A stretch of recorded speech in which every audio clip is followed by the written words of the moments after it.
Yellow flag, bus stop.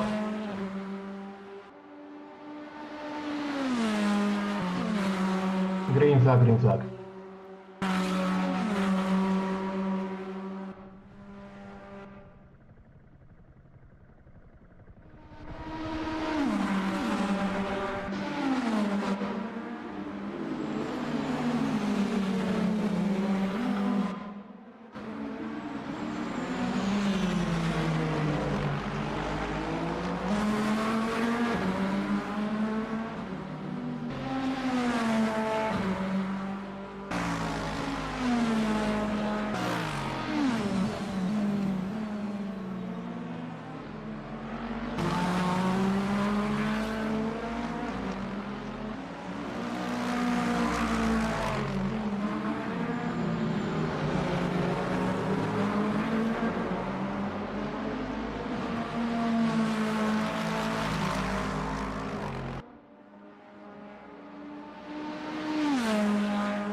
83 blue flag.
Green, green.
83 blue flag, 83 blue flag.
Nine oh seven blue flag, 907 blue flag.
665 blue flag.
And welcome back, everybody, to the English language stream of the final round of Project Endurance Season 5, the 24 Hours of Daytona. Here to take you through the next 2 hours of competition as the sun gets ready to rise. It's me, Reese Gardner, with Lukas Shentorby with me in the commentary box. Slavomir Mishkovsky is behind the scenes bringing you all of the live pictures.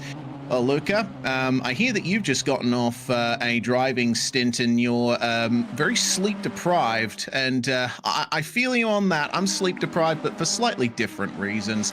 We're seeing pit stops for the Nexium PLT prototype at the moment, all the way at the back of the prototype field, but other than that, everyone's just trying to get through the last few bits of the night. 709 blue flag. Absolutely. Now, about 15 hours into this race, and we've seen action build up and down all together across the board. I've just finished my stint again in the OC Racing 98 car, and I've got to say I only had 2 hours of sleep between my last commentating stint and this driving stint, and I still feel quite a bit energetic. I still felt quite on rhythm, and I feel like still every driver out here can still push and still drive themselves to a speed that is comfortable for them, even if this is a second slower than the average during daytime, but it doesn't feel like they're struggling anywhere here.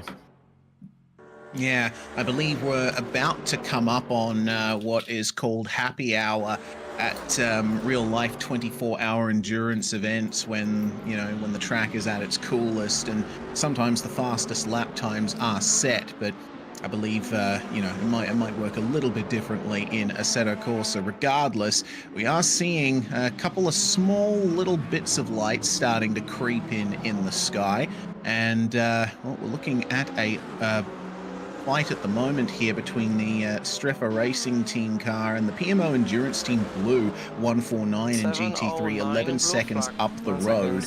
Seeing, I'm not sure which car that is just up behind them. I believe coming around to lap them, but evidently not in a rush to let them go. I've just heard from race direction for the 709 Streffa here. Blue flags for the FNL car on the inside there. Hopefully they do it on a respectful, nice way. As there we go, on the outside they were letting them go. Here we see some cars in the pit lane. Our leading car, the 775 Esports 75 cars in the pits, and also the Royal Racing .pl 665 BMW hypercar is in there as well. Reese, have you noticed those or race engineers, or the pit stewards, or the pit people, or whatever you want to call them, be a bit different here, right as the camera was on them? Yeah, a little bit different indeed. I'm not too sure of the exact differences. I was focusing a bit more on the cars at that point. Just waiting for the 775 Esports car to complete their next pit stop, and away they're going to go again. Absolutely. Right now we're following the Schalke Sim Nation Racing car, the 16, I believe that is, going around the final bend towards the front stretch. Not many cars in the pits right now. All of them are still on track. We see quite a bunch of cars going around turn 5 and turn 6 now. This is what we've been looking at. 29 now. P29 is, I believe, the Park Motorsports Lexus. Still a bit far behind from a competition up ahead and behind, but obviously in racing like this, you don't only want to be on track battles, but also mental battles just to keep yourself on the track is also just enough for races like these. Yeah, indeed. And, I think Daytona is a track that looks very simple from the air, but there's a lot of little things about this track that will throw you off. There's little changes of line on the way through these corners that can catch any driver out, and of course the Le Mans chicane, which the Park Motorsport Lexus is coming up to now. One of the most difficult chicanes in motorsport for my money. It's incredibly fast. It's hard to pick the line through here. The curbs are so wide. You've got to make sure that you use them properly, but also not run into the grass. And it's so important to get the exit right, because you've got the entirety of the rest of the oval all the way to turn 1 flat out. You make a mistake in that chicane and you're losing time all the way to the first corner. Absolutely, the bus-up chicane is very difficult to get right, as the turning point is already different between all our cars, front engines to mid-engine cars. With the Lexus and Mercedes being front engine, they have a different type of turning, while the mid-engine Lamborghini takes these corners differently. And I can tell myself, through the bus-up, I've seen many different lines being taken through there, and often also some lines that have cost the drivers all the way up to turn 1 some positions as well. So that is one of the most crucial parts of this track. The next, I might say, should be turn 7 before the first bend, here after turn 5, which is right now this right-hander. Yeah, you've got to be careful to get the line right through there as well, especially when you got prototypes coming up on you non-stop. This is another one of the corners here coming onto the oval that you need to get right. And I've had a lot of experience driving around Daytona in other sims. Something that has always been a factor is oversteer at the exit of that corner. You're wanting to get on the power as quickly as you can for the run down the down oval 1 and 2, but it's very easy to spin up the wheels and slide the car out. Absolutely. Obviously, that curb on the inside there can take you out as fast as just a split-second decision. You want to take the good run, going for the inside, right that curb, and the next moment you see your car's bouncing around and no grip whatsoever on that accelerator, losing you a couple tenths just on the exit, and then not a good run towards the entirety of the first long left-hander towards the bus-up, and that just cost you so much time. Has cost me a few seconds as well with just small mistakes, I can say myself, from a racing perspective in this race so far. And it just hurts to see that. You just look at your delta dropping just while doing absolutely everything perfect through the next parts of the track. It just hurts to see that. Yeah, certainly does. Oh, okay. Interesting little views here that Slavomir is giving us. Of course, the beautiful Ferris wheel in the center of the circuit, and the chopper up above the circuit. You never know, you might see a couple of planes landing in the distance as well, because Daytona is right next to Daytona Beach International Airport. So you definitely see planes landing every so often for for the same reason you'd see planes flying in at any airport, really. It's an interesting little detail that you find around this circuit. This is looking interesting, meanwhile. You lapping cars, and that was a bit awkward there. A bit of 3 wide with the prototype in the middle. Trying to catch the slipstream at the moment is the beautiful glowing red Mercedes there. And I gotta wonder, will they be able to make their way past? 830, you're on the blue flag. The 830 is on the blue flag. I don't believe it's part of this group here. The 3 Mercedes, same color palettes, white, black, and red, with the red glowing beautifully throughout the night. Looks to me like the Shaka Rocket Simulation is right now leading, but I believe that's our blue flags with one of the. I actually believe the Shaka Rocket Simulation is ahead on position. The car behind being the Move Center Simulation racing car, and just behind, I believe that was the, if I'm not quite mistaken, the PMO Endurance Team red car, all looking very clean with those glowing red LEDs on that car. Yeah, I always like seeing LEDs being applied in racing sims. It gives a little bit of extra visual interest at night. Moving back through to the Move Center Sim Nation Racing machine. ever so briefly, all the way down in 24th place. We're at the point in the race, Luca, where the gaps are so large that you're basically just lapping and focusing on your final few hours, really. All of the big racing moments, I think, have been covered in the first 12 hours of the race. Now we're into the final 7, and everyone's just in their rhythm. Big gaps, and it all comes down to how many pit stops are left to run in this race. I believe right now, while I was driving, I saw a few messages saying people are still going for the 8th long stop of the race, with 12 being mandatory around this 24-hour race here. And I believed before we've thought a few strategies where to drive longer stints during the daytime where you have more energy, and during now the nighttime, more focusing on shorter stints and safer stints, doing a long stop basically every hour to just get a pot break as often as you can, to not overwork yourself, as obviously while you're tired. Mistakes are more prone to happen, and you just don't want to risk it here. As we're watching the OC Racing X Lifeless car in 31st, trying to their way back up after the long stop that just happened from them. Yeah, indeed, looks like about a 2-lap gap to the next car up in this machine. So a lot of time to make up in the final 7 hours of the race, but you never know. It's always an option, being able to get back onto the same lap as your rival and be able to pass them further down the line. We'll see what they can do from here. On my timing, it says the Mercedes up ahead is the car they're fighting, but on a tower, it says 1 lap.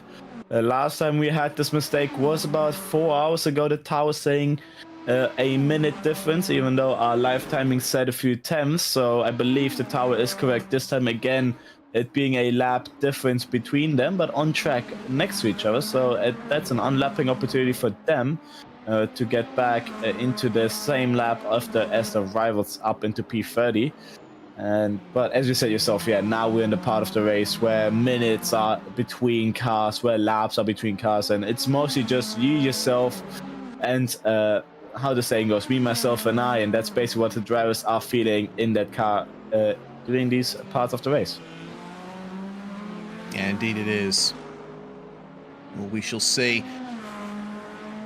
how the gaps ebb and flow in the next 2 hours before another break is taken, and then you'll be back at least for the final few hours of the race. I was scheduled to be on with you, but I've had another commitment come up, unfortunately, at the last minute, so I've had to pull out, and I do apologize for that.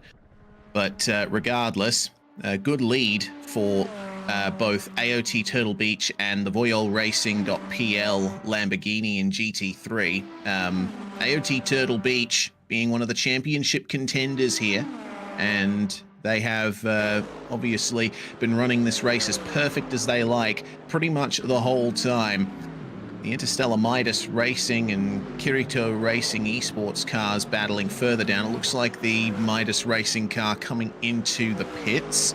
And we also have the 61 Apex 1 entry in the lane right now as well. Plenty of cars taking their stops in this period. So let's see where Apex 1 ends up. I think, considering Voyol Racing.pl and JLabs Park Motorsport aren't that far behind, they might end up losing a couple of positions out of that. Apex 1 has been driving perfectly this race so far. Even one of the drivers showing earlier before that they're driving on, and now get this, on a Guitar Hero controller, as we've heard before from one of the organizers. They've talked about this. One said one was complaining about the setup, and then he said, I bet I could beat you on a Guitar Hero controller. The next day he ordered one, and since has been racing with that, practicing. And today, one of the drivers in that 61 Apex 1 car is driving with a Guitar Hero controller. And they're up in still P9, maybe P10 after the pit stops. They're still very strong out here on this 24-hour race. Yeah, that's amazing. Racing with a Guitar Hero controller. I mean, I've definitely seen that happen, but to compete in an endurance event with a setup like that, certainly quite interesting indeed. But it just goes to show, you know, you apply yourself, you can control a car with just about anything. Absolutely, but now with these laps now being more of a calming time, in the driver's heads mostly being, I'm just gonna have to keep it together and not risk it whatsoever. Lap times is right now not important. What is important is to stay clean, stay clear. That was not the mentality at the beginning of the race, as we've noticed. That's something I've been noticing here this race so far. In the first couple of hours, people were fighting into the bus stop chicane as well, going too wide, and the Le Mans hypercars as well, trying the opportunity through those corners. But now, as night fell across the track here, the drivers have started to just calm down, have more lenient driving, and not risk any opportunities around corners. Yeah, a long race like this, you can't afford to be too risky, as interestingly, the wheelracing.pl hypercar passes through some smoke. Apparently there's been some troubles for someone slightly up the road, but the 665 now up into P8 thanks to that pit stop from Apex 1, and we are looking really good for a potential battle between all of these cars, but it all comes down to traffic as well. Daytona is better than most racetracks when it comes to multi-class endurance traffic, but there are still plenty of places around this circuit that, you know, if you're caught up right behind a car, you'll end up losing a lot of time. Fortunately for the 665, right at the exit onto the straight is where they make the pass, so they're able to not compromise themselves down the first part of the straight. But keep an eye out here as they come up on these GTs. The Le Mans chicane is next, and they're not quite close enough for a dive up the inside, but they're going to go for it anyway, and almost compromising the GT3 in the process there. But ultimately, getting a pretty clean run through those corners. They're managing the traffic quite nicely. That was great, but also a bit risky. Something that you wouldn't see this deep into an endurance race, with Whale Racing only being about 30 seconds ahead of Apex 1. You wouldn't think they would go for moves like this towards corners that are dangerous like that, and in nighttime as well. Those drivers here, most Royal Racing being more Polish drivers right now in Central European time, being 6:20 in the morning. They probably are just also not thinking just the brightest ideas, thinking I might get past, I have to get past, or losing time is just too dangerous for me to the car behind us. Ooh, that is the part Motorsport Mercedes. Need using the rear into turn 2. Ooh. Yep. Very difficult braking zone at the first corner here at Daytona. You know, in my sim racing exploits, turn 1/turn 2 at Daytona is the one corner that I cannot get right, like ever. You know, there's multiple lines possible through it. It's a curved braking zone, tightens up quite a bit in the middle. Multiple lines are possible. They're all equally as fast, but it seems like every time I go through there, I end up losing some time on my Delta, and I'm never sure why. With turn 2 as well, with the braking zone, some cars wanting to get more of an outside to get a good shot, but being careful. That's right as the exit curb starts, right next to it is just a patch of gravel that will lose you a second if you just go slightly on it. And so far I've seen more drivers taking that corner carefully, as afterwards towards turn 3, the Rodriguez International Horseshoe, that's where you can maybe go more aggressively, as you have a bit of runoff on the left as well, and the corner is quite wide.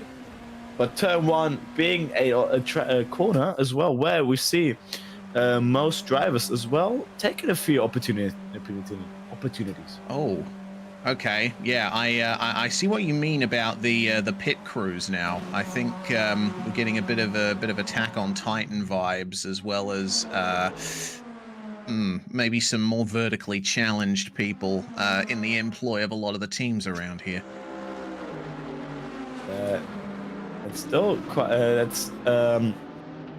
That with the pit lane, I still haven't gotten the reason why, but it has been like this since the practice service since the practice service opened, and some drivers I've seen once they were practicing were like, "What is wrong with my pit lane people? Did they install the track wrong? Is the skin wrong? Have I done a mistake?" And once more people have gotten attention to it, that's where the fun started doing in the calls and in the text channels as well. There were more fun, more of funny jokes being thrown as well. As this being a finale, we want obviously the emotions being the highest right now. Yeah, indeed. Well, we shall see what the next 44 minutes brings us up to the 3/4 race distance mark here in the 24 hours of Daytona. Keeping an eye on the 830 Project 81 car. Down in 32nd position overall at the moment. The amount of time they've got to make up here. How many laps have they done? Yellow bus stop, yellow bus stop. I'm looking at the live timing at the moment. It's 548. So, oh dear, problem at the bus stop. Meanwhile, for Squadra Corsa Overcrest, the car behind them, they're 8 laps behind the next car, and they've just had a big problem there at the bus stop. They get back up to speed on the apron and get back onto the racetrack nice and cleanly, but once again, that's one of those areas of the circuit where it's very easy to make a mistake, and it looks like they might be going straight for the pits after this. Might have gotten some damage. As well, thinking about those flat spots after sliding off, being hard on the brakes, you usually just to devour those tires, and on the track like this, you don't want to have flat spots. That's going towards the banking, so the only thing you'll notice is just your car vibrating over and over, and I've talked to this before. So I'm noticed here driving with direct drive wheels up to 8 to 10 Newton meters, and at mornings like these, you might not be up to strength yet. It's quite of a workout driving through those bankings with all tire flat spots after they spin like that. Yeah, there's a lot of things to consider when you slide off. It didn't used to be a problem in older racing sims like R Factor 1, for example, which didn't model flat spotting. But nowadays, you really do have to be careful not to lock the tires, not to completely lock the wheels in a slide unless it's absolutely necessary. Otherwise, you're just going to suffer all the way through the rest of your stint. Well, the Rivals Racing Team car making its way through at the moment, and it seems like the 83 is coming up on a bit of traffic behind them that's wanting to get past. Right, 554 laps. They're 18 laps into their current stint. And which car is behind them is the question. I can't quite see the number from this angle. It looks to me to be the PMO Endurance Team Blue car, being the quite noticeable from the color palette of the Team Red and Team Blue being more 2 lines on the top. That's how I keep acknowledging them with the racing stripe. But the Team Blue PMO, I believe, right now up in a P20 overall. So this is the blue flag shown for our driver here in the 83, I believe that number was. Yeah, the Rivals Racing soon having to give that position before the team decides to become a bit angry and sending out reports, as that has happened quite a few times towards the bus stop. This is not quite an opportunity to let a car pass, but now here what could be done is just go on the top line without losing too much speed, letting him pass, but there's an LMDA, so it's not quite possible. Yeah, the hypercars come up on you very quickly around here with such high closing speeds at such a high-speed circuit. It's not ideal at all. But for the time being, looks to me like the Rivals car is very strong in the second half of the lap. We'll see if the PMO car catches back up to them in that first part of the circuit. Well, The J-Labs Park Motorsport car is looking to pass on track for position here. Apex One still fresh out of the pits after their most recent stop, and they've got the GT3 leader in between them and their closest rival. This is the closest battle on track at the moment. About 2 seconds between those two prototypes fighting for 9th and 10th. Now, Apex One's fastest lap was a 131.3 quite some time ago, I have to point out, when the track was still in daylight. 131.4 is the fastest lap so far for Park Motorsport, but as things stand, Park Motorsport taking about 0.5 of a second out of Apex One on the last lap. Now, traffic might have had something to do with that. We'll have to wait and see for their next lap times to come in, but regardless, this is looking like a good battle for me.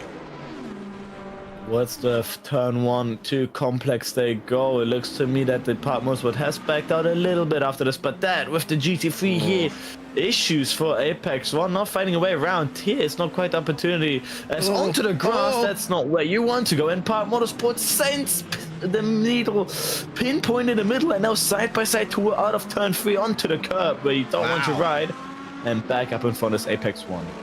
Goodness gracious, that was a bit of a mini heart attack moment, I have to say. That's the nature of the opening turns at Daytona, right? You come up on a GT, you want to try and go to the right there to get the inside line for the hairpin. But yeah, the GTs end up having to take the full width of the racetrack. They rely a bit more on mechanical grip than the prototypes do. So unfortunately for Apex One, they were forced wide into the grass, and now they are in danger of being passed even more. There's a little bit more traffic here. They're going to thread the needle. The Park Motorsport car gets into the slipstream, but they lift off. They don't want to make the move just yet. I think that's very wise for the driver in the Park Motorsport machine. He wants to try and focus on the exit of the bus stop here, but unfortunately that hasn't worked out as well either. Well, let's see if he can pick up the slipstream for a move into turn 1. Looking at the speed difference, a battery being deployed here onto the front stretch. Now side by side towards the line they go on the outside, and the Park Motorsport car is passed before the braking zone of turn 2. And looks to me Apex One does not try to go for an aggressive back attack to the Park Motorsport car. 830 blue flag.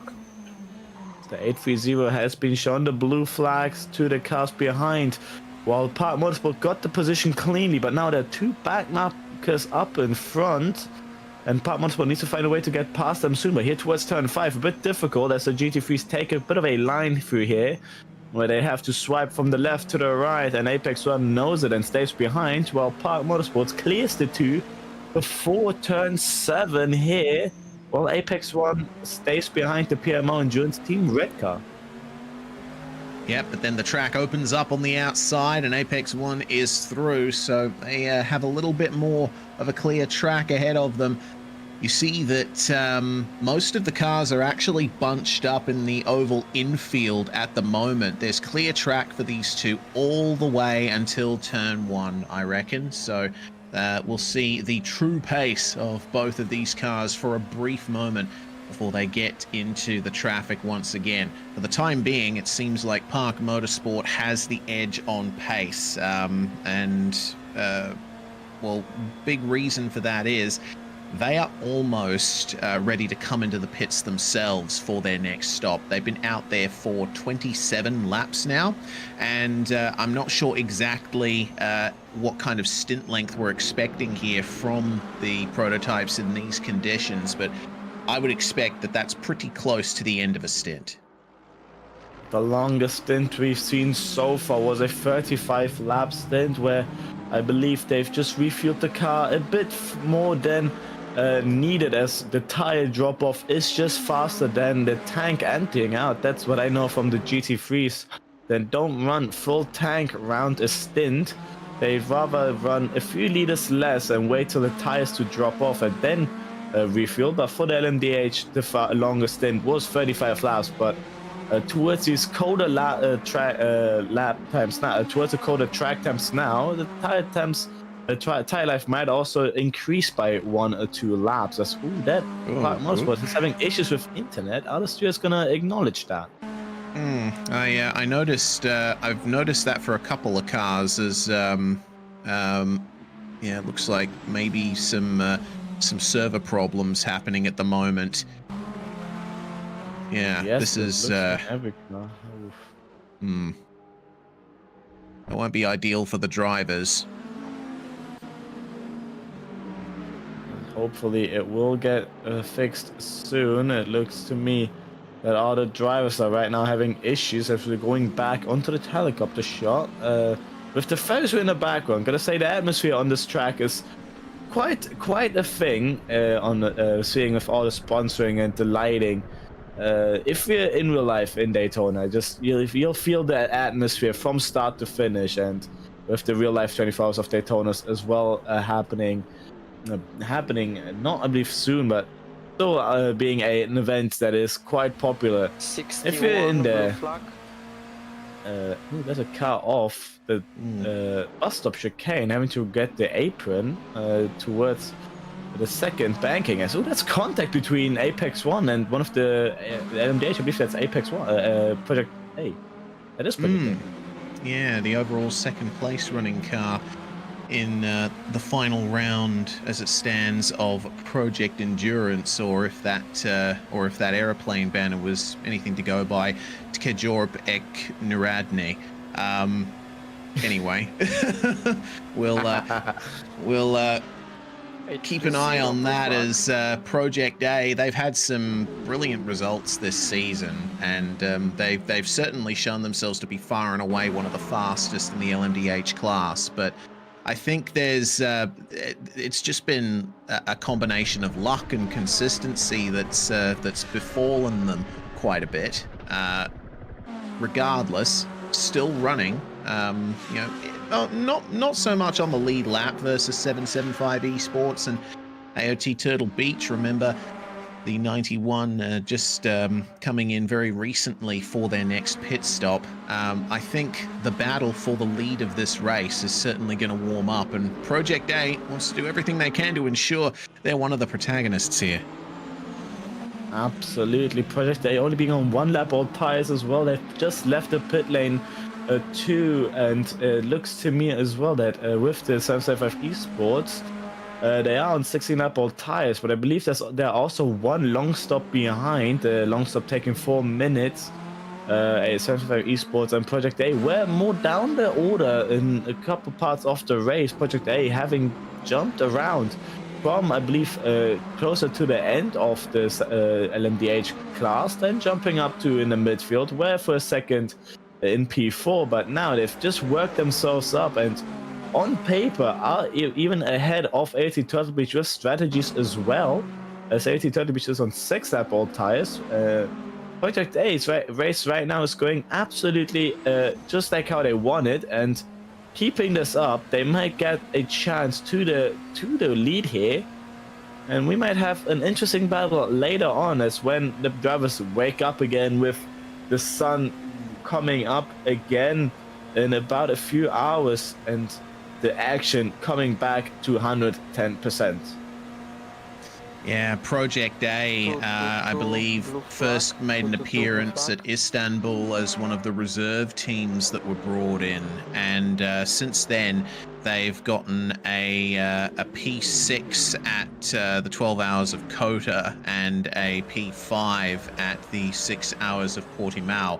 So, they're definitely consistent in terms of results so far, and they're showing great pace. They, like many teams in this series, I suppose, just need to put all of it together in exactly the right way to really capitalize on their pace. PMO Endurance Team Red, meanwhile, they're one of the closer GT3 battles, 40 seconds back to Skigalka Rocket Sim Nation. And looking a bit further down, it looks like there's some good racing about to go on potentially between the 222 and the 709. Only about 14 seconds or so between FNLRT and Strefa Racing teams. So there's still plenty of racing going on here amongst all of our competitors.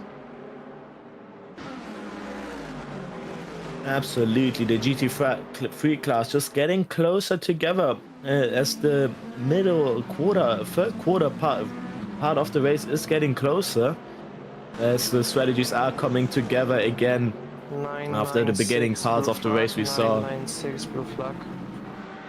After a bit of strategy calls at the beginning and changing strategies, the closer we're getting to the end. Ooh, we get the closer the strategies get together again, and maybe the cars as well. So that's Nation One Vision Esports getting past, I believe, one of the drivers. I think that is the 83 blue flag, motor reporter 83 car. blue flag. All blue flags as well, getting lapped there by the next car on track position, which is interesting to see, thinking that on paper I should be fighting this guy, but on track I'm being lapped by this guy. Yeah, indeed. It can always be frustrating, especially if you've had big issues early on in the race that have put you a long way back, and you have to give way to cars laps or so ahead of you, as that's contact. Oh yeah. Now, which car was that? The bright green LMDH. That looked to me to be one of the more bottom cars. I believe it was the Simnation One Vision Esports car, if I'm not mistaken. Also, Schalke Simnation Racing car. The black and green BMW was a bit too hot going into turn 7 as the GT3 was just sticking to its line. Bit of contact happening. Luckily, not many issues for the GT3. Being around there is quite dangerous, as obviously the car comes shooting out turn 7, looking for a good accident. If a car is just spun around on there, that's not something you want to see as a racing driver. No, certainly not. Well, we'll see what the stewards have to say about that. Maybe a little bit too optimistic of a maneuver, trying to go up the inside there. Often, as a prototype driver, the smart thing to do is just to wait behind when you're coming up on a GT at a slow corner. It can be tempting to go for the dive up the inside, as I expect he's probably going to do here, or the dive up the outside rather. A little bit more mid-corner speed, pinches the GT a little bit, and then the pincer move happens with the other car behind. But yeah, when I've driven prototypes in the past, I tend to be one of those guys who's probably a bit too careful. If you know, depending on your view of things. I think basically just waiting behind the GT for the exit of the corner where you can put the power down and just vault past them ends up losing you less time overall, and it's a bit less risky. Absolutely, GT3s and LMDH have to go hand by hand to help each other out. As not only do the LMDH class get a help from lapped GT3s, but the GT3 class can also get help from LMDH with the rivals going slower, maybe to not risk a collision. You can obviously take the opportunity to go past for position, or to just gain time following to get just a little bit of a slipstream as well, going through some of these corners.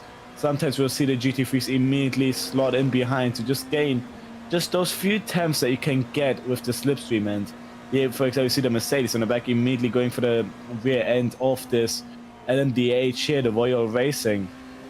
And that BMW's Delta probably went up 1 or 2 temps there. And that is also real groundbreaking for fighting, as right now maybe a few minutes together, but once all the strategies have come to a standstill and everyone is on 12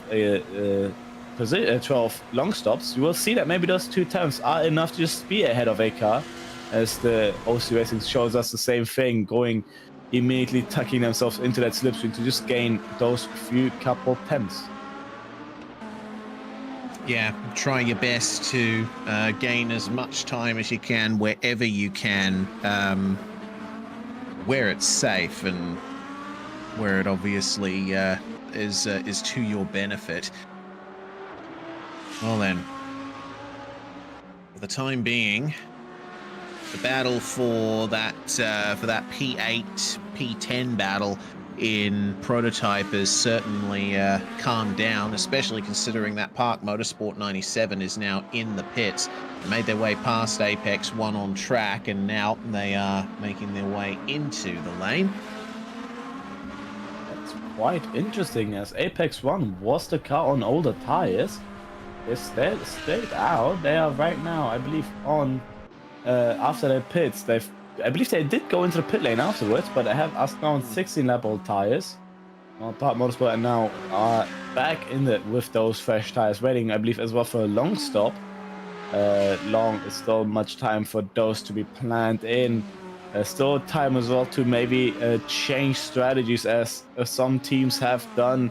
I've heard myself, some drivers have switched for strategies while the race was happening, with drivers showing up late or not showing up at all, with the sad reality of what happened to the OC Racing X-Lopen car. They started up in last place in LMDH class, fought themselves up into P3, but then had to retire as there was no available driver to take on the next stint, and that is just part of racing in these virtual events. Yeah, and like you say, it is heartbreaking, of course. You know, you put in a lot of effort to show up for an event like this and do as well as you can, but yeah, the reality is sometimes most of our schedules just don't align. You know, most, if not all, of the drivers in this event have lives outside of sim racing, and sometimes there will be conflicts. Well, FNLRT still keeping their eyes peeled on their mirrors, because Strafer Racing Team is not too far behind them in the 709. Only about 5 seconds or so, as it looks like Skigalka Rocket Sim Nation is going to make their way into the pits for their next stop. And P18 overall, and that is a 35-lap stint. Interesting to note, Luca, it seems like the longest any car is going at the moment is the car behind them for position. PMO Endurance Team Blue, they've been out there for 38 laps now. So I think we can definitely use that as a good marker for how the GT3 strategies are going so far.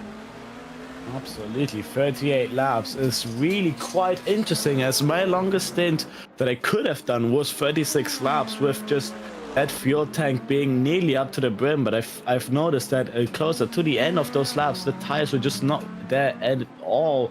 So any longer I would have driven, would have just been more of a loss of time. But it looks to me PMO Endurance Team Blue have figured something out here, and maybe got a setup that's more safer on those tires, not quite tire degrading. 997 blue flag, 997 blue flag. As for example, through these fast couple corners like the bus stop chicane, it really takes a toll on the tires. But what's happened here? The Park Motorsport car of the Lexus staying behind, but also letting past some LMDHs, but I don't believe this is for position here. P28 going wide again, having issues. What is going on there with the Park Motorsport car? Yeah, I don't know. It just seems like they're just having a few problems there in that car. Maybe just you know, if there's a whole gaggle of cars coming up on you, it's often a good idea to just lift off and let them all go. But 910 you got to remember flag.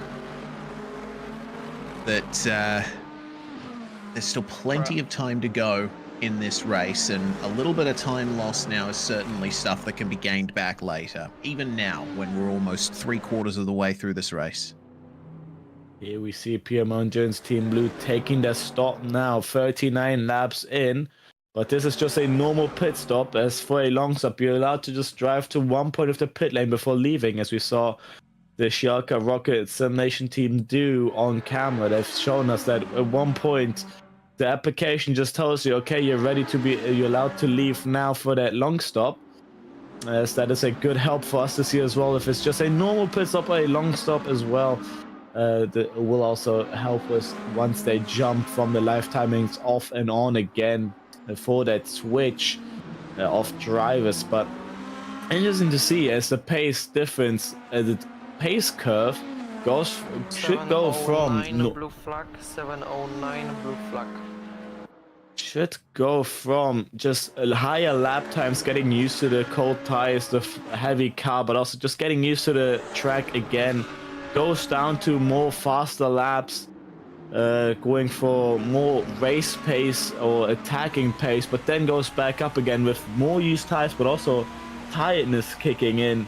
And that's how I noticed for some of the teams the curve to go is when attacking and their stint, sometimes they catch up to cars. 709 Strefa Racing Team blue flag, 709 Strefa Racing Team blue flag. It's the 709 Strefa Racing just up ahead. Yeah, on board with the GT3 leader at the moment, and Strefa Racing Team having just taken the position thanks to the Skigalka Rocket Sim Nation car going into the pits. Those cars have been fighting with each other for quite some time, but for now it seems like the stewards might be getting a little more heavy-handed if Strefa Racing Team doesn't let our GT3 leader by soon. They have a couple warnings as well. If they don't hear the announcement to them, they also have the respectful channels as well, giving them the information if they maybe just could have issues with those parts. But the longer the wait, the more proud it is to get a penalty here. And Royal Racing as well. Blue flag, 709 blue flag.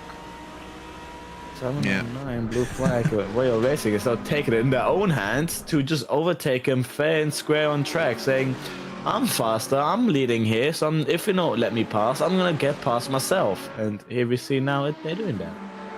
Yep, Strefa falls back into line, and I'm sure that the GT3 leader will be happy that that's finally the case.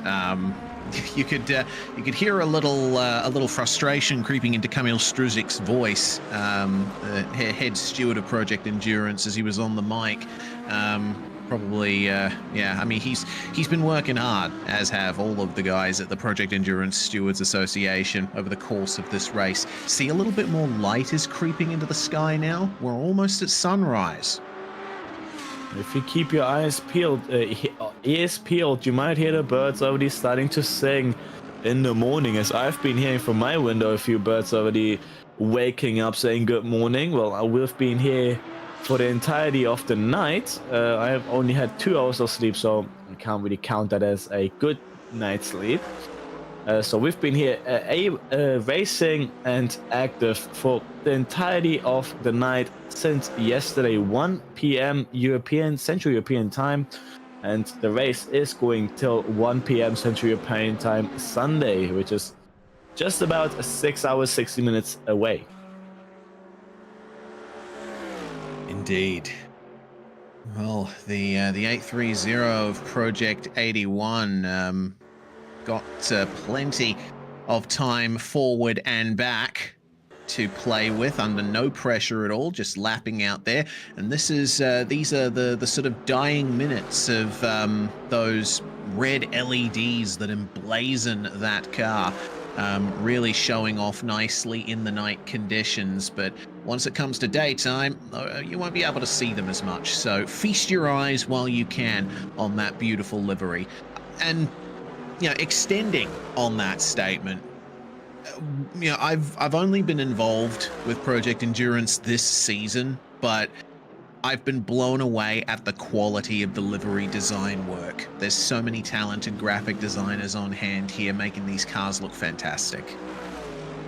Absolutely, these race cars have all types of colors on them, all types of pattern, and just beautiful to see. Some even doing some tribute liveries, as if you see there on top on the windscreen, grazie mille PE, meaning thank you very much PE. Obviously sad to hear that this being the final race of Project Endurance, giving us just the last couple hours of exciting endurance racing from all the teams here, and they're not disappointing us at all. They've given us incredible racing these couple of hours, about more than 16 hours now. There's just been incredible racing from every driver out on track.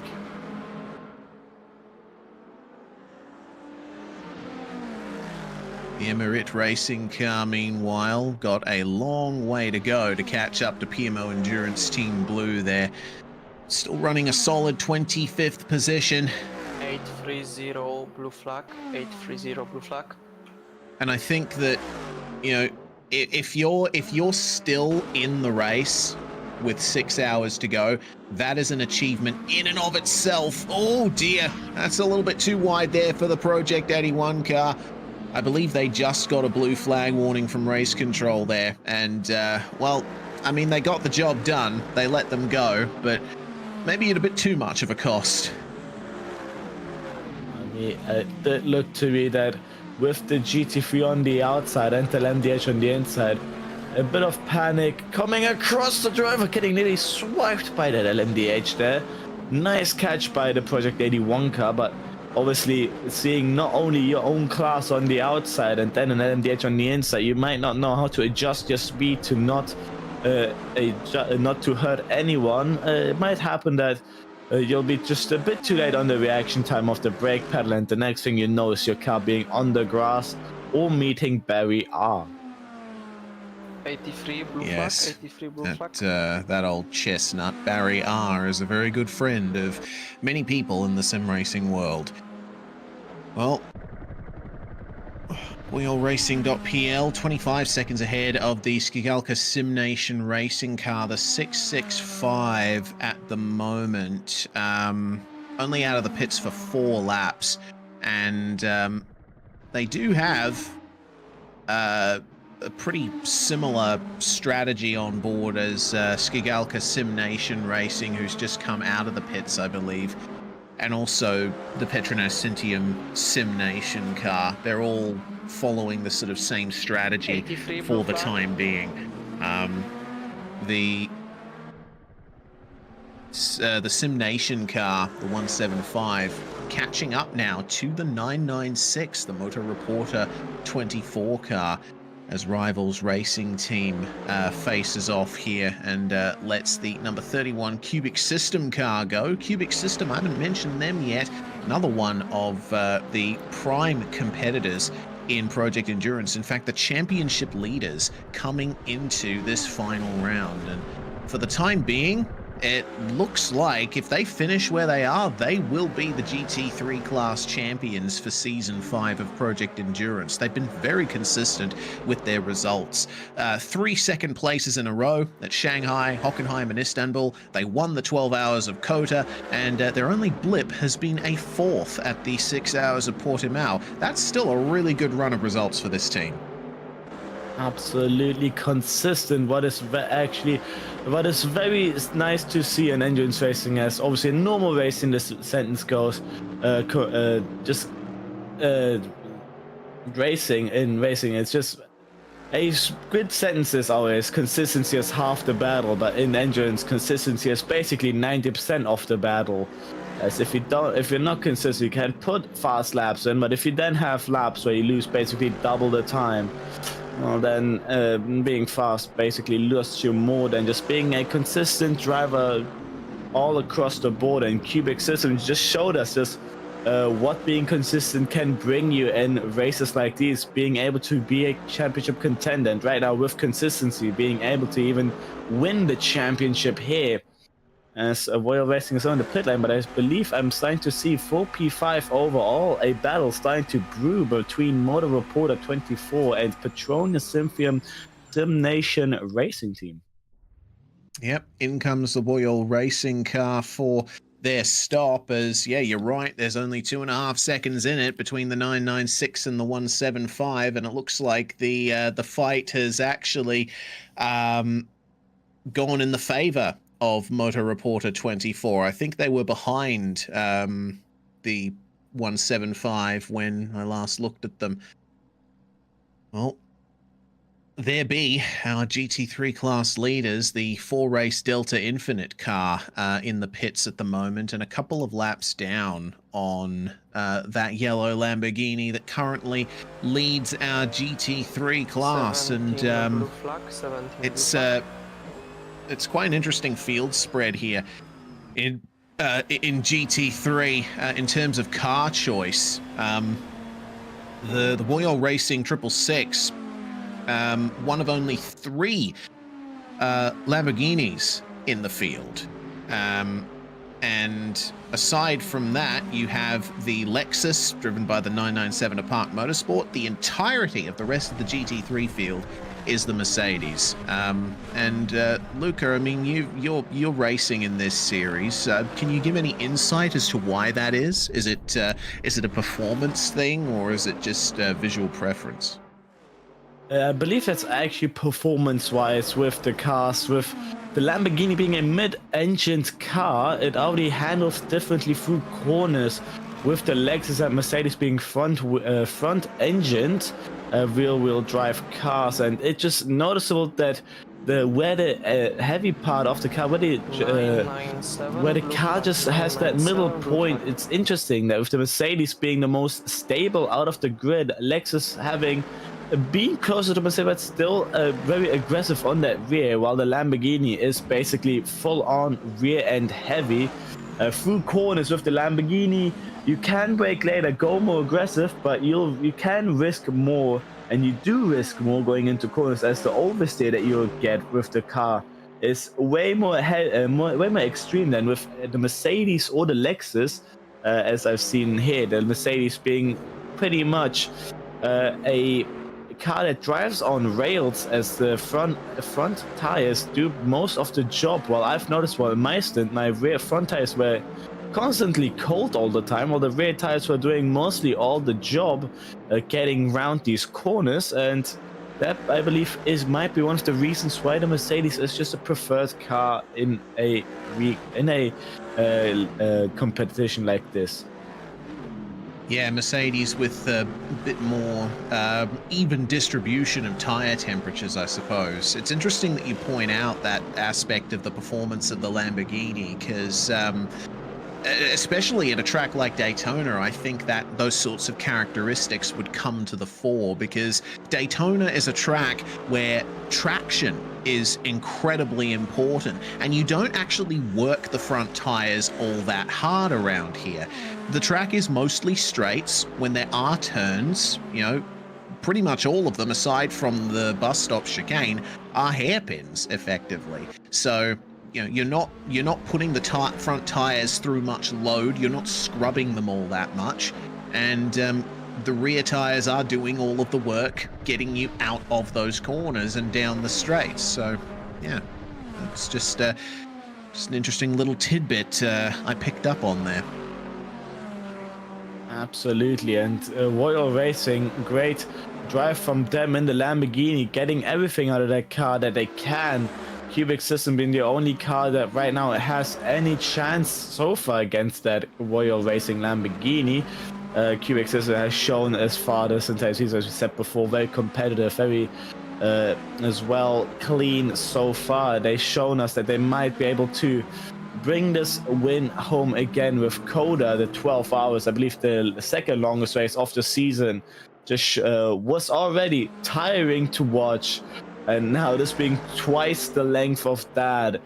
Cubic System and just the rest of the grid just showing us incredible work so far. But with the Mercedes, I believe one downside is that just they are suffering from more understeer. I've heard before, I've asked some of the drivers who are in the Mercedes what downside the Mercedes have, as I've only heard upsides about that car, and just one of the biggest downsides is just the understeer that the cars suffer, even if you might get that set up correctly. If you have heavy, when you're basically full fuel load, that rear end is just way more heavy, and with the balance of the car already being towards the middle, shifting it more to the rear, those front tires will become just not quite cannot work quite as they used to, and until the fuel load equals out.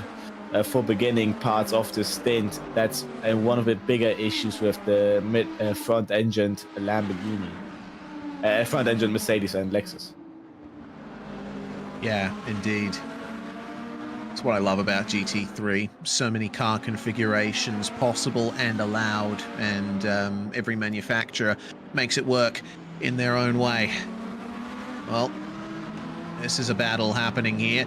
The Motor Reporter 24.pl LMDH here. Coming up towards, I'd say, the last third of their stint. They've done 20 laps so far. Meanwhile, the Petronas Cintium Simnation car we're looking at here about to go past them for position, and only 7 laps out of the pits so far. Keep an eye out for that position to change potentially. Especially if traffic ends up being a part of things. This will be a very interesting battle to keep an eye on, as now we're truly into the dawn phase. It's one of my favorite times of day is dawn and dusk, seeing all the pretty colors in the sky. But the drivers won't be focusing too hard on that. They'll be focusing on the road in front of them.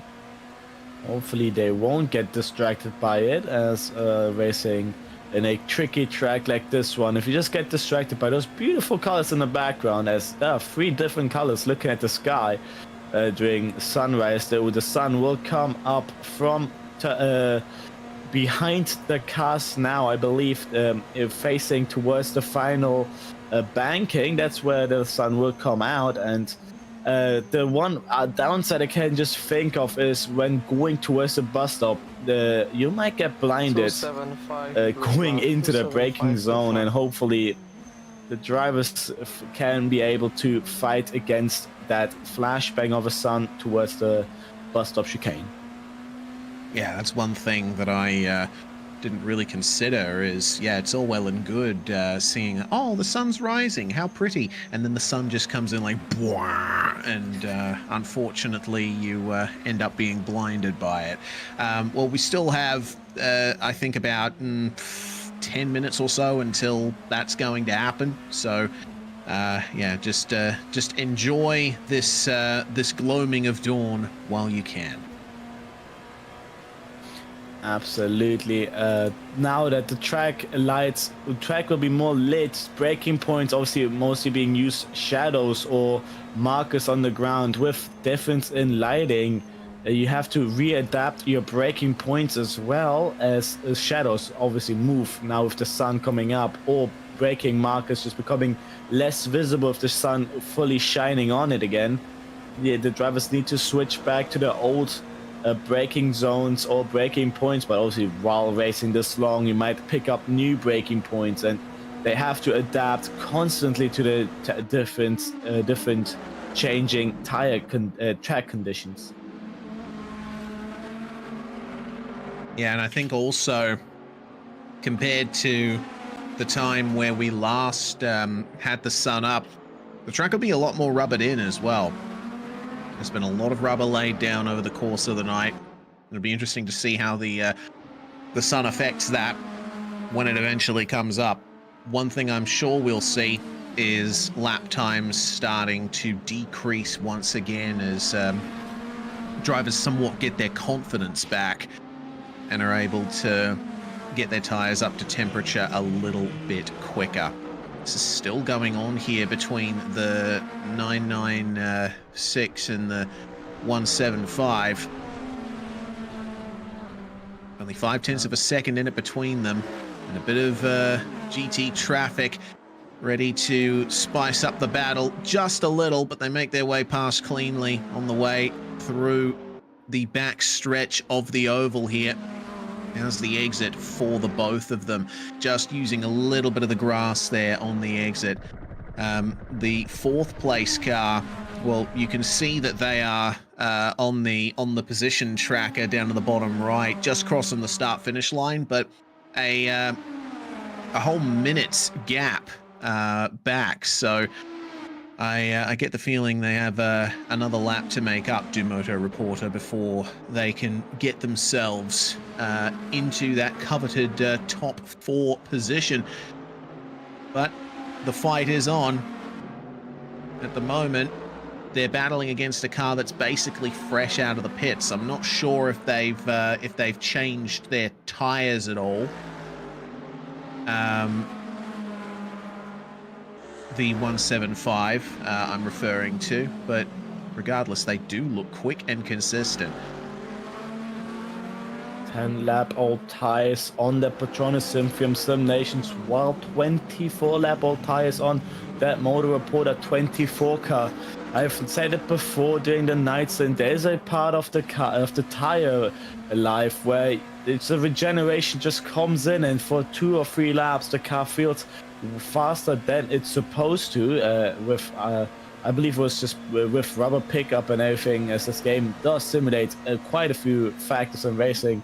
Even with used tires, you just feel for 2-3 laps just a bit of a life back, but then it will go down dramatically as the times will drop for a few tenths to even a second. And Motor Reporter is getting close to that window, maybe to not lose themselves too much, and we might see them hop into the pit lane a bit sooner. But obviously, it all depends on their strategy, and they don't want to mess up the entire for the next 6 hours. Oh, that was a GT3 trying to get out the way. Tried dramatically there. And I think that might have compromised the Motor Reporter car, as up the inside goes Petronas Synthium Sim Nation and takes 5th place away.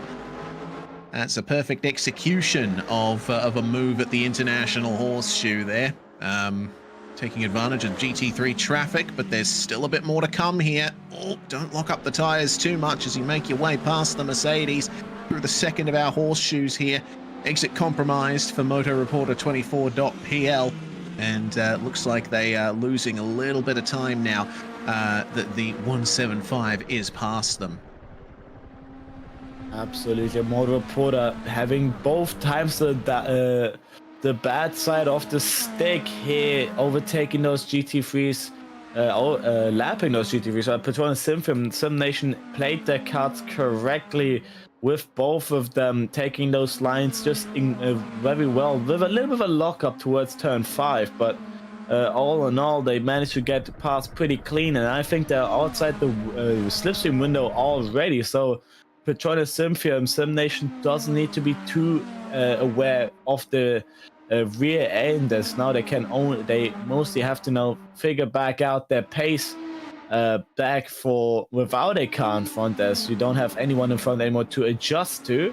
That might be the biggest difference now for Patronus Synthium Sim Nation, but it looks to me they figured it out pretty fast and are going through these couple of corners with no issues at all. All right, well, move done for the time being for 5th place in Hypercar. And considering the Motor Reporter 24 car is currently 26 laps into their stint, I would expect them to be pitting sooner rather than later. So I think the Petronas Synthium Sim Nation team is safe in that position for now. They will fall back behind them when they have to take their next pit stop, but they're definitely the faster car right now. So they'll be able to keep that gap going while they can. And there's a reasonable amount of field spread. Again, most of the cars end up bunching together around the infield kind of area of the circuit. Looks like there's a trio of cars that they're coming up on as we speak. Yeah, Right, there's that characteristic Mercedes roar. The front stretch, they approach it now. If the bottom right, the LMDHs are green colored dots, while our leader here right now, 775 Esports, still up on their car, but they've just pitted about 5 laps prior, and that's on fresh tires and still a minute, like an entire lap ahead of Project A. But is it because maybe a difference in long stop strategy, or one less, one more? Because I know that from P4 to P5, that is definitely one. From P3 to P4, that is one long stop length. As a long stop loses you 4 minutes if you play it perfectly, but a bit more if you wait 4 minutes and then drive out the pit box. as I believe these drivers as well don't want to risk it. I know for OC Racing Lifeless there was a glitch with the timing of the long stops. The timer has stopped working. Funnily enough, it had stopped working for me. Luckily, my teammate was still with me, had put on a timer for me, but we noticed that we've lost a little bit more time than we should have, as instead of 4 minutes, we had put on 5 minutes, trying not to risk it, obviously not knowing if when the timer actually starts. But now for us, it was back, but maybe for other drivers on the grid, some issues could still arise, and doing pit stops for around 4 to 5 long stops, around 4 to 5 minutes are lost doing just a strategy call, and even more if you call it at the wrong time. Yeah, it's a bit of a, the endurance races that I've done as a driver, it's a weird kind of balance that you have to strike, right? Because you have that sort of safe mindset of, just focus on staying on the track. Ultimate pace does not matter all that much, and qualifying doesn't even matter either. You can just keep going, and the result will come to you as long as you keep it clean, and that is true. But then you have the other side of the coin, like every single moment you're caught up behind a GT3 car is a few tenths ultimately lost, and it can be hard to gain those back. If you have a mistake in the pits, if you make the wrong strategy call, you end up losing a lot of time as well. So it's almost as if nothing matters and everything matters at the same time. And how do you navigate that? Absolutely, yeah. It's very difficult to figure out if when you lose time, especially the delta always is on your good laps, on your fast laps. Once you do a slight mistake, you'll see those temps dropping from it, and you're like, oh, what have I done wrong? What could it be? But it could be so many factors, from just being more worn tires, more fueled car, heavier car, just a slight mistake into the edge of a corner, or anything with back markers or just lapping cars. But obviously, once you're just behind your rival, you'll start noticing that their pace is just different, and maybe have a different mindset on racing. And then you also think, like, should I adjust? Should I stay with my old driving style? And then in the end, if you notice, it happens quite a few times. Once you notice your rival still pushing quite a lot, you yourself try to adjust to it, and then make yourself more vulnerable and do more mistakes, as you have a more prior thing to think. It's just, I need to gain that much time as I can. But obviously, this is not the race where each lap needs to be a hot lap. It's more of a race where each lap needs to be in a comfortable zone, hopefully as well in the same time lap zone as you do each lap before. As the bigger jumps you do, the more time you lose, as here we see the Project 81 living past the grid racing car with the American tribute livery here. Absolutely beautiful, stunningly made. Yeah, lovely little livery that on the grid racing car. Rather appropriate, considering we are in Florida, Daytona Beach. And that livery will be in its full glory once the sun finishes rising.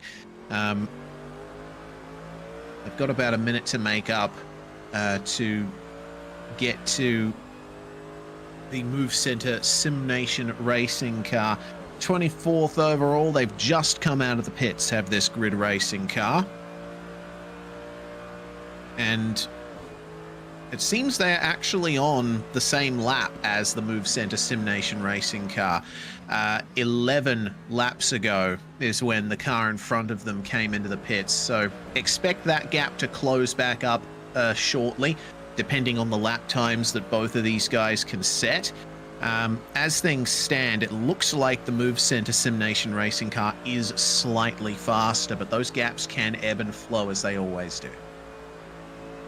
Looking at the bottom right of the minimap, the 24 just approaching here right now on board towards the line, and just looking up ahead, the 23 approaching the bus stop chicane. That is around as the timing says, 47 seconds, and on paper 47 seconds, just if you count it out, it's not quite much, but looking at distance, that is a few kilometers. I believe that's about 2 to 3 kilometers of the speeds the cars are driving here, and gaining that time is just very difficult. The pace does not drop or increase randomly unless a mistake happens, but lately I haven't seen the drivers be too optimistic and going more aggressive into corners. 997 blue flag, 997 blue flag.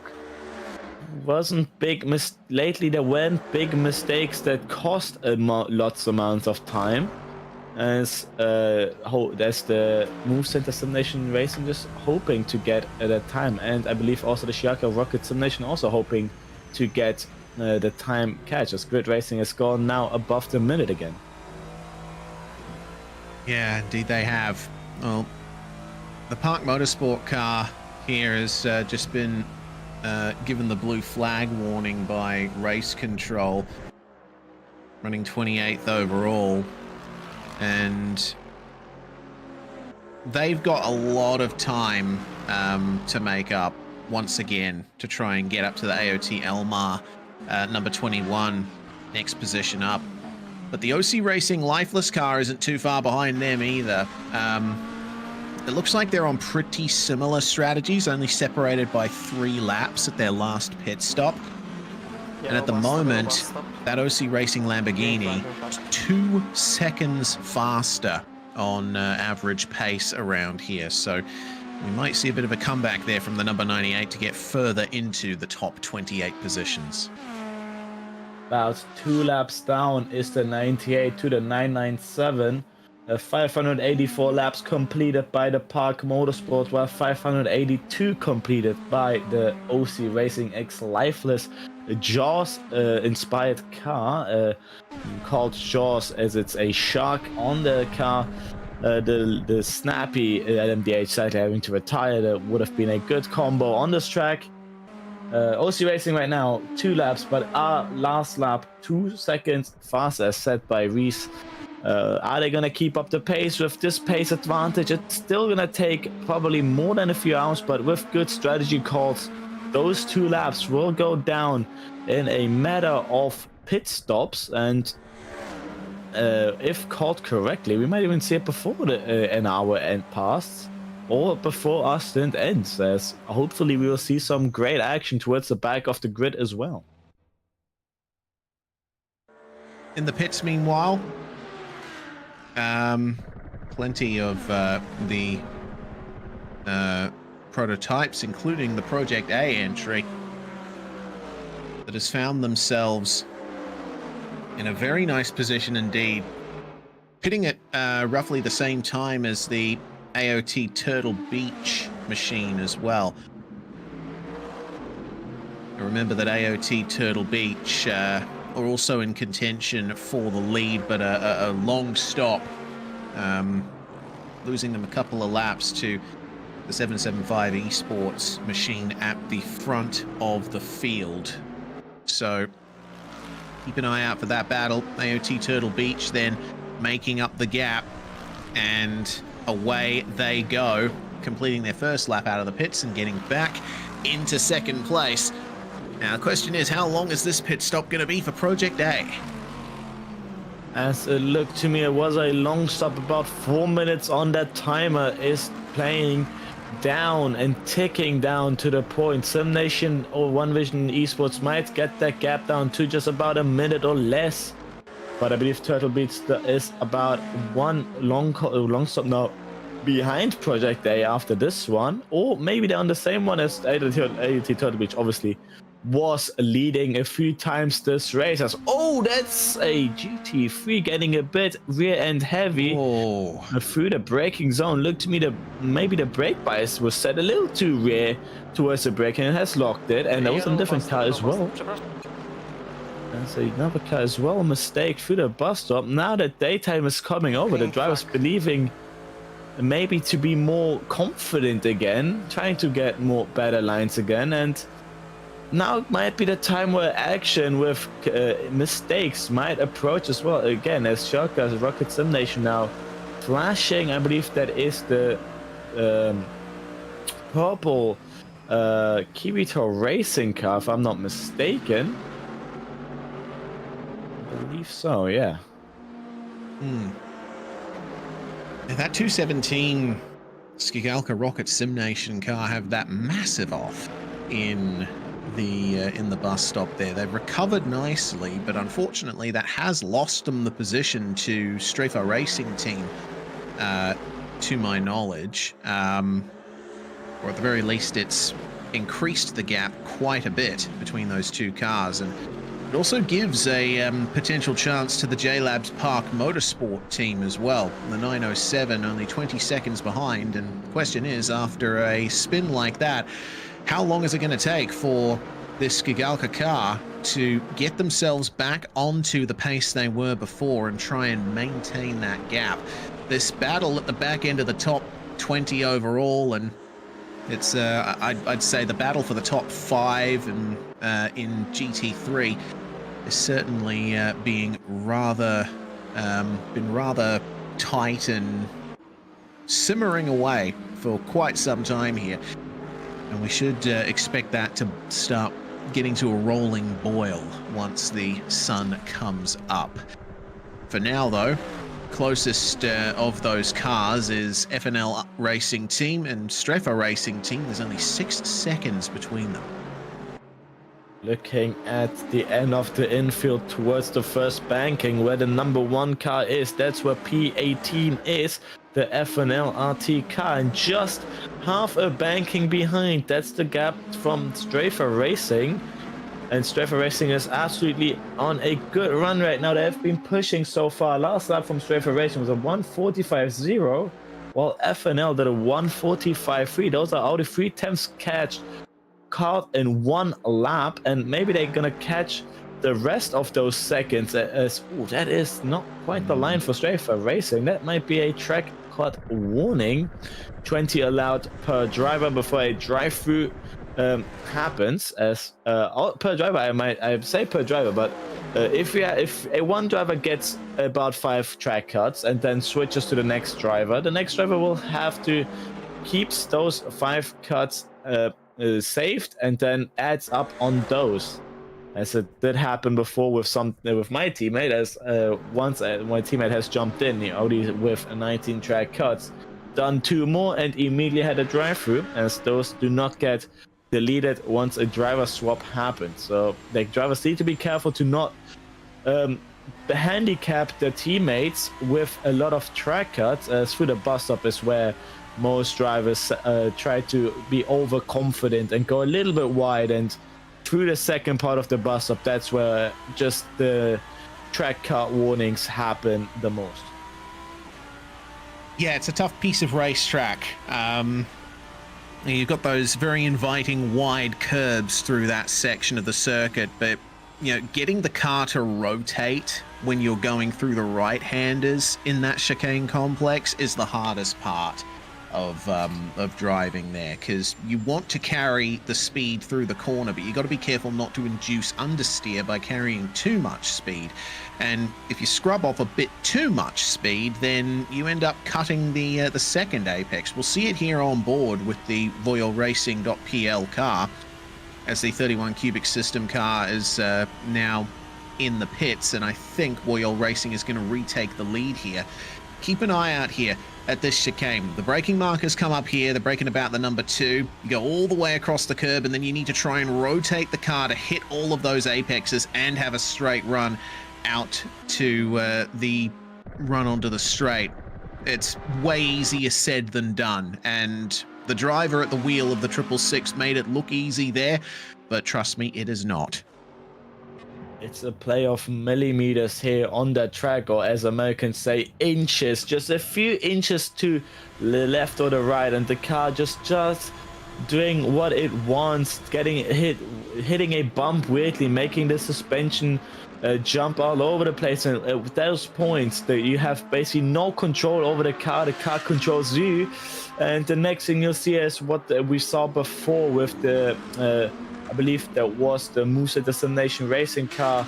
You'll start just to see the grass, or even if anything goes unlucky, the wall, luckily through the bus stop chicanes, the wall is quite far on the inside. You really need to have a big mistake to catch that wall. But if you're unlucky and slide to the right, well, there's this triple chicane runoff area. If you're unlucky and slide through there, that could involve a lot of damage. Or on the exit of the bus stop, there's the banking starts on the right. There is also an opportunity to just slam the wall on the outside, as we saw at the beginning part of the race. A few drivers do, just trying to get as early on the accelerator as possible out of the bus stop. Just getting the rear loose, trying to catch it, counter steering, and then instead of flying towards the grass, they counter steered towards the wall. Same thing as in real life. Once you fall, when your phone falls, instead of letting it fall towards the carpet, you try to catch it and throw it against the wall. Yeah, that's that's the big, I suppose, mistake that all of us have made at least one point. You try to recover the car and you end up making things worse.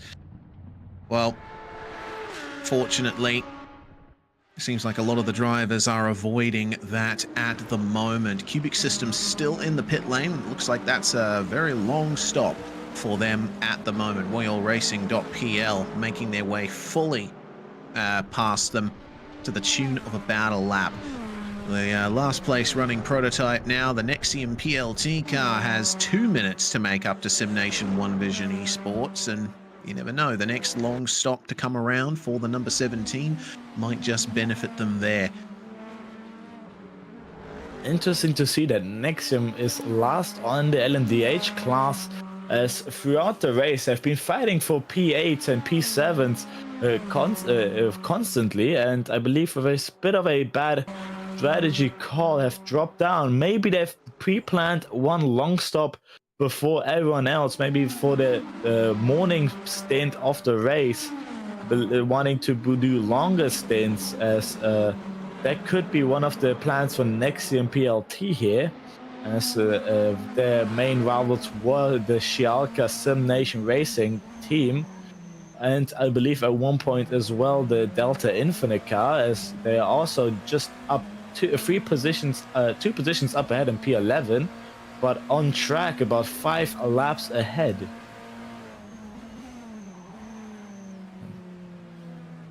Yeah, long way. Well, now the sky is fully bright, and we're still waiting for that sun to peek up over the horizon. A view of the traffic here, as it looks like that's the Cubic System car they're coming up on. Just come out of the pits and remaining in second place in GT3. Absolutely. Now here, the next MPLT just found a SimNation One Vision Esports car. I believe that is the P7. 117 car.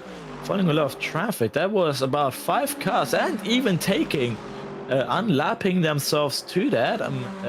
That might be on purpose from the 117 SimNation One Vision Esports, maybe trying to save up a bit of fuel. Lifting coasting is easier when having a car up ahead to bring you to the roll, but I believe SimNation One Vision Esports as well, having had a bad run out the bus stop chicane with that traffic, rather instead of fighting, letting the car go, maybe getting this position back. Obviously, if the Nexium car doesn't manage to run away in a few corners or a lap, blue flags will then be applied again on that car, and I believe the Nexium drivers know that if they don't manage to get the gap out of a danger zone, they have to re-give the position back to the SimNation One Vision Esports car. Yes, that's the great challenge, isn't it? And it's something that we were talking about just before. When you're a car that's a couple of laps down, but you know you're faster, it's again that balancing game. You know, do you go for it and risk being pinged for blue flags, or do you just stay behind and wait for your next opportunity to make up time somewhere else. You see the speed difference there in the chicane as, oh dear, the one vision car going off into the grass. Well, that's one way to get past a GT3. And it looks like they're going to make their way past the Nexium car as well. Or are they? They're actually going to dip into the slipstream there. And it seems have to give up some time for that track cut potentially. It's an opportunity to save a bit of fuel and maybe extend their stint. Look to me as well with a bad exit out of the bus stop chicane, not quite getting the run on that Nexium LMDH BMW that's with that GT3 and the grass. Joining from the apron back onto the banking, usually it's preferred by the rule as well to just rejoin at the end of the banking from the inside, as if you just rejoin back onto the banking with all that degrees of the camber there, you might upset the car too much, and if you go across and a car is not far from you, that could end in disaster, as if a mistake happens like that. You get a track cut, and you have to live up for that. But it's rather that than risking jumping back into the track and risking a collision.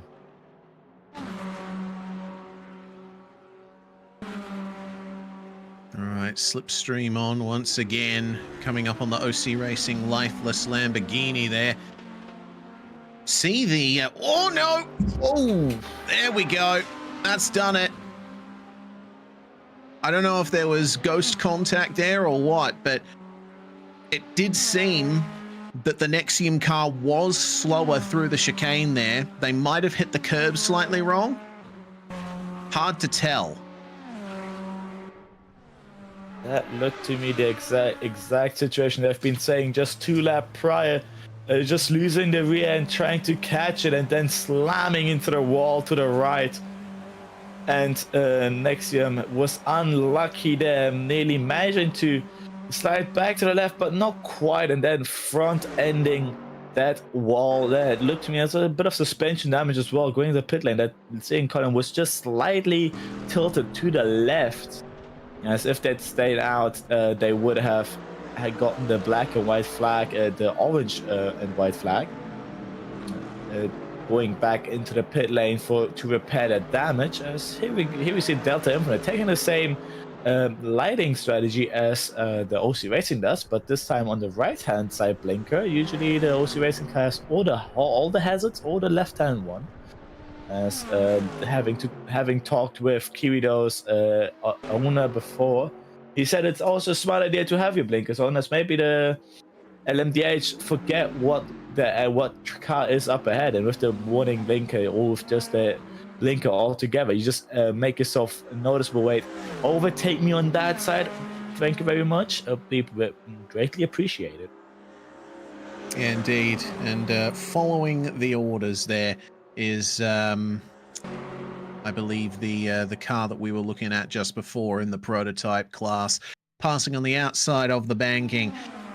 That's the general etiquette around Daytona. When it comes to the infield on this road course, normal road course racing rules apply when you're passing. But when it comes to the oval, it's generally expected that the GTs are going to stick to the inside and the prototypes make their way around them higher up the banking. It doesn't really hurt the prototypes all that much to do that. Absolutely, with the prototypes as well, getting the slipstream from the GT3s for those couple of attempts, then getting that slingshot effect upwards. It is faster after a bit staying on the upper hand of the bank and going back down. You get also gravity helping you back down, again with acceleration, and with the help of the slipstream to go up, you might gain more time just going for the outside than trying to stick behind the GT3, or just telling the trying to wave the GT3 onto the outside. And the LMDH just know that and just accept that the outside for them is the safer and faster way. But obviously towards then this corner here, the bus stop chicane, this straight here is what many GT3s have nightmares of. If LMDH just catches them in the middle of that straight, there's 2 outcomes that can happen. the LMDH overtaking them during the corner, or the LMDH respecting the limits of the cars and just staying behind for those couple corners of the bus stop chicane, and then using the better power and aerodynamical advantage of the LMDH to get past through the second banking towards the front stretch. Yeah, indeed. A lot of respect required at Daytona. Well, I've been looking at the season results so far for the GT3 class, and it looks like if all keeps going as it is, this Team Delta Infinite car is on course for their best result of the entire season, and by a long way. They unfortunately DNF'd the 8 hours of Shanghai. And then it was a string of sort of midfield results, 17th, 18th, and 16th at Hockenheim, Istanbul, and Kota. But they bounced back and got a top 10 at Portimao last round. They are on course for a potential podium finish here if everything goes correctly. So big ups to the 820. It's been a long and difficult season for them. And I'm sure that they've been frustrated many a time over the course of this season. But with inside 6 hours to go in the 24 hours of Daytona, they are running third. They want to go out with a bang here in this grand finale. Going out with a podium position, they have to be very proud to be in that position right now, even if the race isn't over. The excitement does fill you just seeing as your position just is a nice clean number 3 for the GT3 class, or for that now PA16 overall, which beforehand at the start of the race there were about, I believe, 18 LMDHs. So out of those, 13 are still out here racing, and 5 hours 28 minutes, about half an hour ago, would have been the length now of the Shanghai race, with that being the 6 hours of Shanghai. Now we just have half an hour down, and this just shows the length of this race. It's basically still a full length race length for other calendar races here. And for us, we already are thinking of it going closer to the end, but seeing perspective-wise, there is still quite a bit of time to go until the actual end of the race here in Daytona. Yeah, indeed. Hockenheim and Portimao were the 6 hour races of this season. And so, yeah, you basically got one Hockenheim or one Portimao to go. It's interesting when you look at it like that. Half a Kota, 2/3 of an Istanbul, that sort of deal. Exactly, and now that the sun comes up, the difficult part of the race is behind the night part. The drivers, as well as the bodies, now the internal clock is telling them now it's time again for wake up, to wake up, just all the melatonin levels sinking again, as obviously the body creates during nighttime a little bit more melatonin to fall asleep easier now that it's morning time. Hopefully some of our drivers have a coffee ready, the ones that aren't driving and the ones that are driving when they get out, or just any energetic drink. Hopefully not too much of it, as that's still hurtful in their own way, but something to get the body back into a rhythm of, okay, I still have a bit to go, it's morning time, let's push it till the end. Yeah, for sure. I've certainly had plenty of endurance races under my belt, and I've done quite a few 24-hour races. They are always the same. You always end up messing up your sleeping pattern in some way, whether or not you're a daytime driver or a nighttime driver, because you have to be on call as well if there's a problem for one of the drivers in the car at the time. If you're still available, then you can make your way back and take over, and you might end up driving a couple hours longer than you planned to. I remember there was one particular Daytona 24-hour race I did a few years ago. It would probably be about 5 years ago now. We were in a Lamborghini, and there ended up being some issues for every other for every other driver in the car. I ended up taking over the car and driving for something like 8 or 9 hours straight, and yeah, I was completely dead by the time I was done. I just thought to myself, I can't drive anymore. It was a similar situation to what's caused DNF for one of our prototypes in this race. Absolutely, the stints here, we might not know. Some teams only having 3 drivers in that car, having to calculate, I said before, 24 divided by 3, that's how much time a driver needs to complete in their car. And for the 4 driver teams, 24 divided by 4. So for 3 drivers, that's about 8 hours a driver, and for 4 drivers, about 6 hours a driver, which is still not a small feat. As for 6 hour drives, that's a full-on Hockenheim or Portimao race.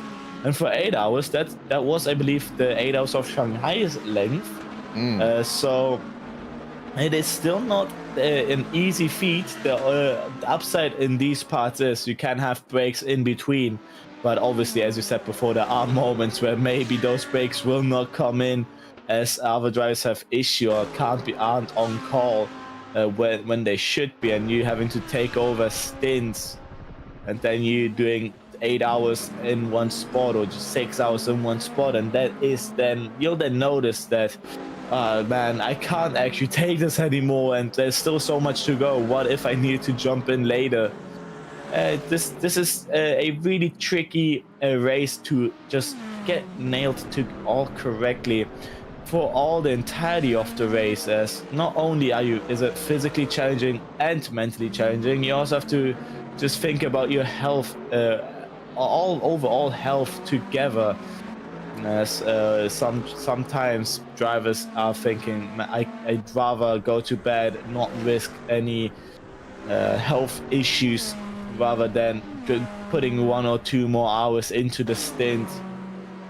Rather let go to someone, a teammate saying, can you take over this stint so I maybe can take a little bit of a nap, or can just take a little bit of a breather, and I'll take one of your stints, switch them around. That's what I've been saying before with stints, switching mid-race, just when drivers say, I don't feel comfortable anymore, I need to take a break, can you take my stint? I can take your stints later on, so we are on par again with timings. And then in the end, everything working out. But that is just one of the many challenges of endurance racing and 24-hour racing. Yeah, it's a bit like trading shifts at your workplace. Sometimes stuff comes up and you have to ask a coworker, hey, can you cover me for like Wednesday afternoon or something like that? Similar situation, I suppose. But I think it's a lot more high intensity in a race like this, where every second counts. Absolutely. And with the racing like this, sometimes you don't want to full on push, as you say, wait, I still have 2-3 more stints to go. 5 hours and 22 seconds, 22 minutes remaining. That is still about 2 stints to 3 stints per driver. And sometimes you think, okay, wait, I might still take the ending stint here. Should I push myself now? Should I get all the clean and good positions now? Or should I maybe still be in the safer part doing my earlier stint, so at the end I can go give one last push to maybe where other drivers are exhausted or slowing down, to not risk anything. And these are the strategy calls that are just important to get correct in endurance racing, and you just have to calculate all those little formulas all together just to get the correct answer out of it. And I can tell you now that definitely no one is right now on the path that they've planned before the race started. Yeah, you can come into a race with like my endurance team had a spreadsheet that we used to fill in fill in driver stints and mark when we were available, etc. Also had a handy little calculator for pit strategy too. But most of that would go out of the window by the time we were halfway through the race because various things changed. Yellow flags, safety cars. 55 with suspension damage in the middle sector, so stay safe out there, and technical flag for 55. So boxes damage. Oh yeah. That's definitely some big suspension damage for the Kirito Racing Esports car. Look at that right hand down that they've got. So they're going to have to be careful. OC Racing Lifeless making their way past as we speak. And, well, let's hope that the Kirito car will be able to make their way back. This is going to be a position potentially for AOT Elmar. Car 21 running all the way down in 27th overall. You can see him just up there at the top of the timing tower on screen. This car making its way through. Obviously, a bit of difficulty in getting through the corners, costing them a lot of time here. I'm looking at the timing screen at the moment, and it looks like Kirito's last lap was a 146.3, and they've only been out of the pits for a couple of laps here, so they've had a big problem. And they'll have to come straight back in. And track is clear, card out of the track. So free position for AOT Elmar for the time being. Yes, now they need to calculate as well. Now the long pit stop time again. Repairing damage like that does not go by fast at all, and that suspension column did look, the steering column did look pretty much a 45 degrees to the left, to the right. So that's gonna be a big stop for them. If they might take a long stop here to repair, to just switch driver, or to just take this long stop, or just take this normal pit stop, they could integrate this into a long stop together to maybe negate a bit of that lost damage repair time. But that is exactly what I've been just talking about. That might throw the entire strategy off again. And with this much time already passed, I believe now it's just running on. Let's just see where the air takes us, and right now that's where that damage took them back into the pit lane. Yeah, how long that damage is going to take to repair is another matter entirely. Kirito will probably be spending at least a few minutes getting that done, and while they're at it, they might as well put some fresh tires on and top up the fuel tank, because you never know. Still got 5 hours to go in the race, but that might set you up for being able to play with your strategy a little more in the final couple of hours. That is quite the thing here, as that throws off your planning as well, saying at the end of this tank I will go into the pit lane, switch with my teammate, but now going into the pit lane and saying, oh, now I have a chance to refuel. Should I go an extra stint and let my teammate recover a little bit, or should I just pit now, refuel fully, but still go as planned back into the pit lane afterwards, just to still be on that running strategy? And that throws many plans out the window, and that is about a minute lost as well. And minutes are quite crucial in endurance racing, as once we get close to the end of the race, you'll notice that those gaps from minutes will drop down again to the second marks. As that is the Park Motorsport car getting all out of shape out of the bus stop chicane. Very out of shape indeed. Fortunately, a lot of grass available to get back going. Got to be careful getting back onto the banking like that. That could do a number on the suspension if you're not careful. But, yeah, well, fortunately, they'll gain back a couple of spots thanks to 4 Delta Infinite being in the pits as things stand. But they'll definitely lose out when they have to come in for their next stop. So Yeah, man, it's another case of a car that's only fresh out of the pits, probably with a new driver at the wheel, who hasn't been in the car for a while, getting back in and making a little bit of a mistake.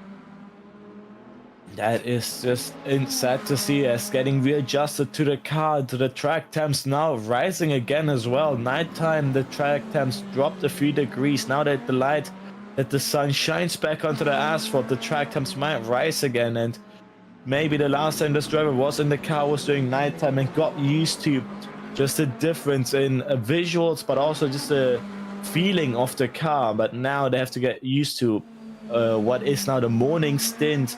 And out of the bus stop, it just looked like the driving is just already different, and you need to adjust yourself through that part of the corner, through that part of the track, and need to think about when to brake or when to turn in, or maybe even slight setup changes, like maybe changing the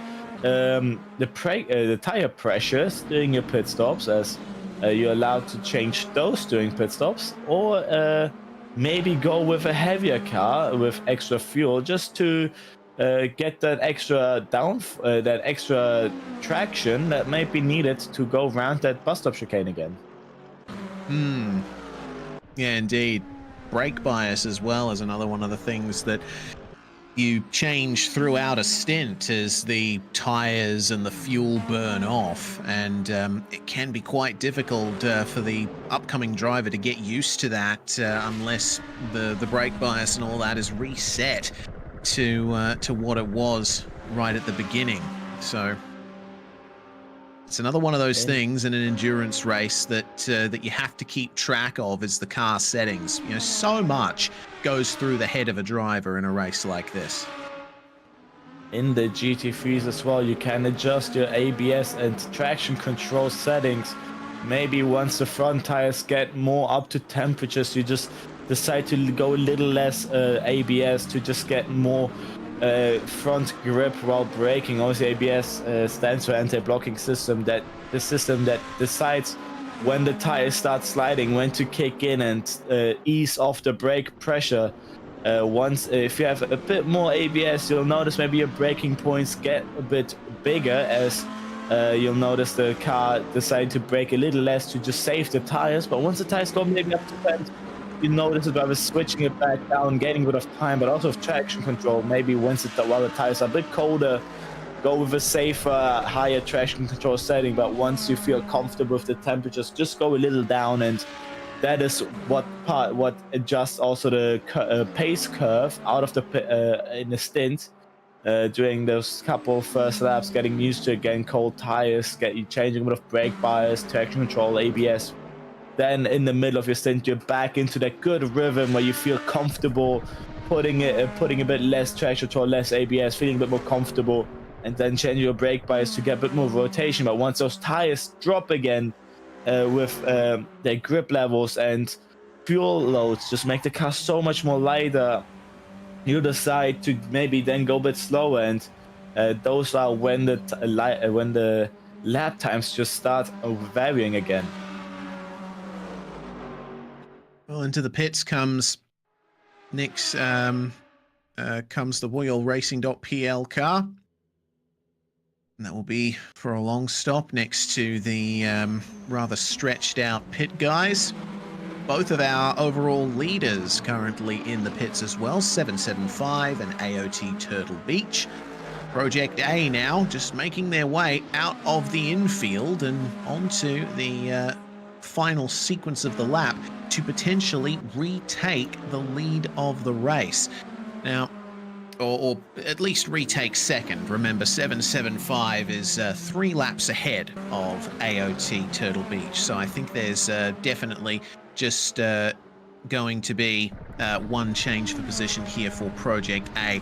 And even then, once they come round again, because they are technically a lap behind AOT Turtle Beach as well. The gaps are quite large at the moment for the lead of the race, but one crash, one run-in with a GT3, and that can all change.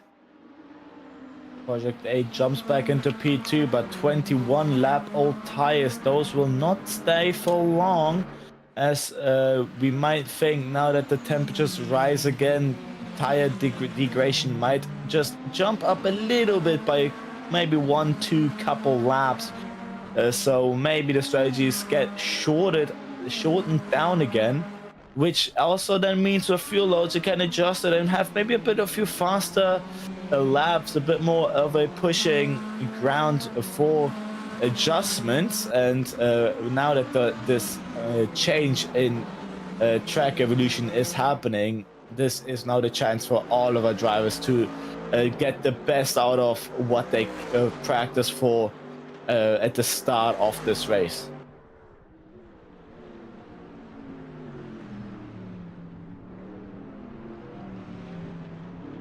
Oops, Streffer Racing Team potentially with a position up for grabs here, chasing down the FNL Racing Team Mercedes there.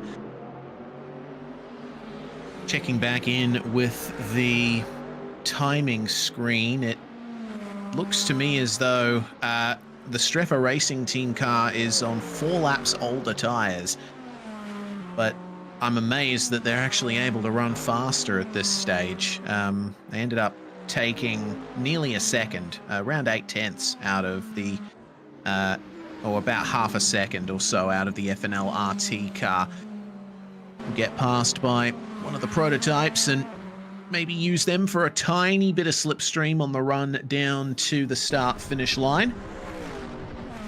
But very similar strategies between these two. They are, separated by about 8 laps or so when it comes to tyre strategy.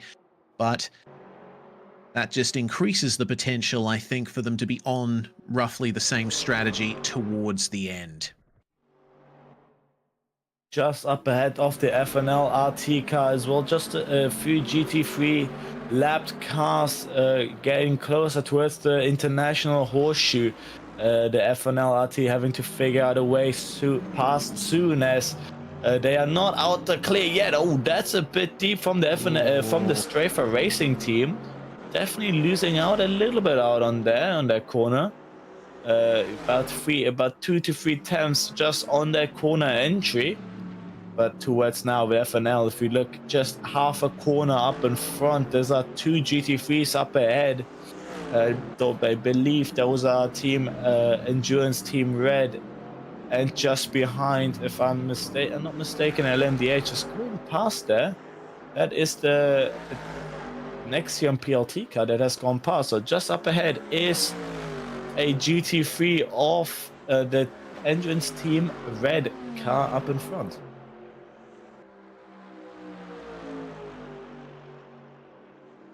Well, here we go then. PMO Endurance Team Blue is now in the pits after another reasonable stint from them. We will lose out to Park Motorsport. The gap remaining around 3 to 4 seconds between FNL Racing Team and Streffer Racing Team, as AOT Turtle Beach is still in the pit lane. Quite some time being spent here at this long stop for them. Turtle Beach. That is quite a surprise. 80 Turtle Beach was in the pit lane just a few couple laps ago when Project A went past. They've gone back. Are they having driver issues, having to switch again, or was it damage related? What has happened to 80 Turtle Beach here?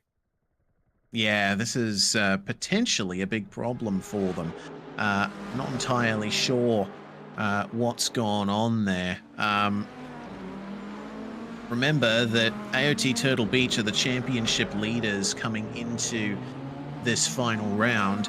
Their closest rivals, the 51 and 71 Apex 1 entries, are not here today. So they, it seems like they don't actually have much pressure behind them to try and grab the championship from here. 775 coming back actually after a string of DNSs. The only other time 775 was here was the 8 Hours of Shanghai, where they finished in 3rd. They were disqualified from Hockenheim, and ultimately we're not here for Istanbul, Kota, or Portimao. So, as far as the championship goes, yeah, AOT Turtle Beach probably making an unexpected second visit to the pit lane there, but it's not going to hurt their championship standing. That's right, here on track. That was very close in between that GT3 and that LMDH there as well. The two GT3s of OC Racing, and I believe that was the Team Delta Infinite. Team Delta Infinite as well in between there. Unlapping or lapping themselves. Lapping OC Racing as AOT Turtle Beach. What is happening to AOT Turtle Beach? Another pit stop. What? Okay, this is not good for them. I mean, I see from the wheel movement, the driver is pretty angry with himself. There's something happening to the team of AOT Turtle Beach. That's a driver swap here now. Yeah, this is not ideal at all. Well, hopefully they'll be able to sort out whatever their issue is and get back out on circuit. They're not leaving. That is issues to swap drivers. You need to leave the car. But if they're just staying there, are they trying? Is it real life setup issues? Are they trying to plug out, unplug, replug something, getting it to work again? What is happening to them? Why are they standing in the pit lane? Not moving, not in the pit box to repair damage, refuel or anything, but not leaving to let a teammate get in their car. And AOT Turtle Beach might start to drop down positions. There we go. Petronas Sim from Sim Nation gets that's a position on AOT Turtle Beach, and AOT Turtle Beach gets pushed out of the podium positions. Well, there we go. The 175 definitely looking for a massive haul of points here now. Getting into the top three. They're fifth in the championship coming into this round. Their best result of the season so far has been second at the 6 hours of Portimao. So yeah, with the majority of the cars ahead of them, the two Apex 1 cars and Casieta Mafia Corleone not present or having competed or retired for this round, looks to me like they'll be getting a massive amount of points and potential for them to elevate themselves to at least third in the championship thanks to this. AOT Turtle Beach is back out and running. Hopefully having fixed the issues now, which would be quite a disaster. 17 hours into this race to retire because of technical difficulties. That'd be a bit of a heartache here. AOT Turtle Beach was leading many stints of this race from day to night, and now being down to fourth, and those hopes to maybe finish the championship with a final P1, maybe getting out of those grasps here. I mean, as long as they can get to the finish, and I think even if they retired, they would still take the hypercar team's title. So, oh, they're coming into the pits again. What is? Are they playing a game here? Are they taking the long stops now? Am I asking? Are they just? They not stopped before. They stopped too early for a long stop. The long stop only starts once you cross a part of the pit lane. They're going now again. What is happening? Are they testing something out? What? They're driving. They don't have a drive-through. Not that I know of. Yeah, this Motor Reporter 24 goes past for P4. There, AOT Turtle Beach goes out of the pit lane and is now down into P5. Are they playing games here? Are they doing pit each lap challenge around Daytona? What is happening with the AOT Turtle Beach car? Yeah, this is interesting. Looks like well, at the very least,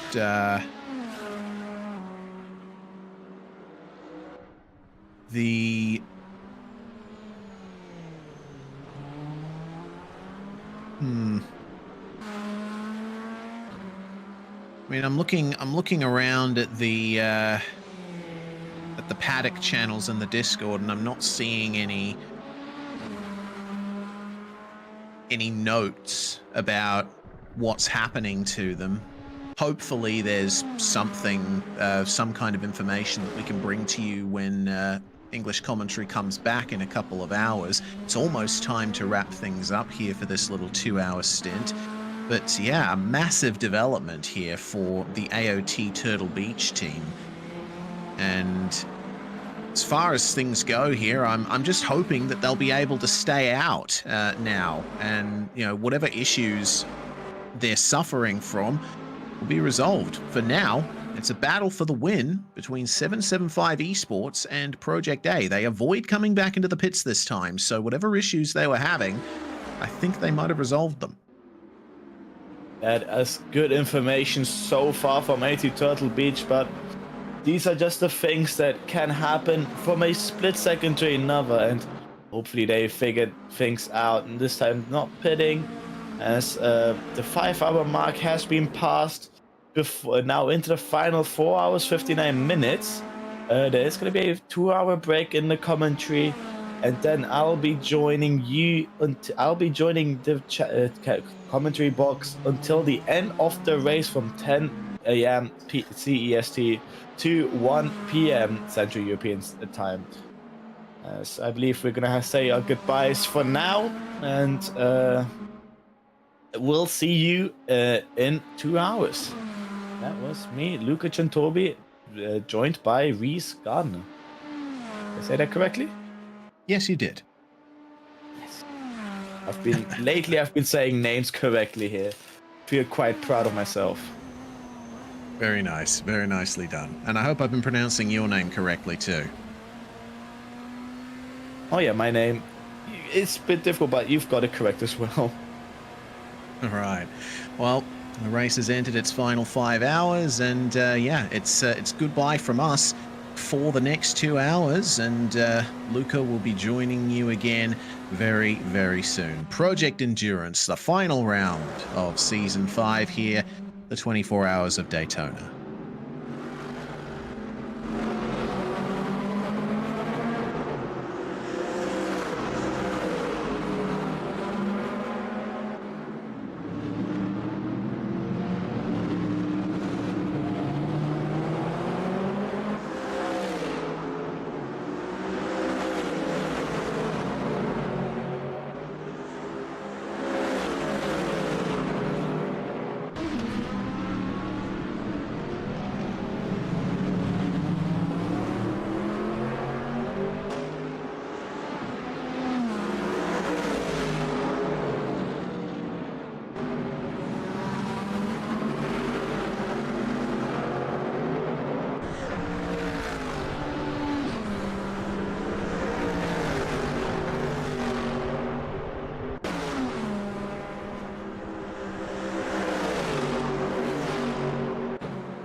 Yellow turn one, yellow turn one.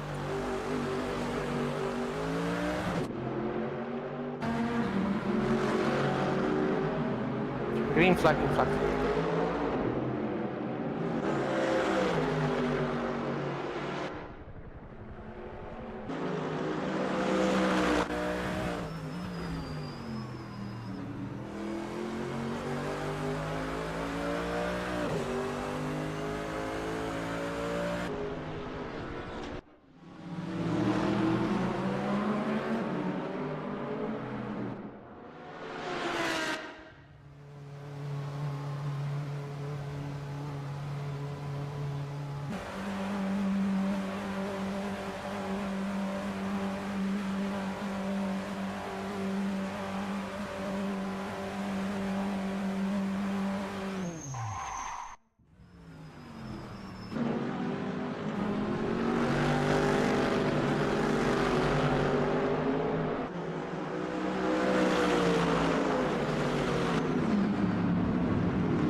Yellow turn 1.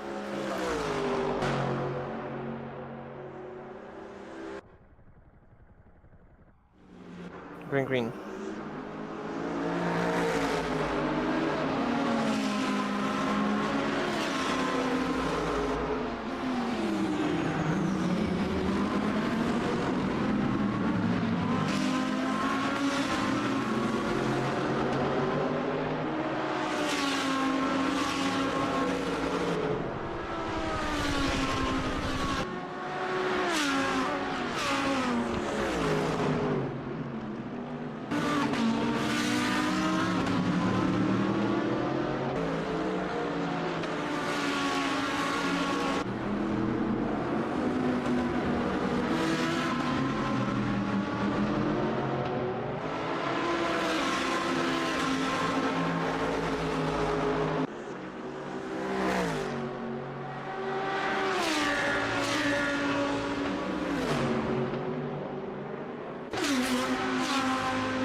Yellow exit bus stop.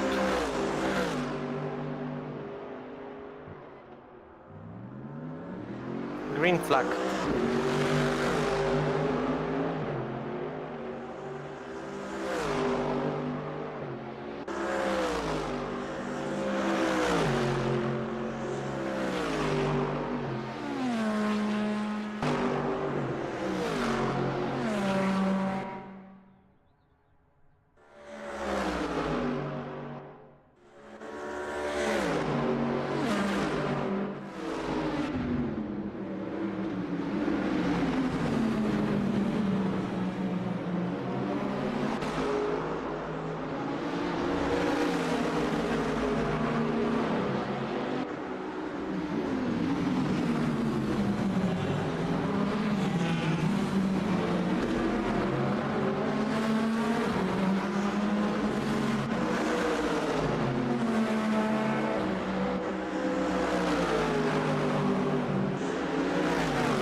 61 and 97 blue flag.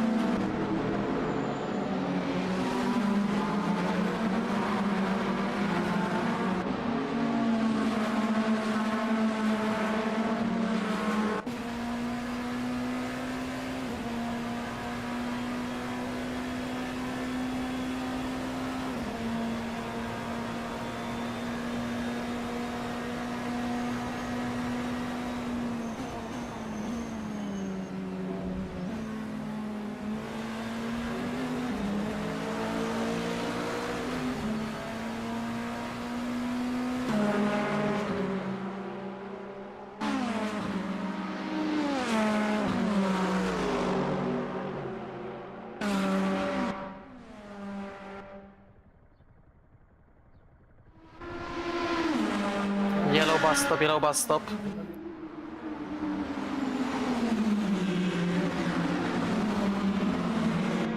Green flag, green flag.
97 blue, 97 blue.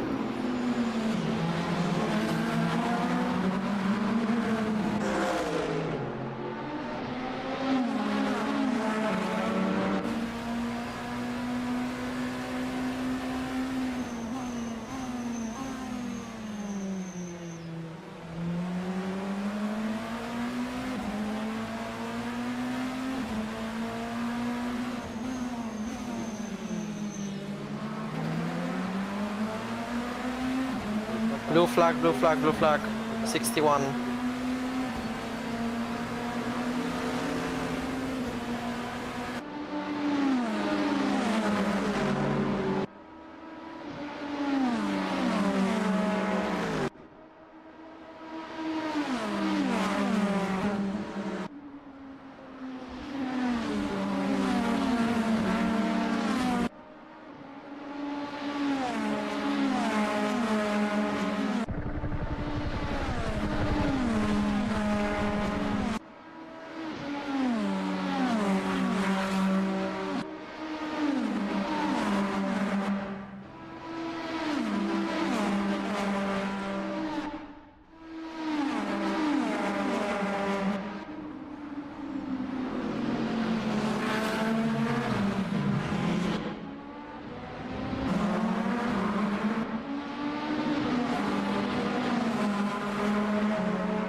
Yellow bus stop, yellow bus stop.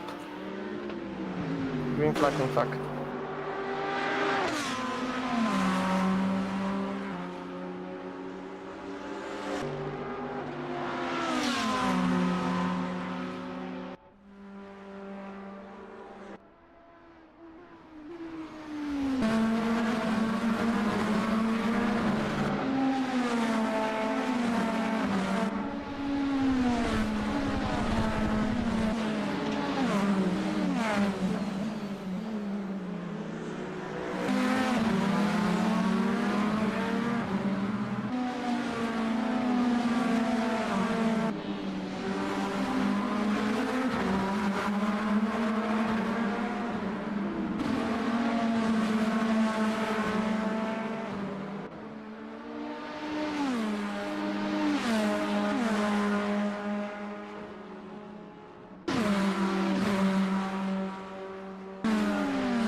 Yellow turn 1, yellow turn 1.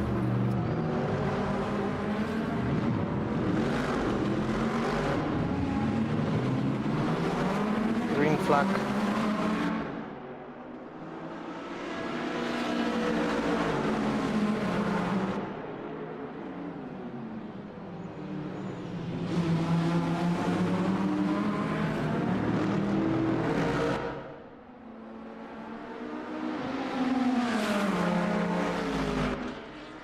"49 blue flag, 49 blue flag."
"820 blue flag, 820 blue flag."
"149 blue flag."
Yellow 10-1, yellow 10-1. Green flag, green flag.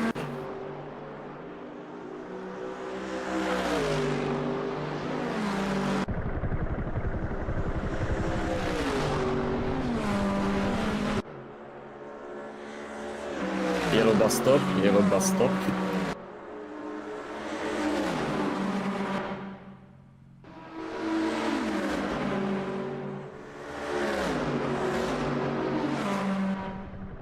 Green bus stop, green bus stop.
Car number 31, cubic system, blue flag, let Voyeur pass.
And welcome back, ladies and gentlemen, to this 24 hours here in Daytona. My name is Dominic Rieser and I will be here with you for the next hour. Later today, Luca Centorbi will join us. Not quite sure when he will, but he should soon. And until then, I will try and entertain you on my own. Well, now we have here 7th place Skigalka Sim Nation Racing coming onto the banking out of the bus stop. Behind a GT3 Mercedes. Yeah, we see the gaps are quite spread out at the moment, but still 3 hours to go. So still some time to make up some gaps, to catch the guys in front of you.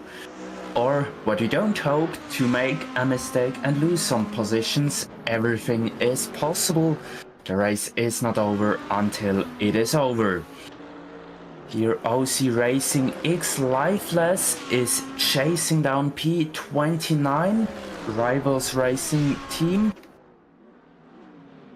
Yeah, the gap under 1 second now. It will be very interesting coming onto the banking with the slipstream. Gap was 0.5 of a second it showed us before, and now will be interesting. How strong is the slipstream for the racing OC racing car, the 98?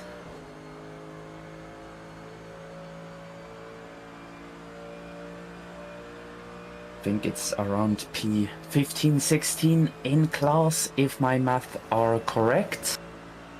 Not the strongest, but as we see, OC Racing didn't have much of an advantage in the slipstream. The gap stayed the same.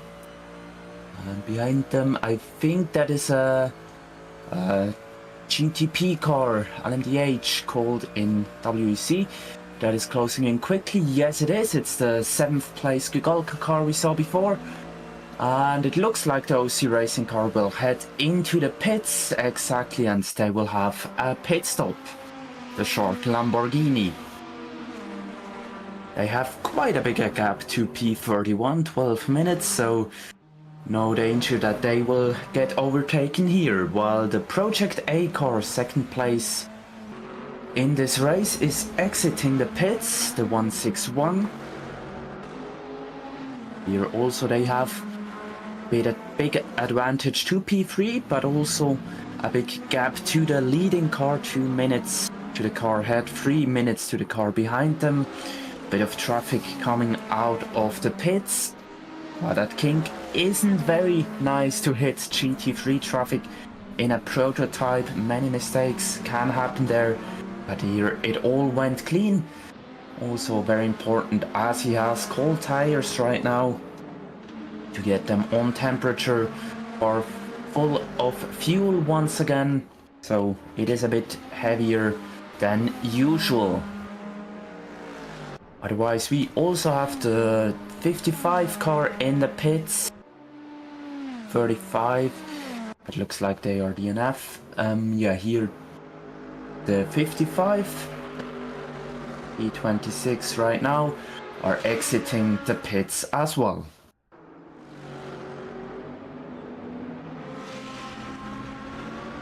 Very nice looking lights here on this car. I always love those GT3 with endurance lightning. Always make them look so special. And especially the Mercedes also in real life has those amazing lights on top and in the cooling. Make them look very, very good when you're live on track.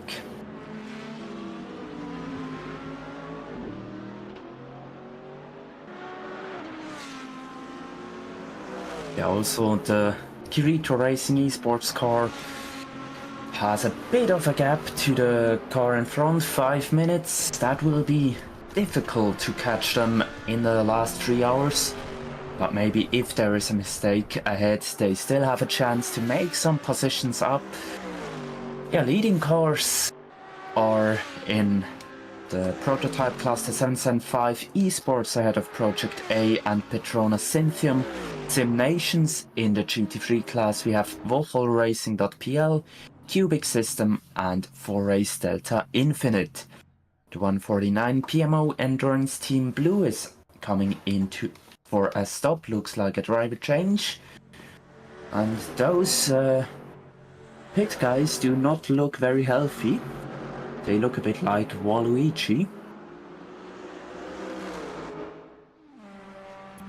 The PMO Endurance Team Blue, now the new driver is back on the server. Yeah, here we have those interesting looking pit guys. Oh, there are even some smaller ones. They have to be careful not to get run over.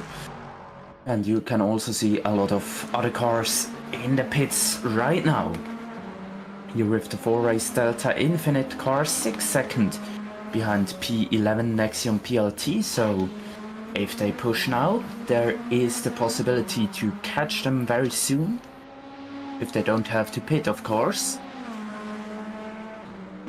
Yeah, you can see them, I think it's the car in front. They are chasing, but that doesn't really add up with the gap it shows us.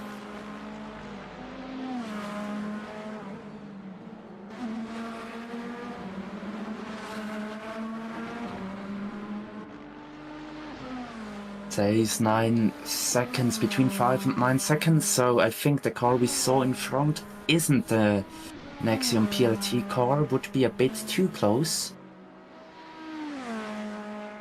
And now we have the Simnation One Vision Esports car, the 117, in for a pit stop. That's why the timing was a bit confused for a second. Yeah, here we have the Nexium PLT car, the car I mentioned before that is getting chased. The 910, always good when you hit that GT3 traffic in the banking.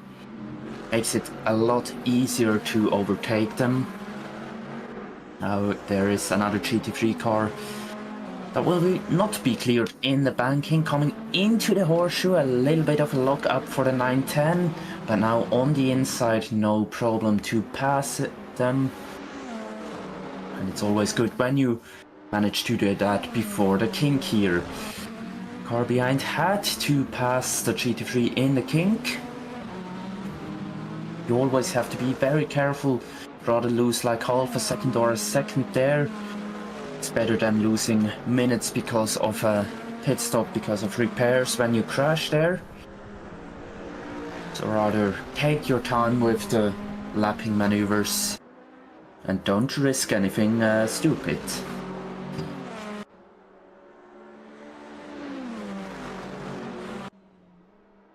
Yeah, Nexium PLT, they are 3 minutes behind the top 10, behind Apex 1 car 61. Here as well, it will be difficult to catch them, but no one knows what will happen in those 2 hours and 54 minutes remaining. Now the leading GT3 car, Wochel Racing, the 666, is coming in for a pit stop. They also have enough of a gap to stay ahead, seems. Again, a little bit of a lockup for the 910 car. Now to the 29th place 83 Rival Racing car. Here in the bus stop, getting some traffic from behind. But all went well. And now after the OC Racing Lifeless came out of the pits, the gap increased to 52 seconds. So right now the pressure is gone for the 83 car. But when they come in as well, they will have the OC Racing car back on their rear.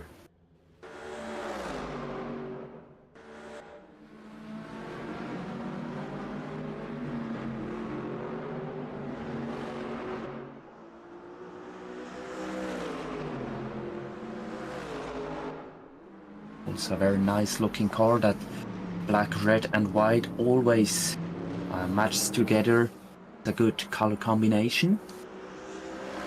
You also see them a lot if in real life racing. Now back to LMDH with the 5th place AOT Turtle Beach. They are a bit closer to the car in front. They are actually quite close to the podium. Approximately 1 minute behind P3. So they still have a chance to move up a bit here in this race. They move up ahead against the GT3 car. Behind them, I think that's the 910 car they lapped before. Yeah.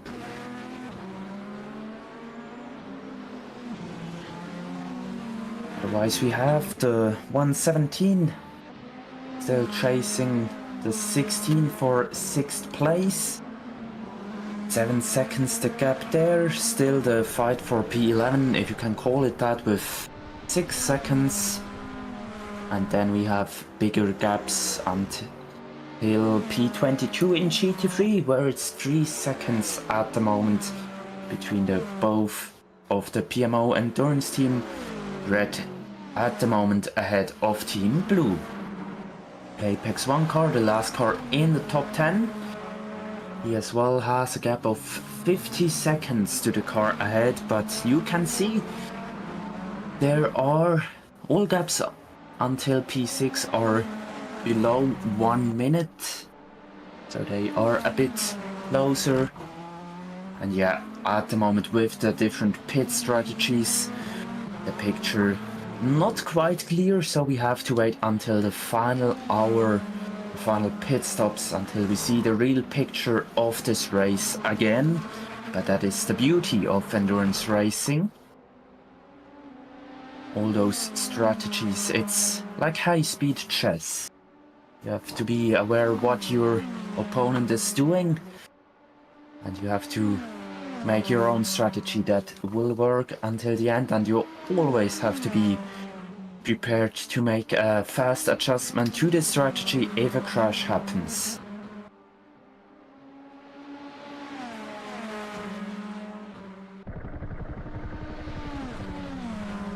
Now the 4-race Delta Infinite car has entered the pit. That car was chasing the Nexium car before, now we have it in a picture.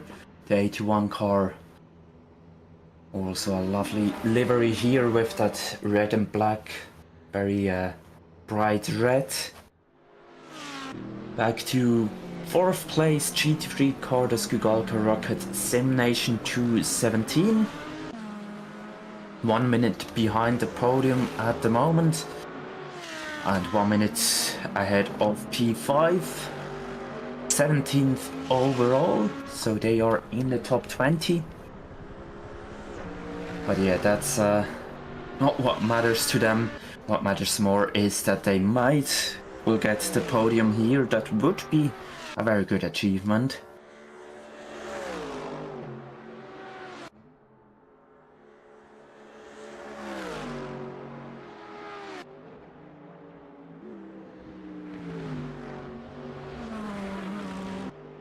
Takes a bit of dirt and grass there through the exit of the bus stop. While getting lapped now by an MDH car. Petronas Synthium Simnations, the 3rd place car, overall is into the pits, or has come into the pits. Now they will lose some places, I assume, as P4 and 5 not very far behind them. PMO Endurance Team Red, yeah, that's Wind's Shield, not the newest one. Has a bit of usage on it. And they have their teammates 6 seconds behind them. Now it says 2 seconds. The timing sometimes jumps a bit. Petronas car now out of the pits. They lost only 1 place. 4th place at the moment, 12 seconds behind the podium. It stays at 1 second. Yeah, now you can see the PMO Endurance Team Blue in the background, and there is a lot of tire smoke. I'm not sure if that was a spin. Was an LMDH car, but now it looks was just a huge lockup. Yeah, now that's a good camera. You can see the PMO Team Blue car here in the picture now. And there you see it, the teammates, the 49, 2 seconds, approximately the gap. That's the fight for P9 in class.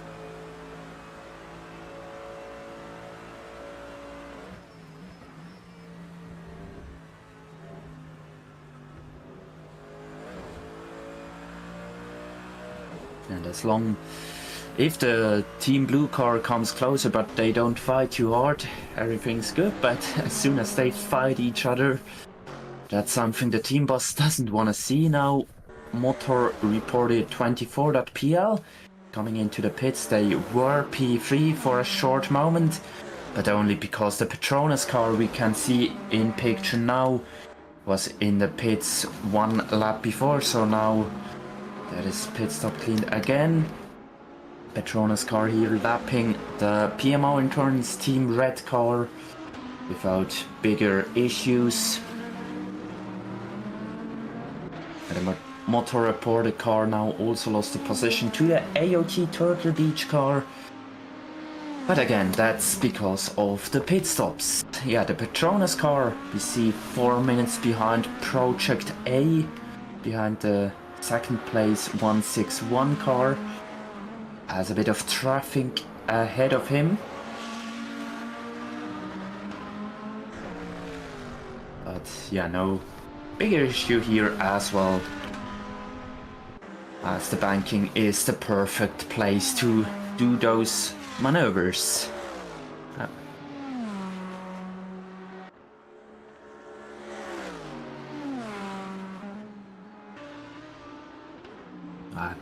Traffic in a bus stop, that is a bit a bigger problem than in the banking. As you saw, he had to lift a bit, hit the brakes, took some speed out of it. But yes, as long as you don't have a direct opponent like half a second behind you, there is no reason to push hard at the lapping maneuver like them. You only lose time in a crash, as I mentioned before. Now against the OC Racing X Lifeless car, here the AOT Turtle Beach that took over P4 because the 996 is in the pits.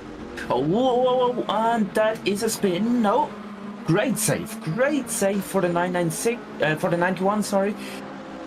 Looked like a spin, but they were able to keep it on track, or keep it pointing it in the right direction. It was off track if you want to take it exactly, but still on the tarmac. So not a lot of time lost there, just a bit of tire life. Now inside of the PMO Endurance Team Red car, and they have another LMDH right behind them, but that's not for position. Here back to the Team Blue car, still chasing their sister car, their teammates, and they are coming closer. Now I really hope they have a good communication between those cars. And yeah, I agree that it's nicer to see teammates fight, but I think at this stage of the race it doesn't make much sense to race very hard, especially as there is still the chance to gain 2 more places if they can push hard. With Move Center Sim Nations racing 40 seconds ahead of the car we have in the picture now, and the 222 Avenal Racing Team 34 seconds ahead of the 275 Move Center car Sim Nations racing. The 222, the last car in the top 20 overall, and yeah, 7th place in class.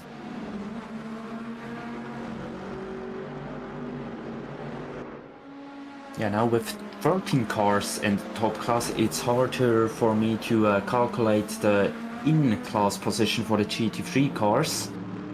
You can't just simply subtract 10.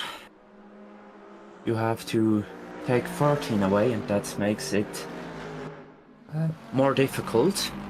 It's not that difficult, but it is difficult if you have to commentate at the same time. Going to the 28th place 997 car, G-Lab Spark Motorsport in the Lexus.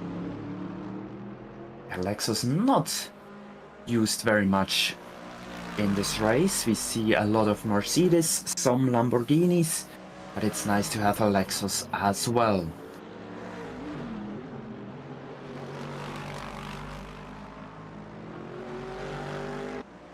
And it's also nice to still have 32 cars in this race remaining after over 20 hours. And though some are a bit far behind, it's always nice to see them continue racing and not give up, especially in a 24-hour race. It's already a great achievement if you manage it to finish the race. Here we have G-Lab Spark Motorsport in the pits and Waffle Racing the 665. A bit of a lockup into turn 1. 1 minute behind the 117, or between 1 and 2 minutes, it simply says 1 minute on the 8 at the moment. They are running very good right now.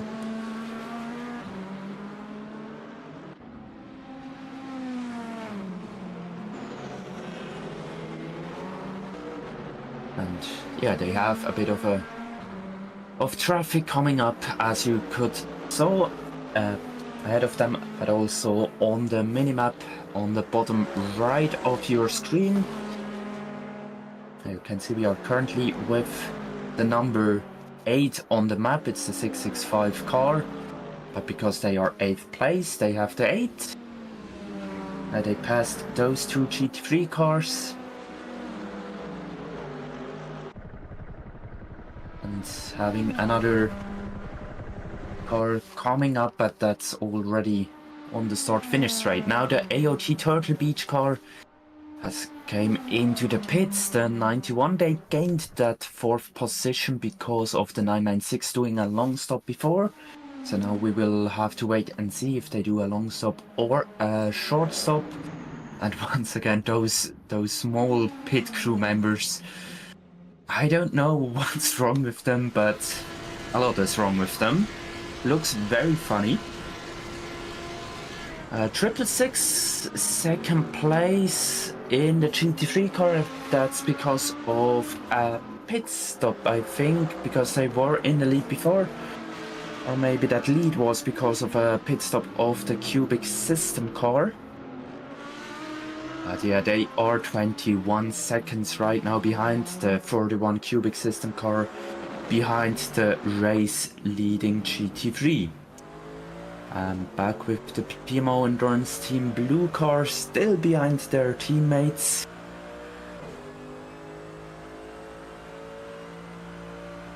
Still on 9th place in GT3.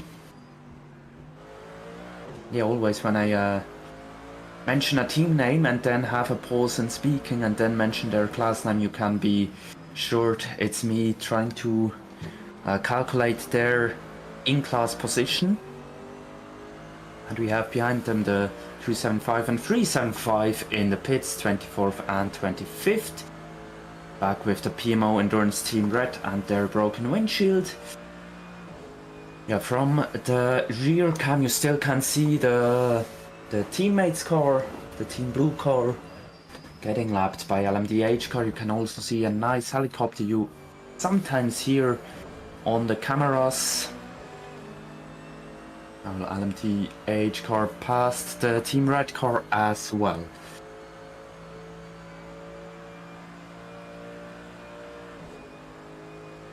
Also nice to have some blimps in the air. and some planes with advertising flying around. It's really a great track motto. I really love it. A lot of details besides the track. Now you can see the plane with the advertising. I always love it when the track mods and the track itself is also a bit lively, not just simply the track and the surroundings done in a hurry. It's really, really great to see and really a pleasure to sometimes look a bit besides the track when the racing has calmed down. But now the racing is brewing once again with Team Blue always coming a bit closer here in the infield, it seems.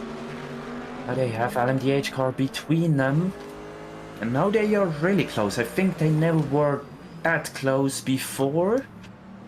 So now maybe the overtake or the fight, either way, is coming soon. That would be very great. What's also coming soon is the Assetto Corsa 2 trailer. Tomorrow, I think at 2 p.m. Central European Summertime, trailer for Assetto Corsa 2 will drop, or Assetto Corsa Evolution, not quite sure.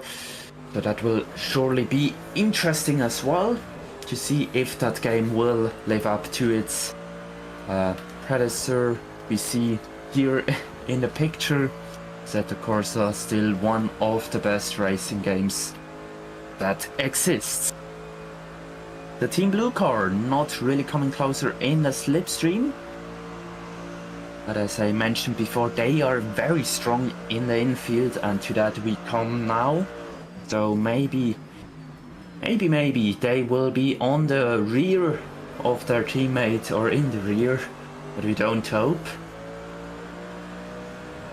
Yeah, already in turn 1 they close the gap a bit. Now into the horseshoe it gets very close. And yeah, now it will be interesting. What will they do? Will they fight it out? Will they have team orders? Will Team Blue be allowed to pass Team Red, or will they have to stay behind? At the moment, doesn't look like team order. That's good for us spectators. Not good for the heart rate of the team boss of SpiritOfEndurance team.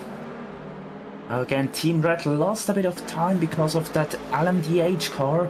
Better exit for the Team Blue car. Let's see if they make the move, if they just stay behind, save a bit of fuel. Going on to the inside, it looks like the move will come into the bus stop. Yes, exactly. Team Red letting their teammates through. Not much of a fight here. But yeah, coming again to the infield soon, it really makes sense as the Petronas car is passing them to let the faster teammate through.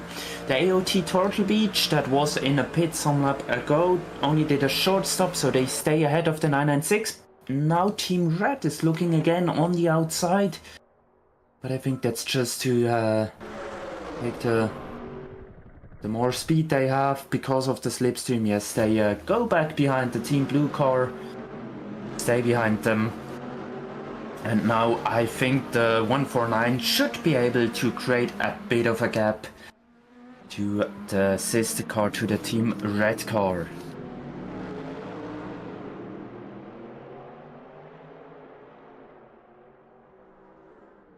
The gap ahead went a bit up now, over a minute.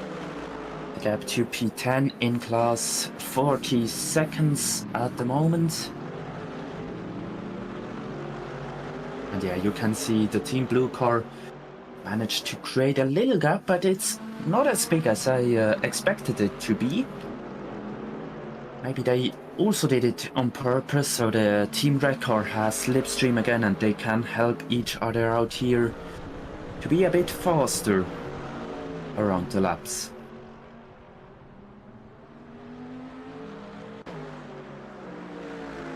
J-Labs Park Motorsport coming into the pits from P9. That should be a position change soon, with the Apex 1 car only 20 seconds behind them.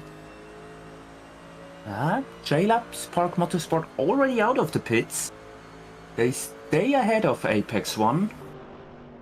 2 seconds at the moment, but yeah, JLabs, not sure if they have new tires, but full car, full fuel, so it will be heavier than the Apex 1 car.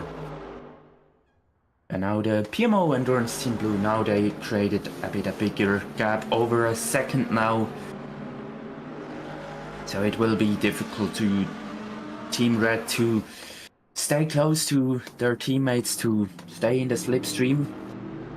But another GT3 car coming up, I think that's getting lapped.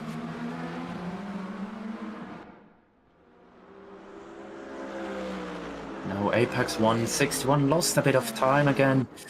The gap came down to 1 second, but now it's up again to 3.7 seconds.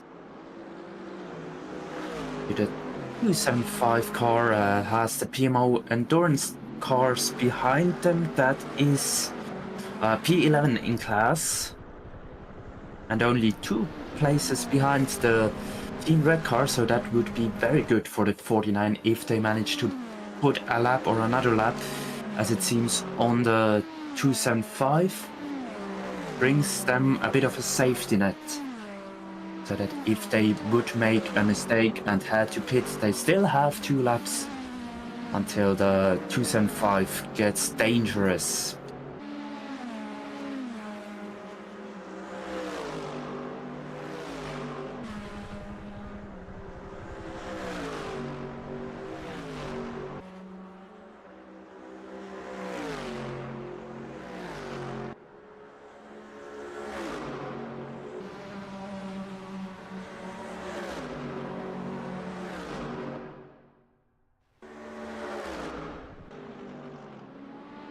We are here with the JLabs Park Motorsport car, the car that was in the pits before, and you could just briefly saw the Apex 1 car, the 61 maybe now.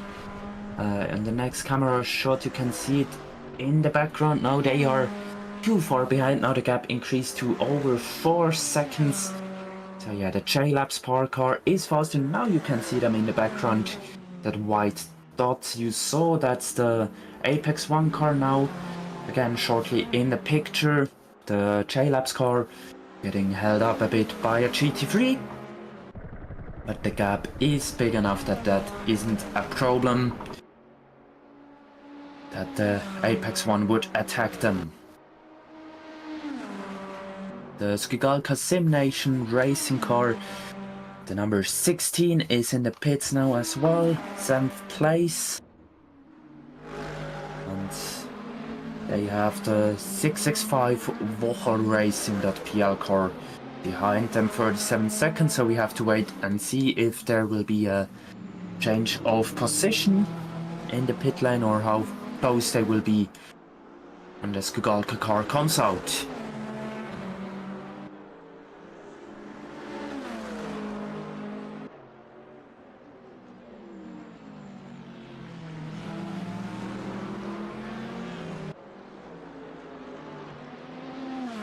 Even if the Skigalka car is now doing a long stop, they just lost the position to the 665. It could be close with the JLabs Park and Apex 1 car. Here 12th place for race Delta Infinite car, the 81. We saw them in the pits like 15-20 minutes ago, so they still have some time until they have to visit the pits again. Running a quiet race at this point of the race, with big gaps to the cars in front and behind them. Now a bit stuck behind the GT3.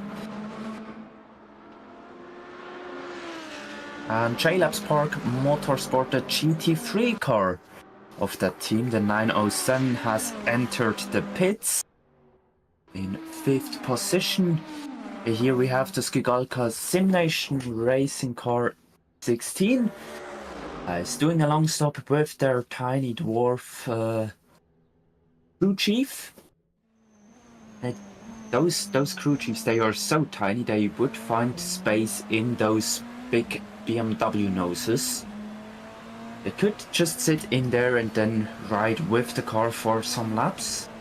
I think that would be pretty funny to do. Yeah, Apex 1 has to let the Petronas car by very soon. That is a car that is lapping them, and they are doing so before turning on to the banking here. Nicely done by the 61 Apex 1 car. Now back in 9th position as Gugolka 16 car is doing a long stop.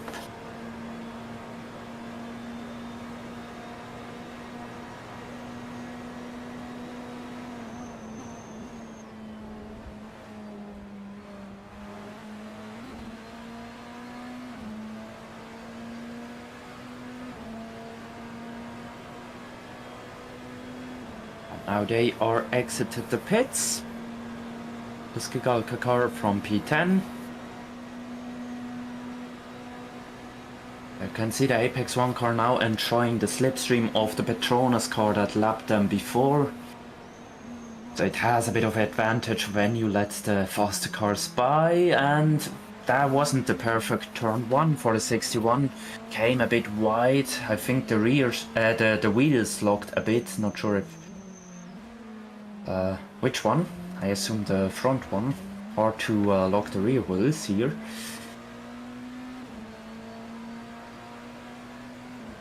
If you manage to do that, then you will get a prize. I'm not sure what prize, but you get one for doing that.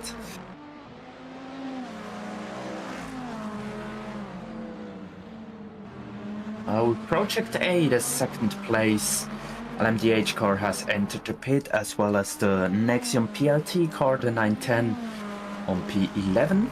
Depending on if they're doing a long or short stop, they should come out quite close to the 81 4-race Delta Infinite car, so we might have a fight for P11 soon. As well as the 4-race Delta Infinite car, the 820, is now in the pits as well. Third place in GT3. So we have some of the top cars in the pits at the moment, and we also have the 775 esports car hitting those 800 laps very soon. Welcome back after the night. The drive-through penalty for car number 222 is incident note number 41. And we have a drive-through for the 222 car just heard from the race direction. Here in the picture, 20th place overall, 7th in class. They have 1 minute advantage to the PMO Endurance cars. Over 1 minute advantage, as you can see here. They are on the same piece of tarmac on track. The FNL trying to lap the PMO Endurance car, the Team Red car, the one that is a bit further behind than the Team Blue, but now with that drive-through they will lose a bit of time. They will stay ahead of the team, of the PMO Endurance teams. And now lapping the 49.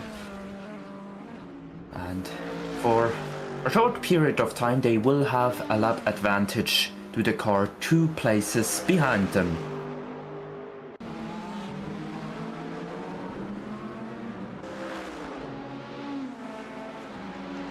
Yeah, now we have the 775 esports car 75 in their 800th lap with 2 hours 23 minutes remaining.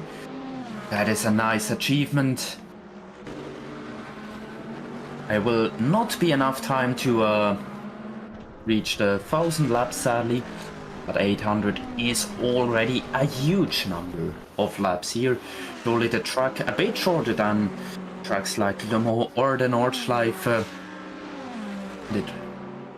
But still, 800, always nice to see such a high lap amount of laps. We now have the Apex 1 car in the pits, the 61, doing a driver change. And Wochel Racing PL 665, the LMDH car of that team, is in the pits as well, as the 775 is finishing their 800th lap, going into lap 801.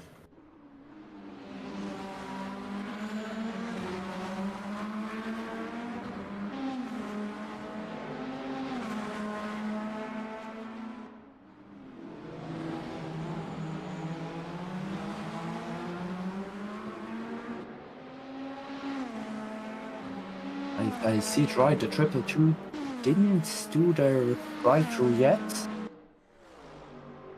I hear the 665 Wochel racing car. They will lose a lap, a place, not a lap, I'm sorry for that, to the 97 I or J Labs Torque Motorsport car. They are back in 7th now. They lost the place before because of a pit stop. They gain it back now. 910 once again with a bit of a lock-up front right tire.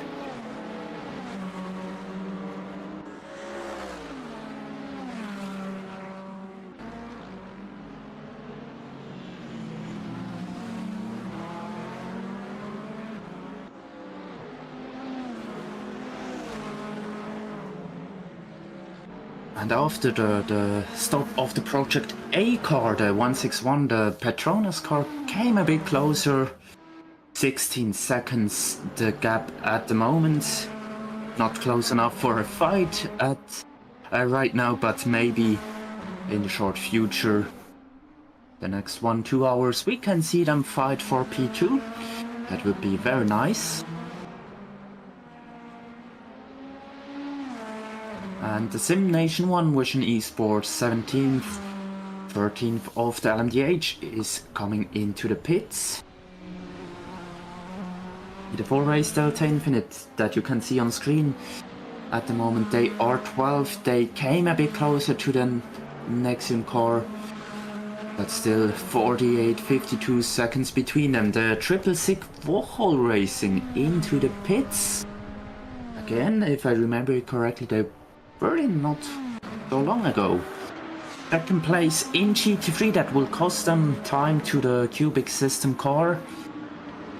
They were around 20 seconds behind them, now it will increase. They are out again, so I assume it was a drive-through. And not very enjoyable if you are fighting for the win and then you have to do a drive-through. That is time that can cost you the race win at the end of the race. Now always important to keep it clean, to have as less penalty as possible. Best thing would be no penalties.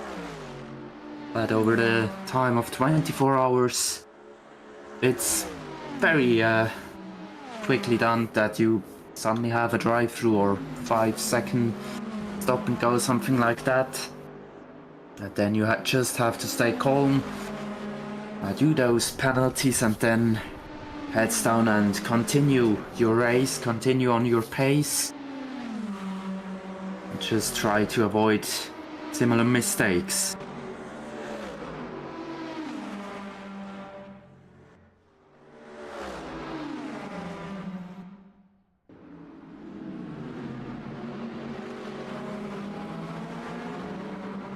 The Nexium car bit in a traffic jam with a GT3 and LMDH car. Another GT3 coming into the horseshoe. 910 goes a wider line. The car in front didn't manage to pass the GT3 as well.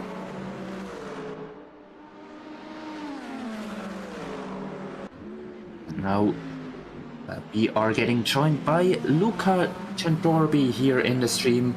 Good morning, Luca. Good morning to all of you as well. I apologize, I should have been here an hour ago, and I just noticed my watch being just an hour behind. Apologize for that. How's this so far, the final couple hours of this race? Well, at the moment we have it quite calmly. We have some cars closer to others, so maybe there will be some fights in the remaining 2 hours. But otherwise, we had a very quiet hour so far. Project A still being about 4 minutes behind Sense of Esports. Looks to me they're still in the pit lane. They're just in the pit lane. Look, is that a long stop from Sense of Esports or just a normal pit stop? I'm not quite sure. With the gap, it looks like they will have another long stop, but that was a short stop as they just exited the pits. You could have saw them coming out here again. On your left side, you will see them.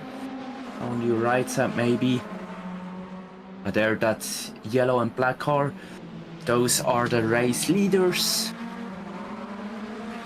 Now with full fuel again and a much heavier car.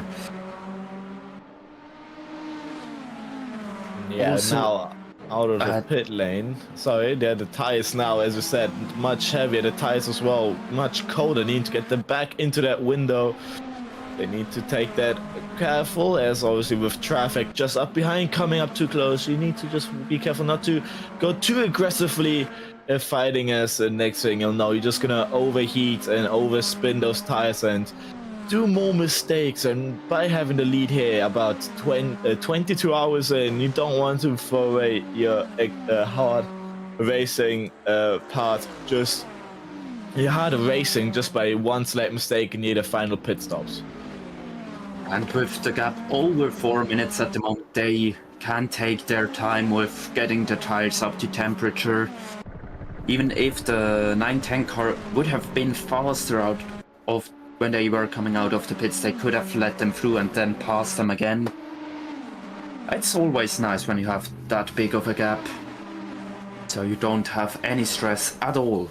We also have the 709 car in the pits right now. 5th in class.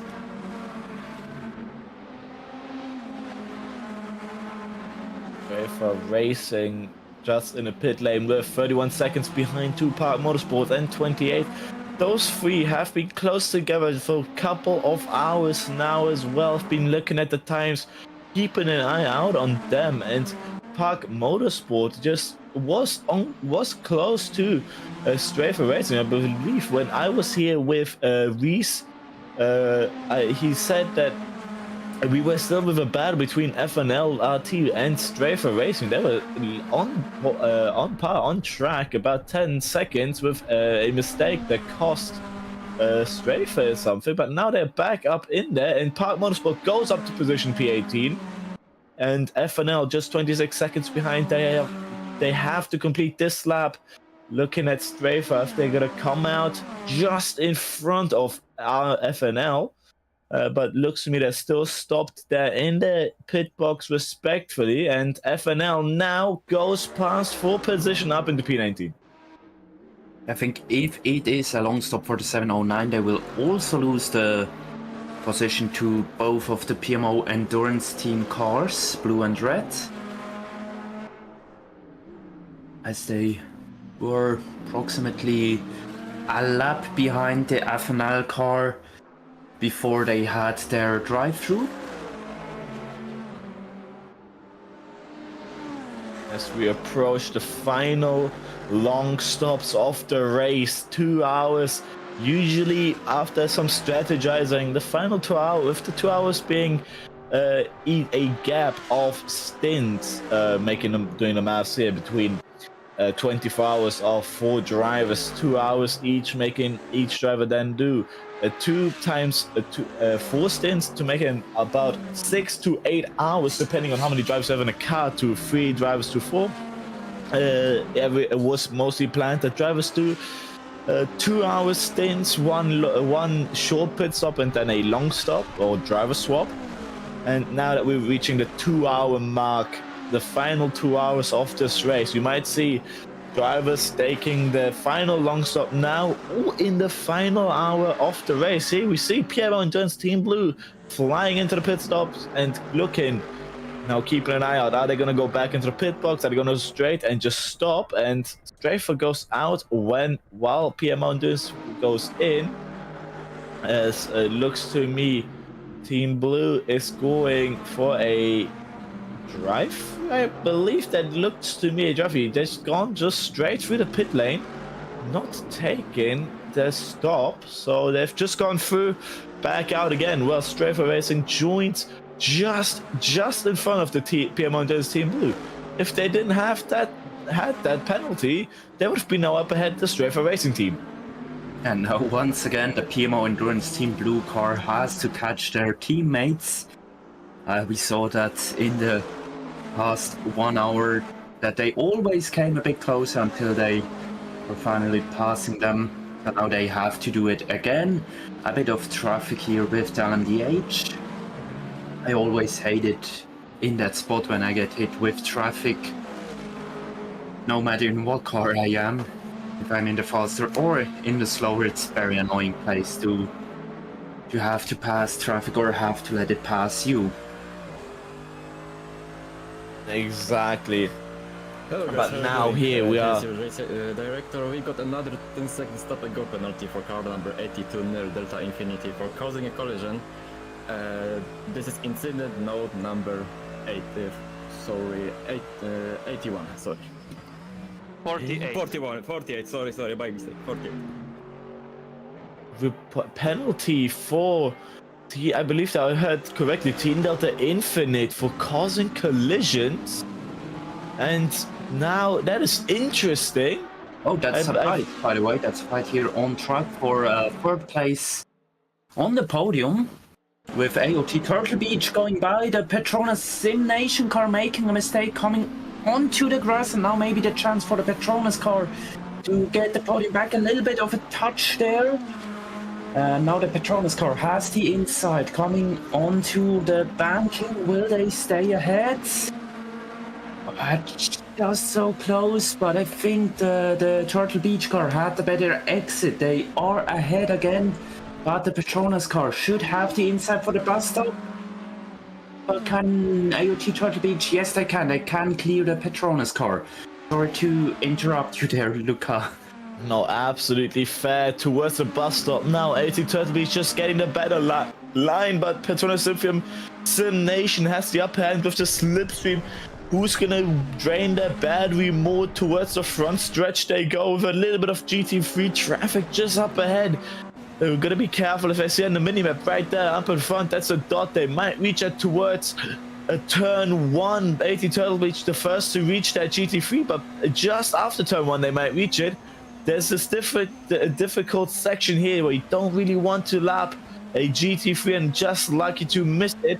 Towards turn 3 they go, the international horseshoe.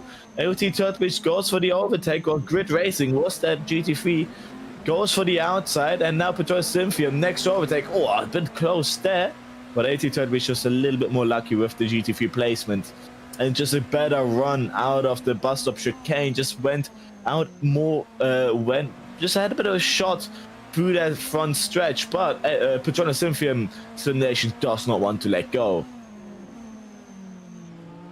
The Petronas car had a bit of better infield, it seems, now coming again on the banking.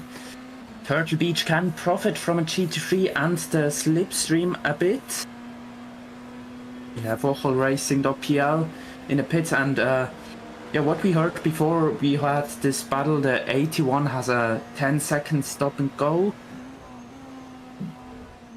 But yeah, they are 12th place at the moment, 50 seconds behind P11. Hopefully Race Delta Infinite manages to get the penalty sorted as soon as possible. We don't want to keep that penalty for longer periods of time, as maybe a shot to maybe gain that lose as little time as possible goes away time by time, lap by lap. As that looked to me that FNL car, yellow at the bus stop, now green at the bus stop. There was a mistake through that couple of corners, but now everything is clear and back to racing speed through that corner. But now looks to me, AOT Turtle Beach got their pace up again with those little issues that they had. I don't really know what happened before. Well, me and Reese were in the commentary box. They were pitting every lap for about 3 laps. They've gone in, stopped for a little bit, doing nothing in the middle of the pit road to just go. I believe fixing some setup issues. But then but that may cost AT Turtle probably as much time to Project A for the lead or P2 of the race. While 775 Esports here, incredible strategy so far, is leading the race by 4 minutes. That is a huge lead. So they really can put cruise control in and just relax a bit. But shouldn't do that. Most of the mistakes happen when you relax too much and then you are not focused anymore. And AOT Turtle Beach coming into the pits. So Petronas back in P3. That looks to me like a strategy pit stop call. There's 20 laps on those tires. There we go. They pull over into, I believe that is that pit box. Just a little bit. No, they've left. So driver swap. That is a long stop from the AOT Turtle Beach. And Petronas Symphony on 23 lap old tires might also start thinking on maybe pursuing their strategy here, but up into P3 with a minute to ahead. And I believe now it's going to be 2 to 4 minutes behind, as AT Turtle Beach is going to lose out 4 minutes in a pit stop. So if Petronas Symphony plays it correctly and gets good in laps now with a good stop, a good stop, they might just come out ahead or next to AT Turtle Beach and maybe even get some good battles out of there. And if they're even lucky, get that podium position out of that.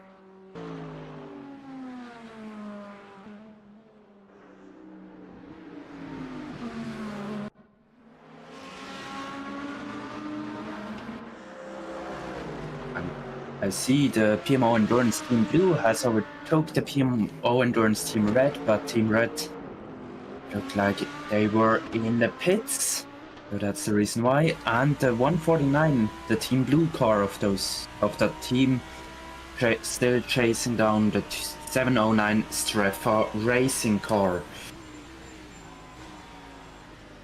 After Team Blue had to take the penalty, Strefa Racing is just up ahead, and I now remember the battle FNL versus Strefa. They're back next to each other on position, just as we left it off. And now Endurance Team Blue wanted to join in as well. Back to those nice sunny times of the race. The lights are now turned off again. Everyone just focusing back on that sunny asphalt, on the higher temperature asphalt. As during that nighttime, it was crucial to keep those temperatures just up. Now back with the racing here. These final 2 hours are now very crucial to get fast, very consistent.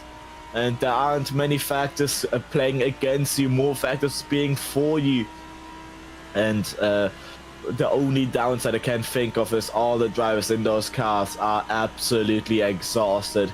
It looks just a nice sunny day on this nice Daytona track, but the backgrounds from all our drivers here, having driven 22 hours next to each other in those teams respectfully. It's just insane to see, insane to think about how much racing we have and how much racing we still have to go.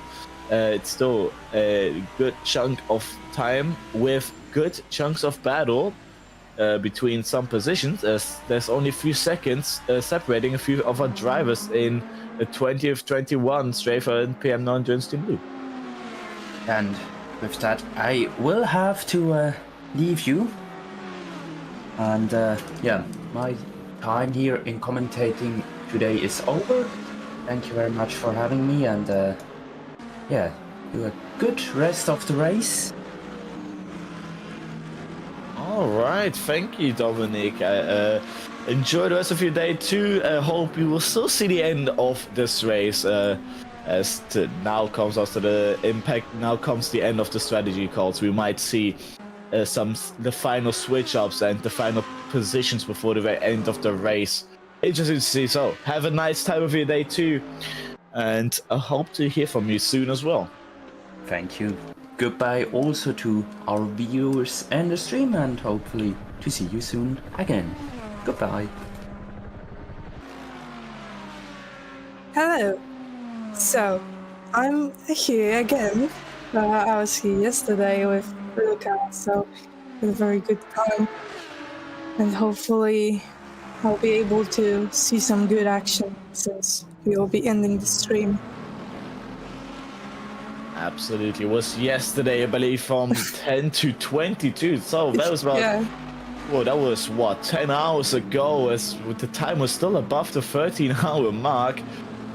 This is just how long a race we can say a race that we've watched yesterday is still going on today. And much has happened till then. Cyber5 Esports leading our LMDH pack with Project A is second. Porto Synthium looking to get a pit stop soon. Oh, Cubic System Almost sending it contact. down the inside there. wow, that was amazing. I was thinking that it's gonna be contact, there was a little too no space. But now watching Veil Racing with number 666 on the car, P15 at the moment. Second place in GT category. Going straight in the bunker. And going to straight. Strefa Racing Team 709 on the car, P20 over under Kinjolok and Ivan. And PM under is Blue Team with number 149 on the car, fighting for P20. Going into the bunker and going soon onto the straight. They're As too far away. Oh, sorry. oh, Go on. no, as I believe, as I want to say, as Cubic Systems leading the GT3 pack here by just a few couple seconds. Royal Racing just has also way worn tires. Our class Cubic System on 2 lap old tires, just having left the pit lane, while Royal Racing's on 28 lap old tires. That car is soon to go back to the pit lane, but I believe Royal Racing, but when I left, was in a huge lead. They've already cashed in their final long stops, while Cubic System probably, if I'm correct here, still needs to cash in 1 or 2 more long stops, which in the end will bring them together after all that action again. And I can't wait till the final long stops happen across the entire board, because then we will see which strategy has played out the best, who has calculated the most, and who just played their aces up their sleeves correctly in this 24-hour race. That is, of course, true, because those final 2 hours will be, well, the most strategic hours. There is not much thing you can do now, since the final swap will happen. So we will see if the drivers really did the best that they could. Watching now Cubic System number 31 on the car, P14, leading, as you said, the GT pack with plus 6 seconds gap to Royal Racing. Almost 7, actually. They have been driving amazingly throughout the whole race, just being at the top of GT pack. Looking at the timing boards, I see a battle for 29 brewing up between Car OC Racing and Rivals Racing. 98 versus 83, about half a second to each other. If I'm correct here, they are absolutely fighting out on track, but also a battle for second, still starting to get just a tiny bit closer lap by lap, but Royal Racing knows that that might not be their battle yet, as they still have the one pit stop they have to do, as those tires, they might start to look more flat than they should, as it looked with those little lockups here and there. Those tires might not be on great shape. Looks to me that they are still gaining a little bit more. Look at the tire, look at the mini map on the bottom right. There's just a couple seconds off the banking. About, it says 6 seconds here, but we know that those seconds sometimes on the tower are wrong. So the actual gap is 6.0 seconds, and it does look to me that it's stable around the 6 second mark. here. Yeah, exactly. So hopefully in few laps we'll see some great fights like we've seen already. Just wheel to wheel, leaving absolutely no door for a mistake. Voyeur Racing is having now kind of an alone race, as I used to say, just trying to make that gap as big as possible to run away from Shigaoka Rocket Sim Nation, which is now in pit lane. Going straight on. Voyeur Racing is really looking good. 3.7 second gap to Cubic System, trying to make their way up to P14. Absolutely, with the pit lane Shigaoka Rocket Simulation, you said it too. They tried to increase the gap as the Delta Infinite now slotted themselves behind into P3 GT3 classes. Oh, that looks to me, those tires are not happy whatsoever. That was sideways through turn 5. And Delta Infinite, as I was saying, Delta Infinite were now aiming to get the first podium in that GT class, having a unfortunate season so far and not having gotten better than anything in the midfield. But here we are, battle for 29th, the OC Racing versus Rivals Racing. And this is a battle that I'd like to see as well, as that is my team right here that we are on board with, going around the second banking, and with the Pure Endurance Team Red helping our team here, the OC Racing. Obviously, no bites, but what has happened there? That is a very aggressive move, as OC Racing decides to actually go back to the pit lane to serve a pit stop, as the end of the hour has arrived here. But that was a move that you would not like to see in racing, as going from banking to flat in the apron just that fast. That's a driver swap from OC Racing. That is true. That was really unexpected to see. So I was a bit shocked. We're now with Rivals Racing Team, having P13, number 83 on the car. Going straight on, not looking at anything at the moment. Going through the horseshoe. Towards turn 7. Yeah, they have here fighting. Rivals are just following. PMO team, Endurance Team Red here. I believe that is just up ahead. The 22 position car, 275. Just try to match their pace here, which is great to see, as you want to be matching the pace of the fast runners up ahead. And I think they're not even matching, they want to overtake, they want to go even beyond towards a price. I do the bus stop. Careful, boys, you're not fighting for position. In the back, Grid Racing joins in as well, while I believe that's Royal Racing, LMDH as well. But that is Grid Racing losing out. These two are still duking it out, going side by side through the second banking. Another LMDH, I believe that was a Turtle Beach car on the outside of the second banking. And now the Endurance Team Red is behind and looking for a move towards turn 1. That is true. They're still fighting. PMO Endurance Team Red and Rivals Racing Team. They're both fighting for who is faster. And PMO lost this battle. They're not fighting for a position because they're overlapped, but yeah, they want to match the pace. And what happened there? It seems like Rivals Racing Team just fell off the corner, losing their pace.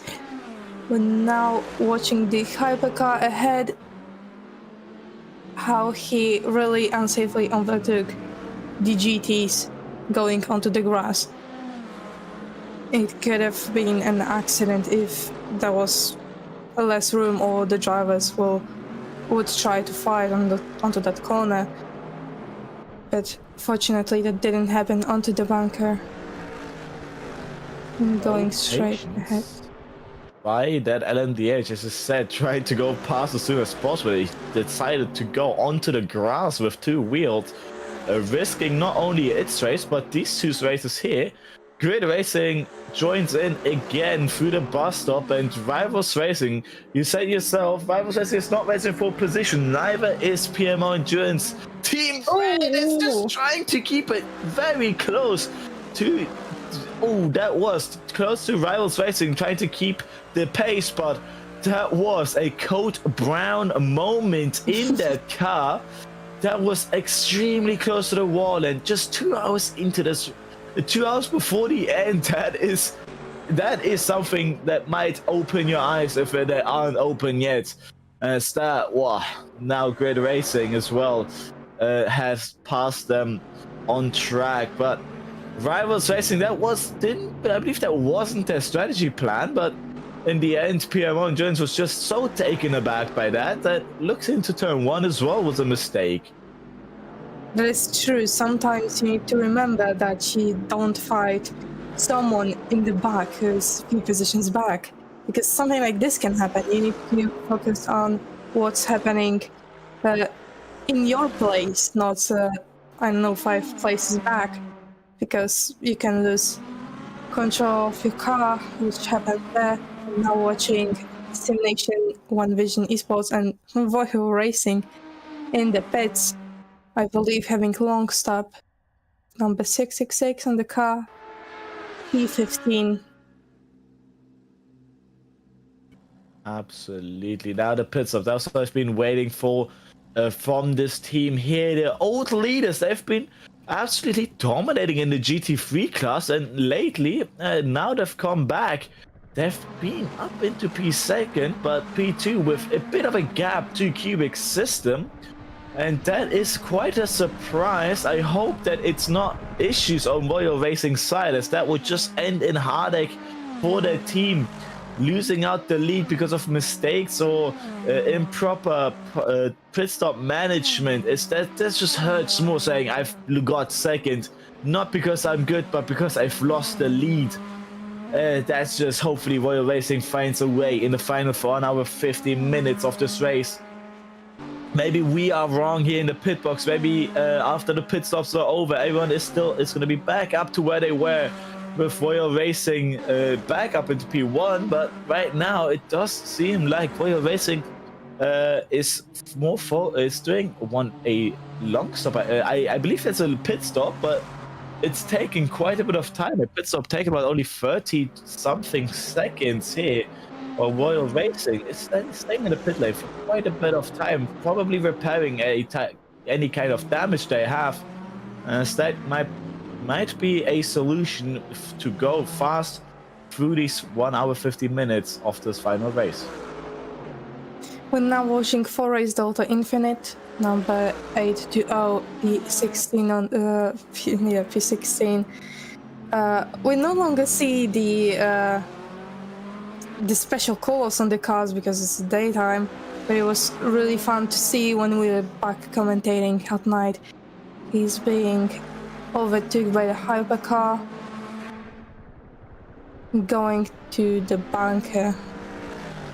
There's really not much to say since he has plus 1 minute gap to Shigaoka Rocket Sim Nation, which is P17.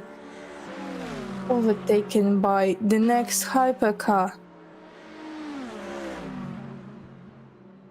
going into the chicane. The cars on track seem to be a bit further scattered again after a few pit stops. The closest, I believe, right now are the PMO Endurance Team Blue to Strafer after that pit lane drama that happened when they left. Both of them about 5 seconds together, but PMO Endurance Team just can't find their pace to Strafer Racing. On the screen it says 5.6 seconds, but it jumps around not knowing itself where it is, so I'm gonna keep you here saying it's on 6.8 seconds and constant on that from the last time I've checked being 6.0. They are just losing just a little bit of time to the Strafer Racing team up ahead. And that is just the pace difference between those two in this final dying hours of the race. And PMO Endurance Team Blue car just maybe focusing more to keep their position rather than pushing it and risking something. Maybe their strategy is over and they know in the next strategy call that they might get the position, or maybe they know that that the Strafer racing team is just not their rival in this part of the race, and just rather decide to keep it clean and keep it safe for the remainder of the race. That's true. Sometimes it's better to not fight and keep your position rather than fighting and risking crashing into somebody. Well, now watching JLab Spark Motorsport number 97, sorry, on the car into their cockpit, we can see the BMW steering wheel and all those freaky, colorful buttons that we have on here. I actually can't imagine how the real-life drivers managed to. That looks to me to be the Volkswagen logo, if I'm not mistaken. That is the Volkswagen. Yeah, sorry. The car is a BMW. That you are correct on that one. At least I was correct with one. Okay. At least the drivers were a little bit funny and putting a Volkswagen sticker in the I see it as well. There's a Volkswagen logo at the front. There we go. That is a BMW logo that should be supposed to be there. We don't talk about this one. Maybe it identifies as a Volkswagen. You know, cars can change their. I mean, the Volkswagen logo is not owned by the BMW, but you know, maybe they like each other so much they just switched. How can I say, not gender but car identity. Just we don't talk about this one. Cars can be like people, you know, in Final Cast seasons or something. I don't mind. Going on to Royal Racing Team number 645, I believe. I can't really see. Maybe I can look on the 665. Yes, I just look at the live timing. Going straight from the bunker. Sorry, from the bus stop onto the bunker. Not having anyone ahead or behind them, really. Except from the GP behind that they overtook a few seconds ago. Royal Racing was a bit further behind in the race. While a little bit was happening in the mid parts of the race. Royal Racing was more stuck towards the P10's positions, but now it's back up into P7 as AOT Elma is in the pit lane and Kirito Racing. We talked to the owner before just past midnight, and he said that he's quite happy to see how the drivers are racing in the team here. El Kirito is in the bottom. He was here with us.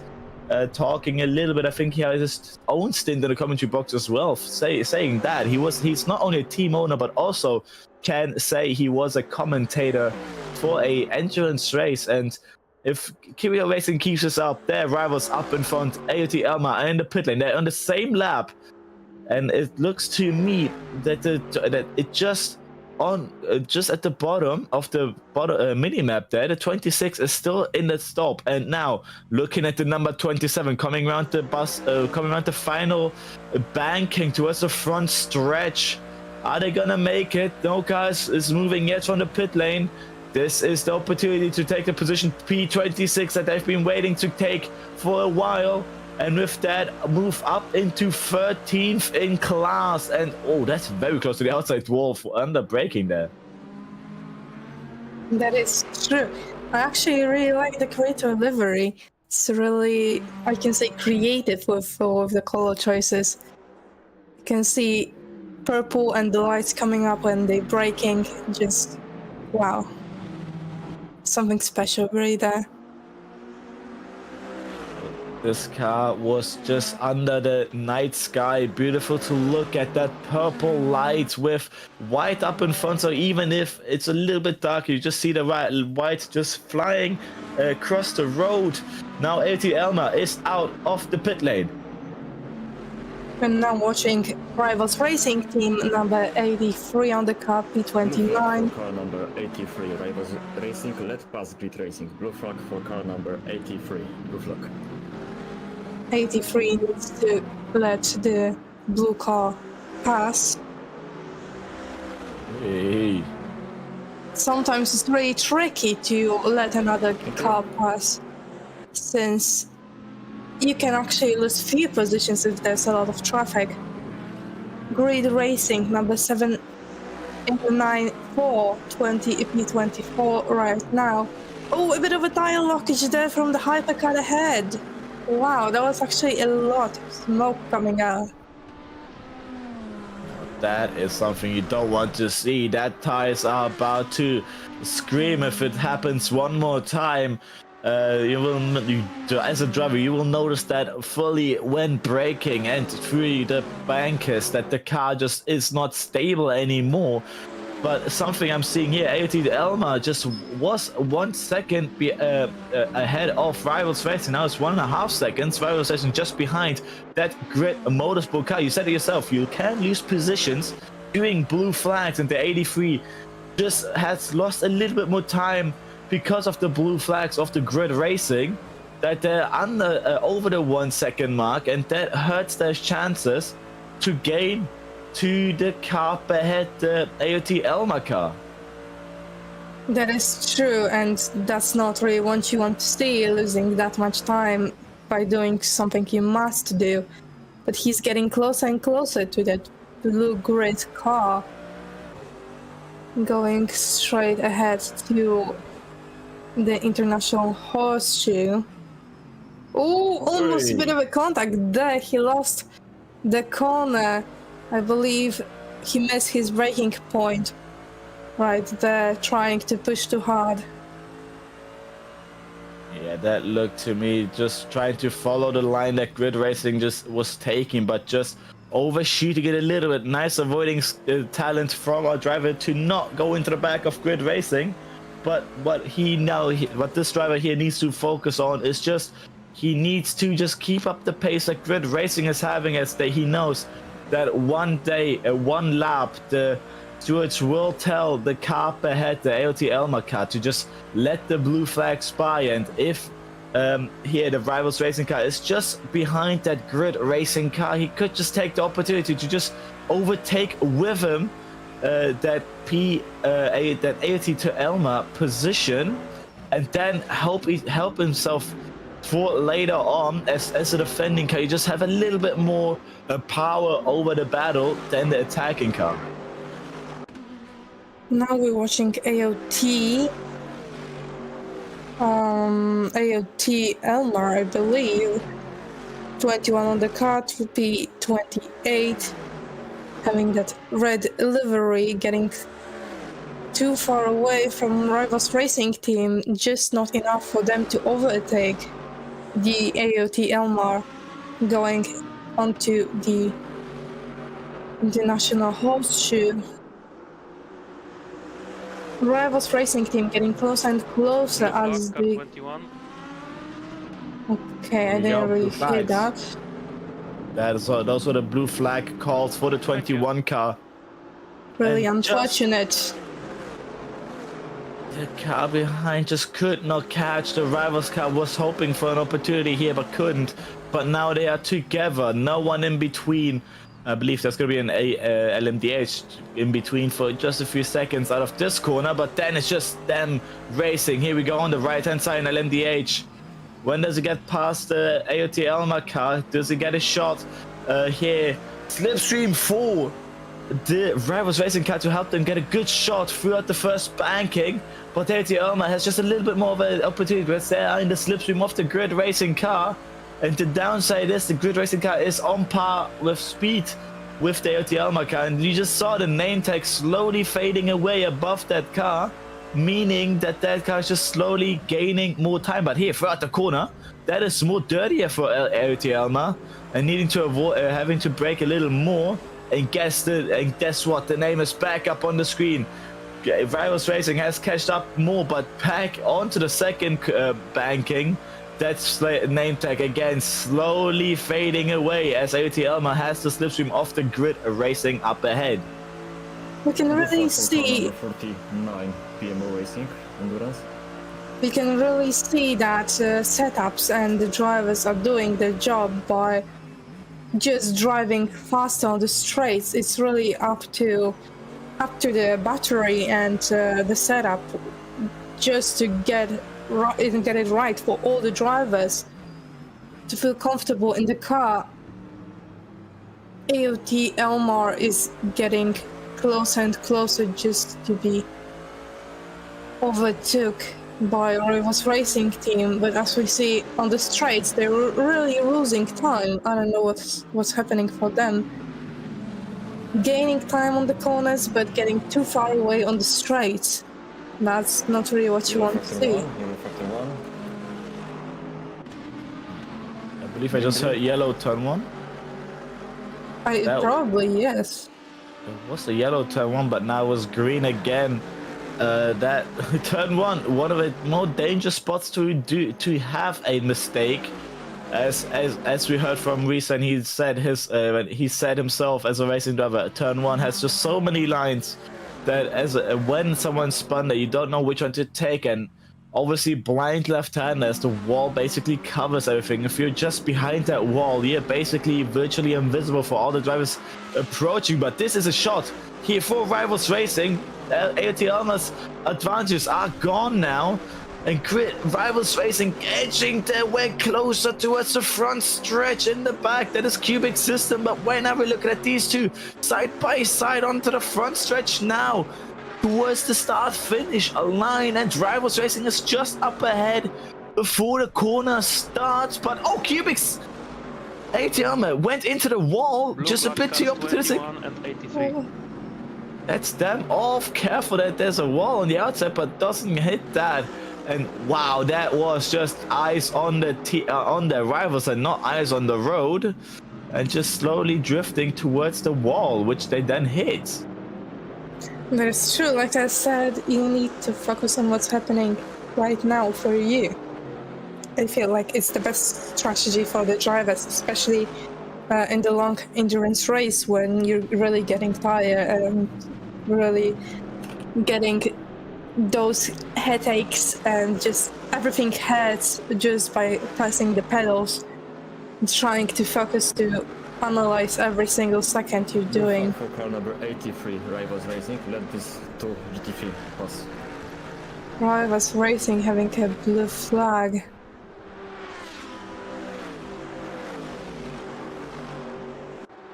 There we go. Rivals Racing with that blue flag of the Cubic System cars, but this time they won't be able to.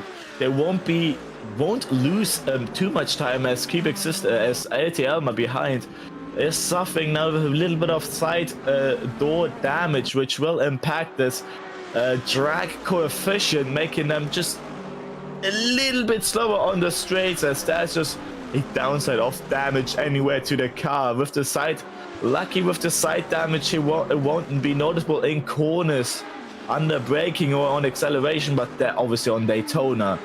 Having a worse straight line speed because of damage is very noticeable. As here we are, AOT Elmar wanting to go past the Strafer Racing car, but I just saw that. Oh, there's a car off turn 1 on the right hand side. That was the Strada Corsa Lamborghini overcrest there, rejoined nearly dangerously, but that's what I saw before. The AOT Elmar just trying its best to go past that Strafer Racing, but just did not have that speed now, and they're gonna have to suffer with that until the next pit stops come around, where he can fix that damage and be back on 100% power. Blue flag car number 21, blue flag.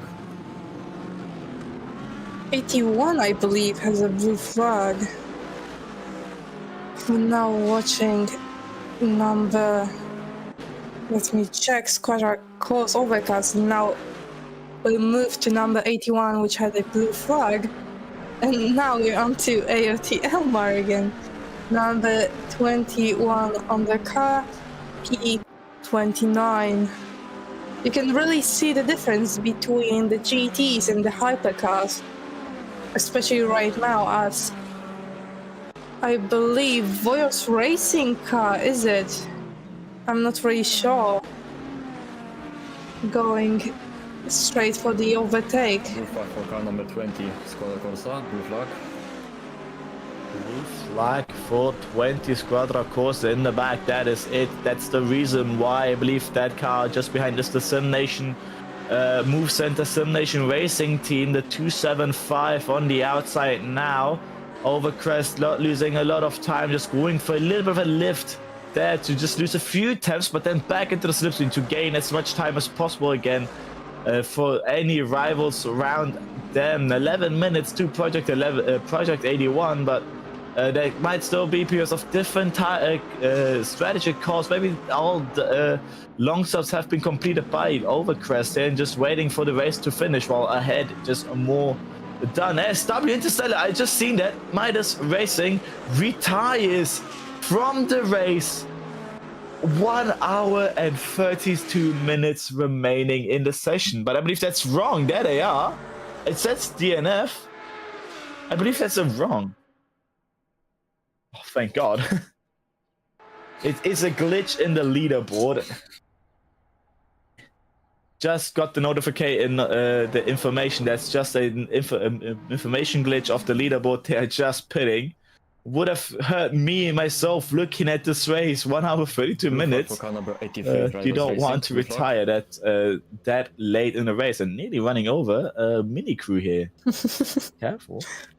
That mini crew is really freaking me out. Why so many?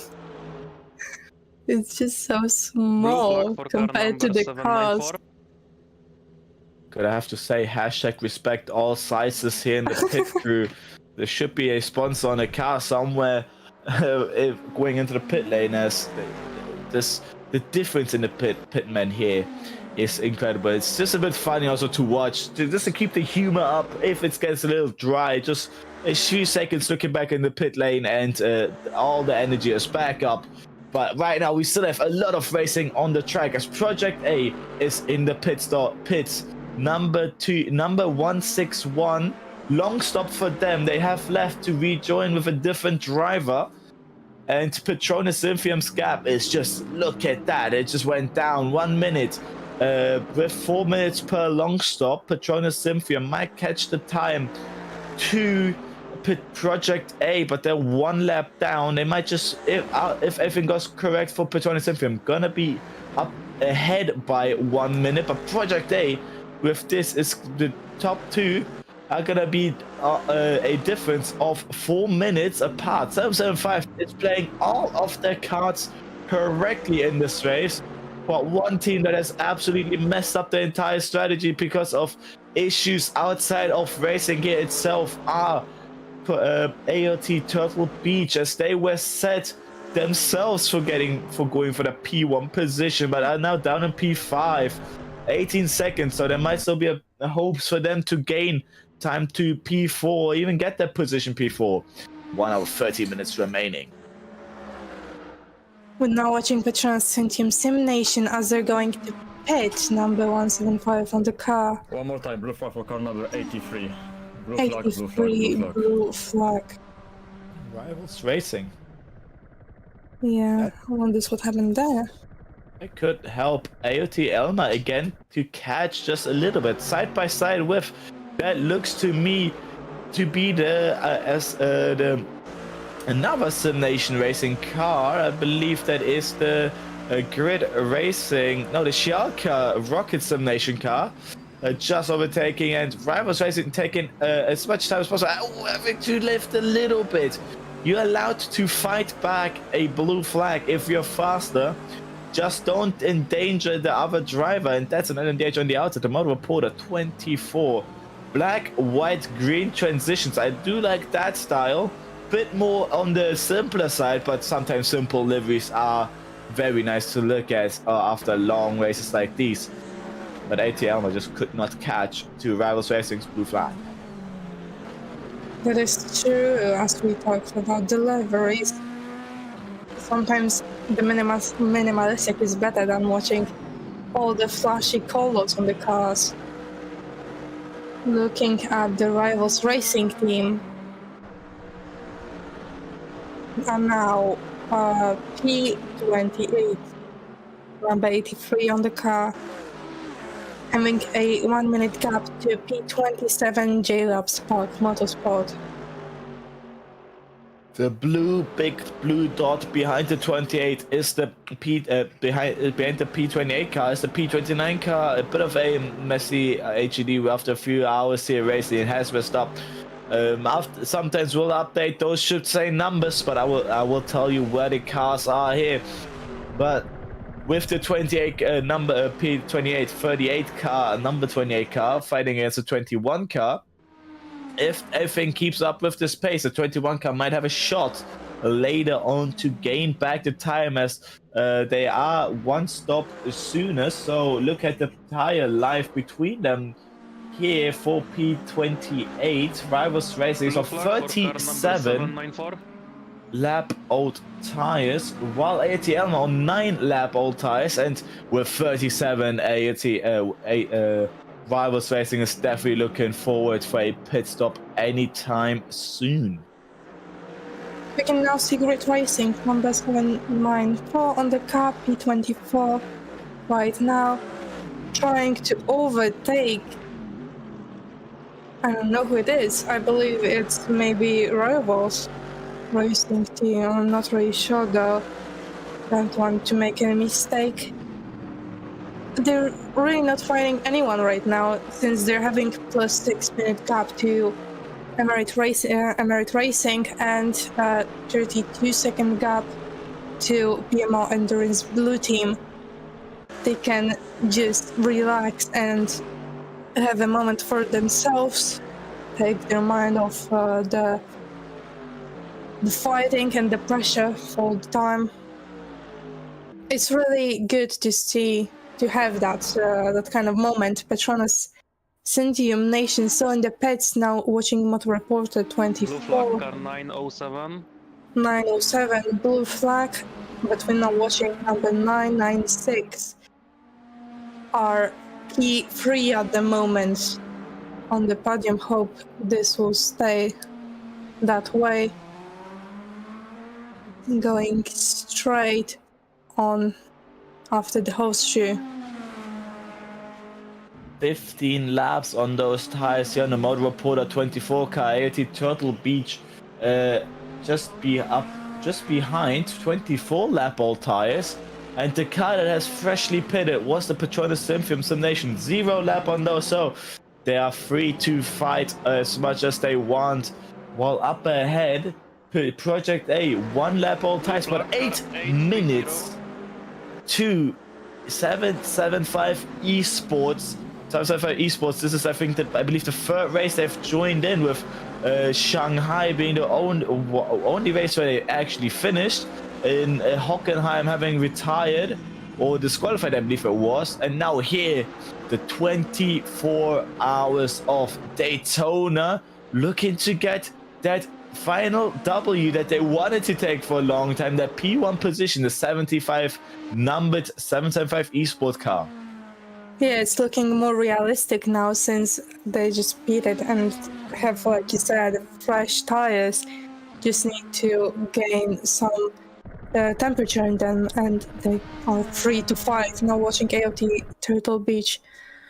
Number 91 on the car, P4. As we talked yesterday, P4 is not really a good position. You don't want to stay here for very long, since, like we talked, P4 can be so much worse than the last place, because, yeah, you can see all the people happy on the podium, and you know you could be there, and only a few seconds, few minutes really took that chance away from you. For AOT Turtle Beach, it will hurt just that little bit more, as they were fighting for the win here, but having some issues, drop down to P4. The only upside to them is it doesn't matter where they finish right now, they are gonna be champions of Season 5 Project Endurance if they keep this up here in a good position. The only thing is they have to finish to get that crown, so maybe the happiness of getting the crown champion is better than getting a podium. So AT Television has that on them, but obviously getting the championship in P4 is not the same as getting a championship, becoming champion in P1. But as said, racing is just so spontaneous, so unpredictable. You can't tell when anything happens. That's 775 Esports long stop now happening. Those cars can take about 1 hour 20 minutes per stint. Do you believe that is the final long stop from 7 Esports? We're now watching Project A161 on the car now P2 fighting for P1 with 7-minute gap, but 775 Esports is spinning, so maybe if they keep their pace up and try to get the best lap time, maybe they will hop onto P1, hopefully. This is the type of liveries that we are talking about, just simple black. No add-ons or anything. But in the dark, it can be really unsafe since there's not much chance to see the car if the headlights are off. Yeah, these cars have carbon fiber liveries, as in real life Formula 1 it's been said that it's just a bit too bland when everyone does it, but having one out of one car in a grid of mostly colored colors car that just stay out to the eye, a full carbon fiber car really fits a grid like this, and Project A has nailed that livery beautifully here as well. But Project A right now's eyes are for the position up in front. Motor Reporter 24 now in the pits as well. AOT Turtle Beach will take it to like that podium position for now, as it's a long stop from Motor Reporter as well. AOT Turtle Beach has 27 laps, stays out, but their pit stop is about to happen any time of these couple laps that are following here in Daytona. That is true. As you said, I didn't know that IoT Turtle Beach will win the championship at the end of the race. They may be really happy, but isn't the P1 the better end of the season for them? Just celebrating, I may say, twice. We're now watching Petronas Synthium Sim Nation, number 175 on the car, P4, 5.9 second gap to AOT Turtle Beach right now. Will they try to fight off and gain that P3 again? Since AOT Turtle Beach might hit any minute now, going onto the, I believe, 8th turn onto the bunker. 27 lap old tires on that AOT Turtle Beach car, while here only 3 lap old tires. So the tire advantage is there, but how heavy is the car with fuel loads? That has to be counted in as well. A bit less than numble through corners, as the car can be with lesser fuel, but AOT Turtle Beach will definitely feel the car sliding more, maybe even have a bit bigger braking points towards corners, as those tire life is just coming towards an end, and Petronas Synthium could have a shot here, but the gap is jumping around on the tower, saying 12, now 10. It in reality is 8.9, 9.0 now to AOT Turtle Beach, but I believe there was so that 9.0 is the gap from those two drivers now. Now watching 775 Esports, our current leader, going out of the pit lane onto the horseshoe.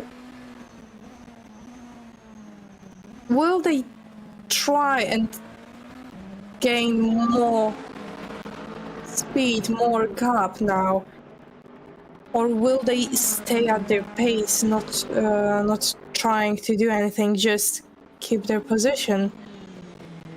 Because it's really about if you want to have the bigger gap, or if you just want to drive safely, not having any issues with the car, not taking any risks. As I myself spoke to some drivers, maybe not in endurance racing, but if F1, sometimes defending is worse than attacking, because it's so much pressure. There's no room for any mistake, as you can lose so many positions that you were fighting for really hard. Oh, that's a car. I just saw that by splitting. That's a car stopped at the beginning of the bus stop. That's P2. I believe that's P2 Project A, if I'm not mistaken. It was that black car.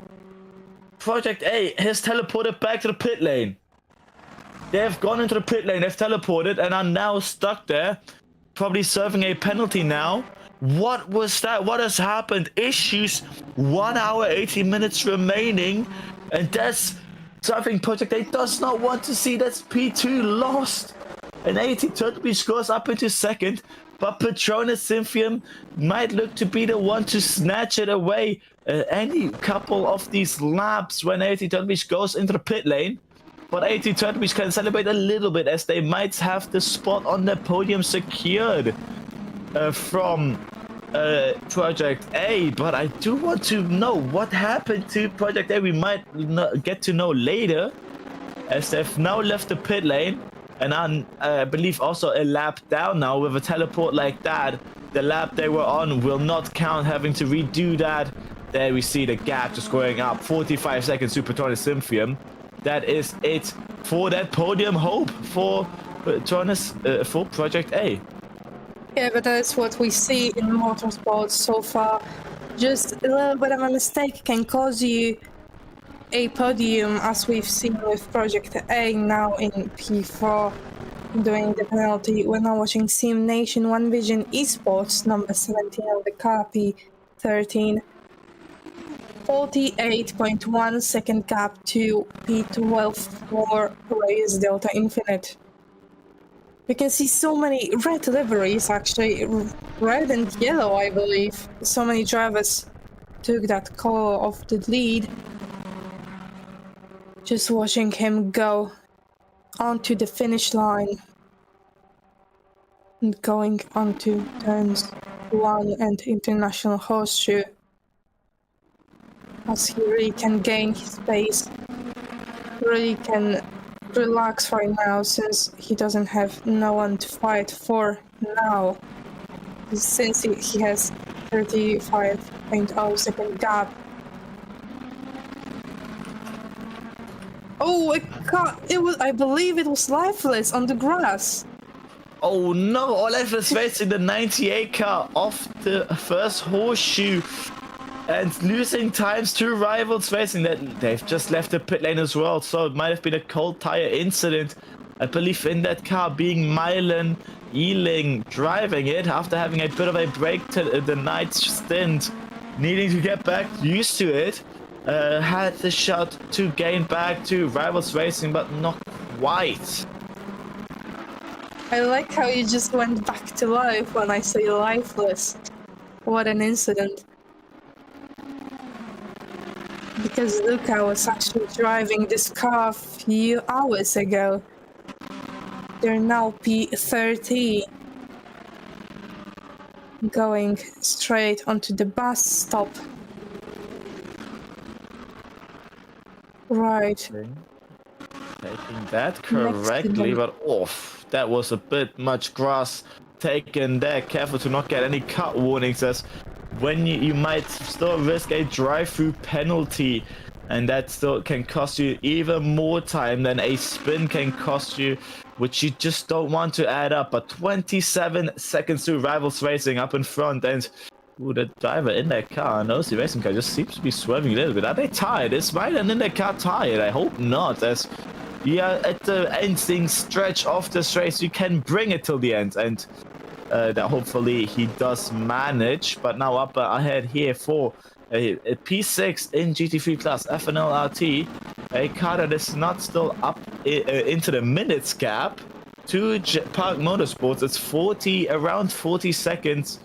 Around, if we say look at track position, the car up in front is just about to cross the finish line, while there FNL goes just for the first banking, but still on the same lap.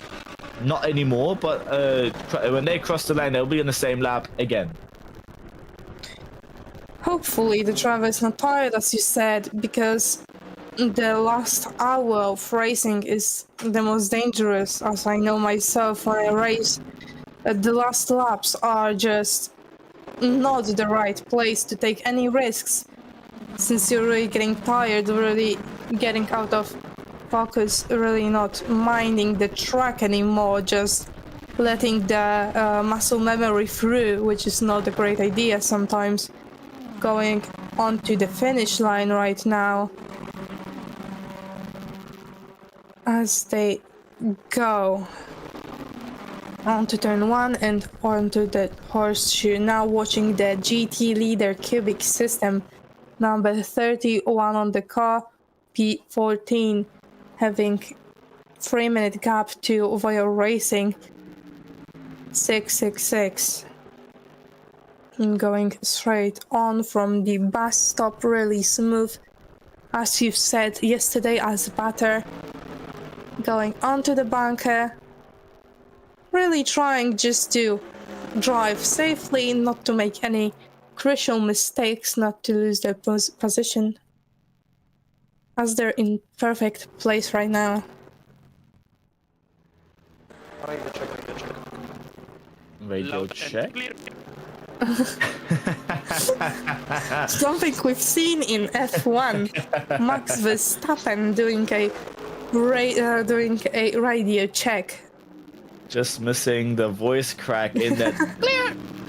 Well, Yeah, exactly. at least organizers here are still having fun in these couple hours, in these dying hours of the race, and nice to see that they're still here. Wojciech Tritskinski. I really hope I didn't butcher that name, as I really apologize. I can't spell Polish names that well. Trzycinski. Our cameraman says nice try, and I'll take that. I'll take that. It was a good try. Almost on the spot. Well, I'm glad our stewards are having fun, since it's really the point here for the drivers and for the stewards to have as much fun as possible, because it's the part of racing. If you wouldn't like it, you wouldn't be here.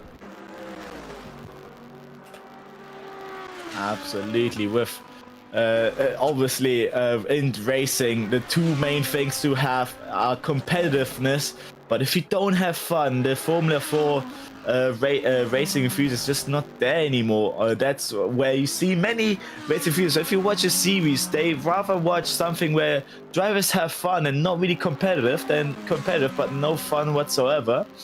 As here we see exactly the middle ground between the two.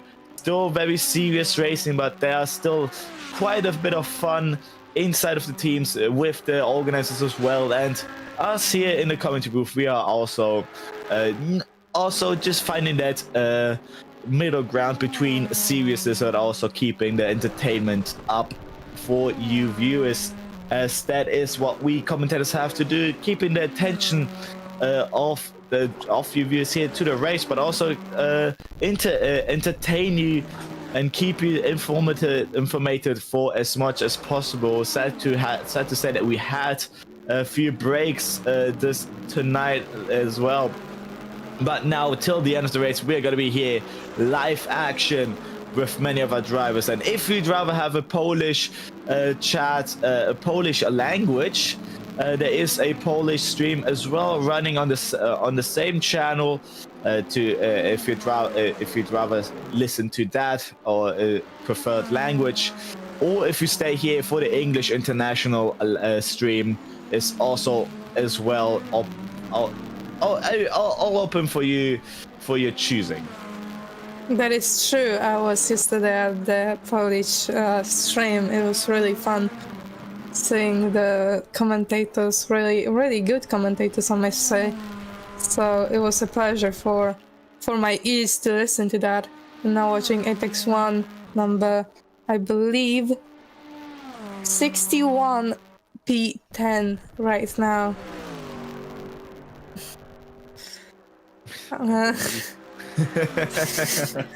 Again, being told by...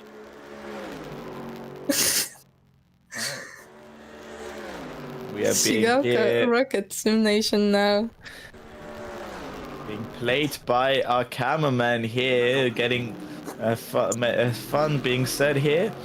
But now we're back to racing. The 7217 Shaka Rocket Sim Nation 21 seconds to the car ahead. Team Delta Infinite. That's the first podium I might get, but Shaka Rocket Sim Nation has the chance to snatch it away. And the closest car as well for battles right now are they. And this is also for a position that's very, very important in the GT3 class. And now comes the part, as said before, if you get now P4, you will more hate that feeling than, oh wait, whoa, what was that? A big crash, big crash out of turn one, smashing the wall there and going back onto the clattering. I believe that was a big mistake, probably of GT3's, and luckily managing to bring it back out on track. But wow, that was not quite what you want to see from a different camera perspective. Big smoke, cloud smoke, and then a car hitting a wall. Yeah, as I said, the last hour is the most demanding for the drivers as they see the end. They can feel the finish line getting closer and closer to them, being just not so far away at the reach of their hands, and they may take more risk than ever just wanting to finish at their best position. Watching now PMO Endurance Team Red going not so smoothly on the bus stop, going onto the bunker. Big Code Brown moment again for many of the drivers. Looking at just those steering inputs, they were precise after losing the rear, left, right, just to catch it back. Incredible save from them. Strafer Racing just up ahead into the pit lane. Are they gonna do a short pit stop? It looks to me it is. Moving towards the pit box and stopping any moment now. They are stopped here. 1 minute gap to Project PMO Endurance Team Red. It is a long stop. They've left. It's a long stop. They didn't have to go back in the pit box, but just to not risk it, they've gone in there.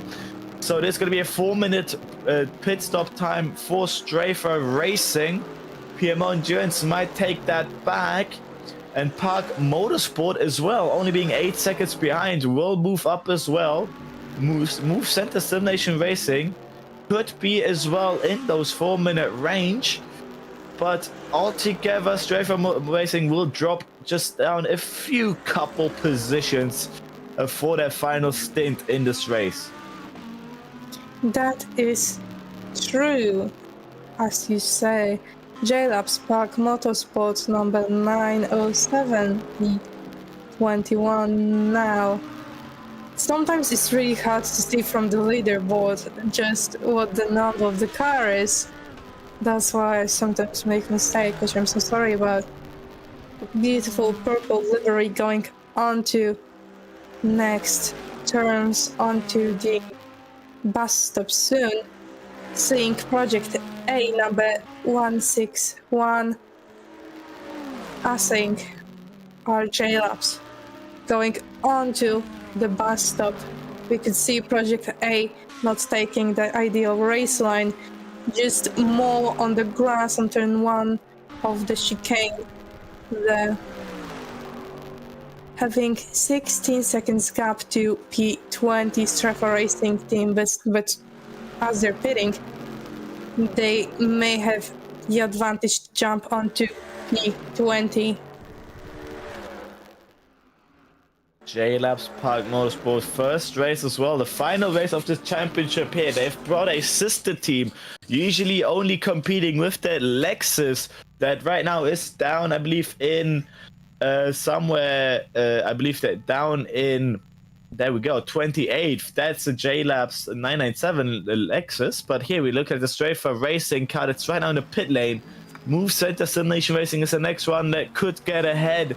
As I said, they might be in that window to get past, but not quite, but still having to complete this one extra lap. Sim Nation One Vision Esports 117 in the pit lane. Motorsport Reporter got past there. And now, and LT Turtle Beach right now still, I believe, only done a pit stop, not a long stop. So there's still 1 minute to Petronas Symphium. Petronas Symphium is a bit older tires, but also have completed a pit stop 14 laps ago. Project A, I saw as well in the mids, has taken another long stop. having had some more issues, being down in P7, and that's just from the past 10 minutes, went from second, clearing AOT Turtle Beach by quite a bit, to seventh, being in the midst of Shark Assassination Racing and Park Motorsport. 15 seconds to the car ahead and 44 seconds to the car behind. The Project A drivers might not be happy, and I know Tong, the Irish man, might not be happy either, as I don't want to be that guy, but Irishmen are quite a bit short-tempered, and Tong shows it. If anything goes slightly off, he is the first one to react for it, and hopefully he knows how to bring his team back up into those positions where he wants it to be. We heard Tong before the midnight stint, had an interview with him, but obviously Tong, Ultra and Brady, I believe, is a name on their car. It's sad to see that it just can fall away just that quickly after a slight mistake, as that's the LMDH taking quite an aggressive line through that complex there. I said it before, that's not quite what you want to do when lapping a GT3. That's true. As you said about the interview, we must remember that we seek certain things from a driver. We seek for calmness but aggressive at the same time, because the driver must be aggressive at times by just overtaking. We're now watching Cubic Team going onto the pit stop. Long pit stop, I believe. I'm not sure though. Okay, our cameraman told me it is a long stop. Thank you so much. So as I said, we're looking for certain things in the driver. We look for an analytic mind. We look for the calmness of mind, but also the aggression. Now watching Sławomir Myszkowski as he's the broadcast producer right there in that little white purple car. Having fun, I believe, as he should be.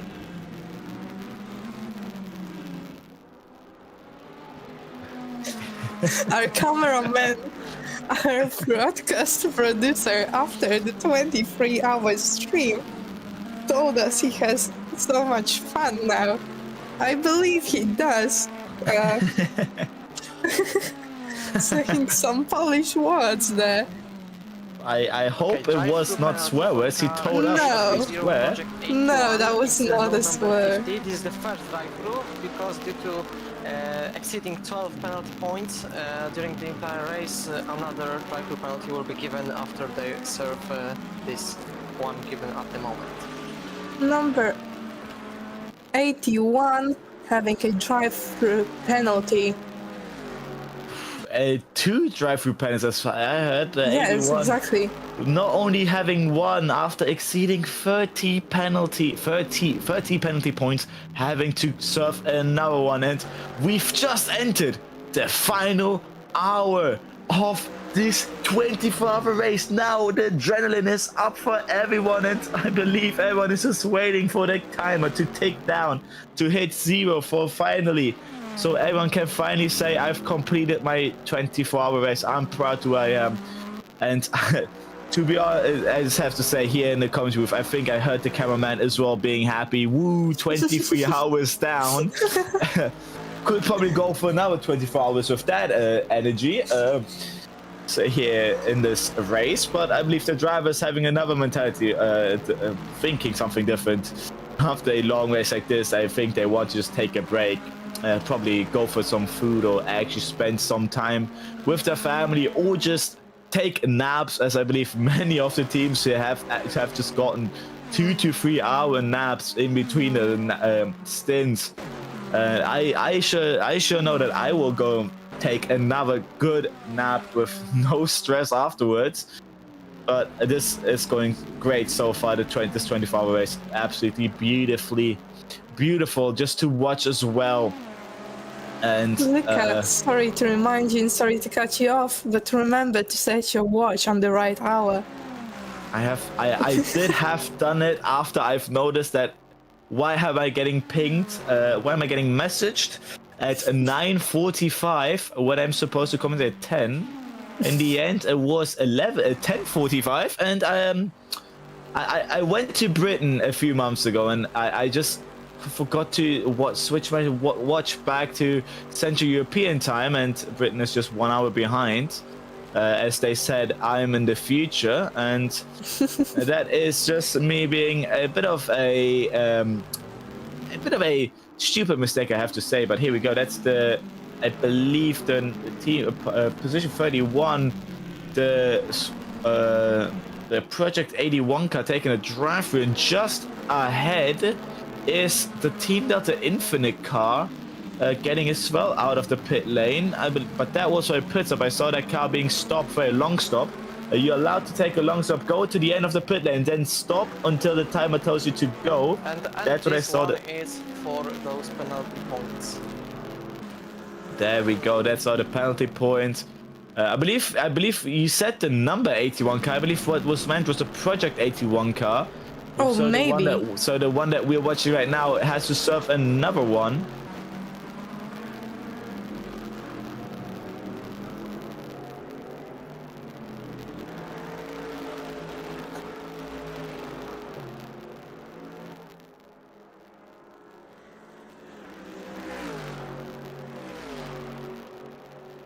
Drive-through penalties to 830.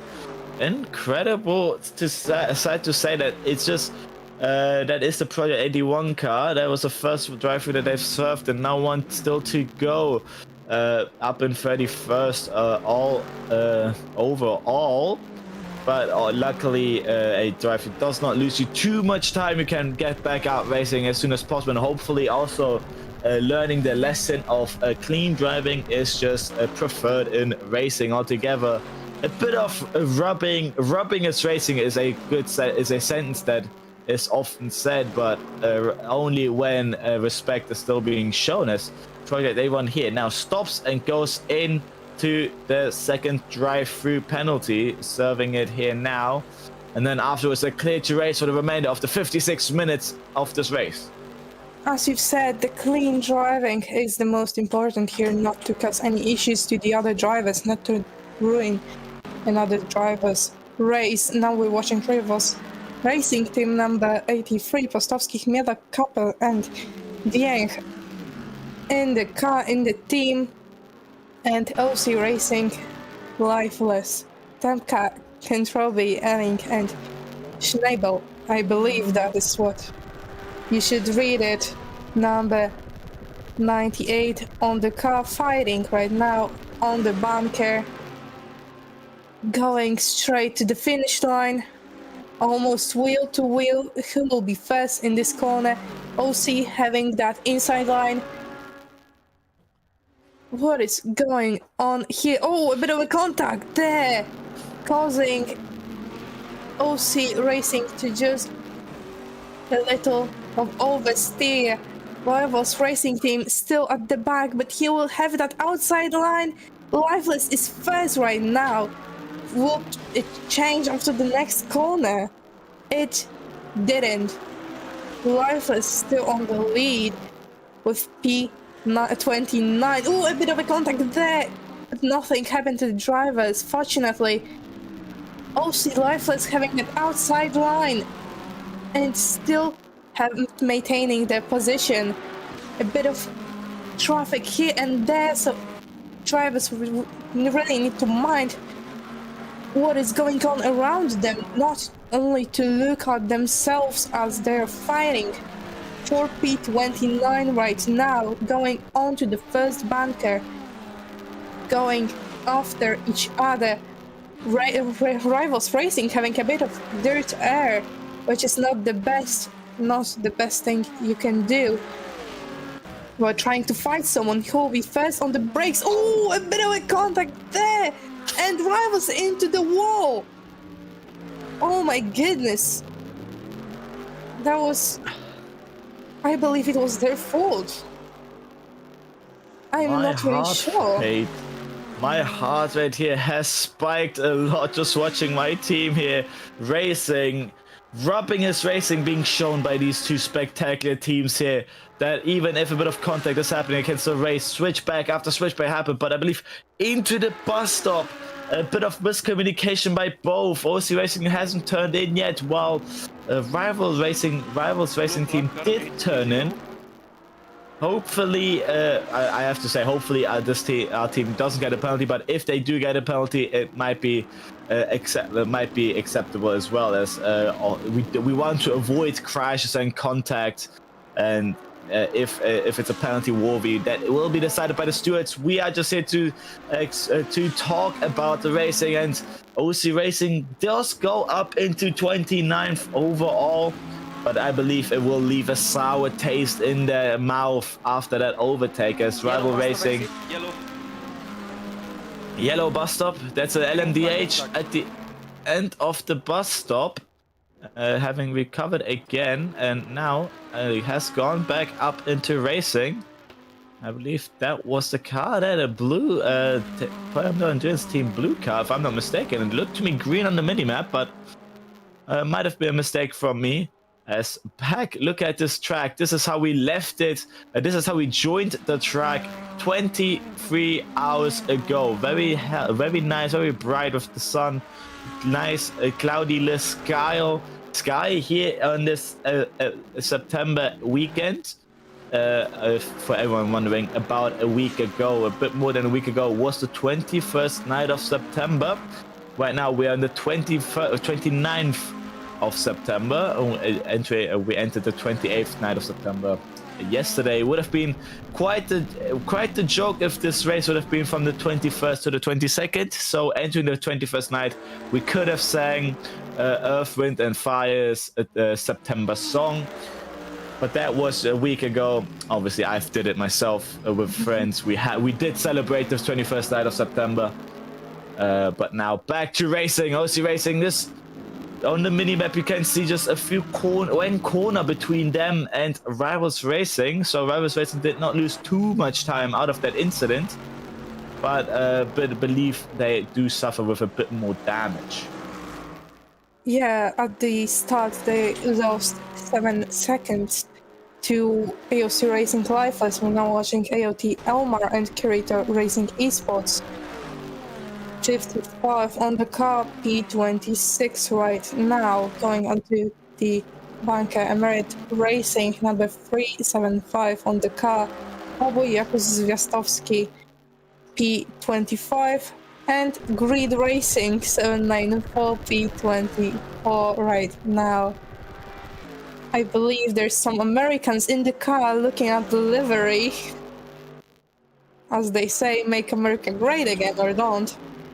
PMO Endurance Team Blue, which we could see crashed, 149 on the car, and Movestand Simulation Racing 275 P22 at the moment, going on to the International Horseshoe. So much of the car, so many changes. Trevor Racing Team 709 E21 right now. I believe that's one of the best liveries on the track here.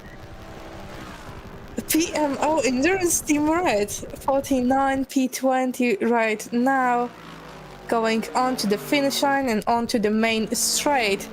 I believe the camera operator really wants me to read out names right now as we're changing the cuts so much. Jay loves Race Shigaoka, Rocket Sim Nation, 217. P18. I'm having a speed run just to read the names of the teams. FNLRT 222 P17 right now, going off the International Horseshoe. And for Race Delta Infinite 820 P16 at the time. The camera operator really hates me, I must say. Watching now Royal Racing 666 like a devil, P15 right now, having P2 in GT leaderboard. Cubic System, our current leader, P14, number 31 on the car, having a plus 56 gap to P2. Now, for race Delta Infinite, 81, P13 on the car, Składnik, Virgo, Serowski, and Kopia, I believe. Sim Nation One Vision Esports, 17 on the car, P12. I really like our broadcast director, as you must say.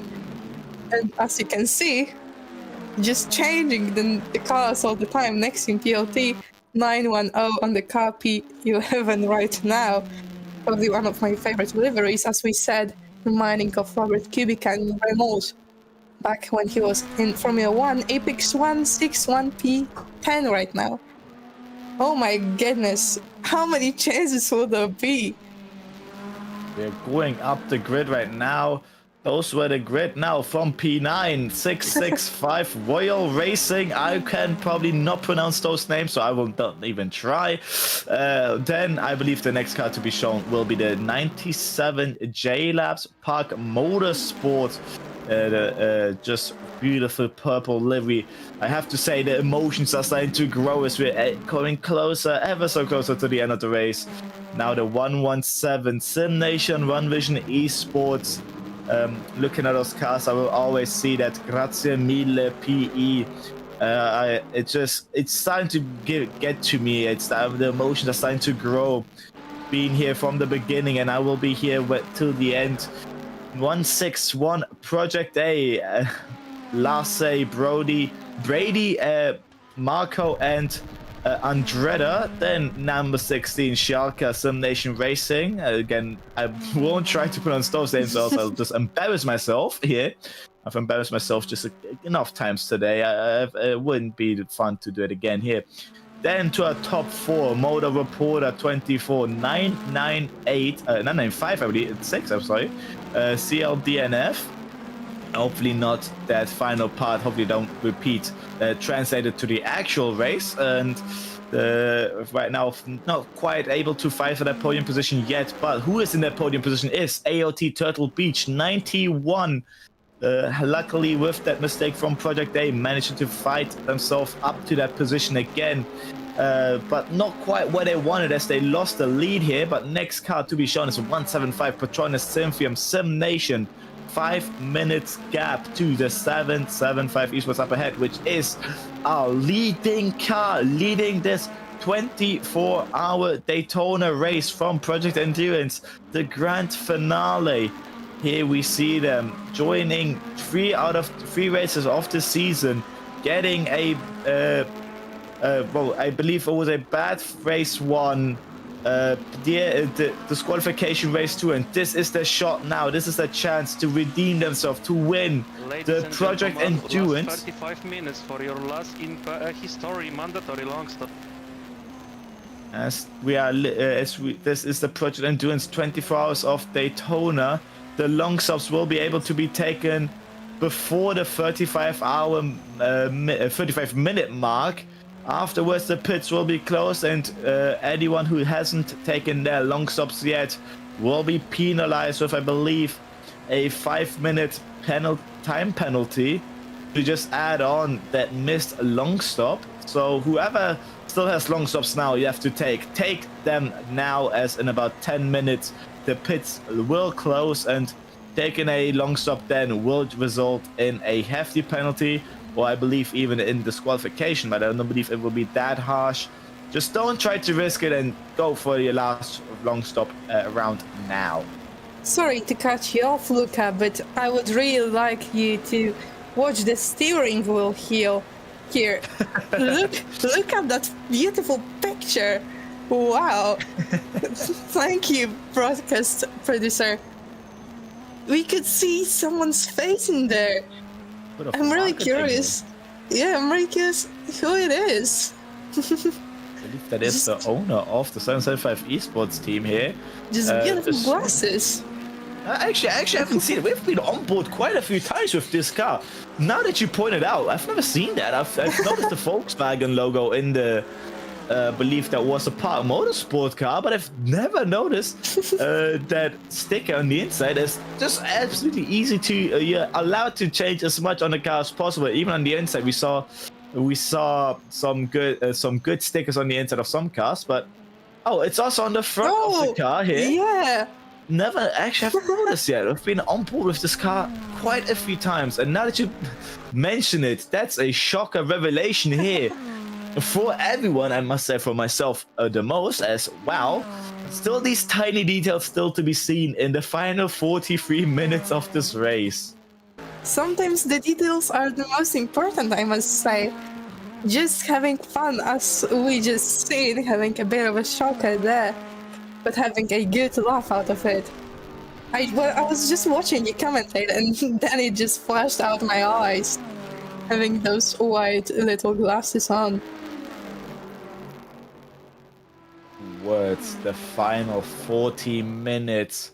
Emotions growing, tears might form in our driver's eyes, but hopefully we will make these final 40 minutes the memorable ones of this race. Everyone just looking towards that final finish, finishing laps. A 775 Esports gonna be the first one to cross the line to win to complete the race with 862 laps right now under the belt. At the beginning of the race, we contemplated how many laps will be completed by the leader, and I have said over 1,000, which I now see is going to be way above. And I believe it was Ethan who said 900, and Radio check.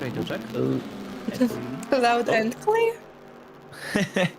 I believe, and I believe from our PE advisor having said 900 laps. So I believe you're going to be just in between those two numbers. You're going to be around 920 laps in this for the final laps of this race. Our race directors as well giving us a little bit of a radio check again, just to keep us all awake for these final minutes. Obviously, we don't want to lose the focus yet. Also for us, just telling us that it still exists. The racing is still out on track. We just need to keep on looking at it and keep us as well entertained with all the racing that might still happen in the final 40 minutes. That is true, and I believe after this race ends, many drivers will go out and have a look at their families.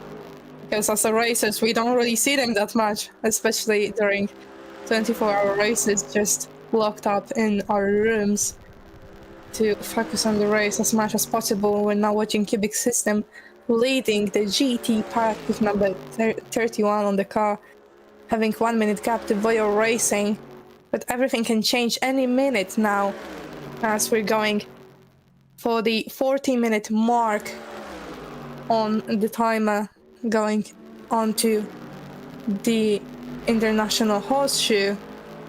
Right now we could see some ambulances in the background right there. I'm really interesting how many laps, as you said, will be completed by the leader. I bet it will be like, I don't know, maybe 890 or something like that. Very close to 900.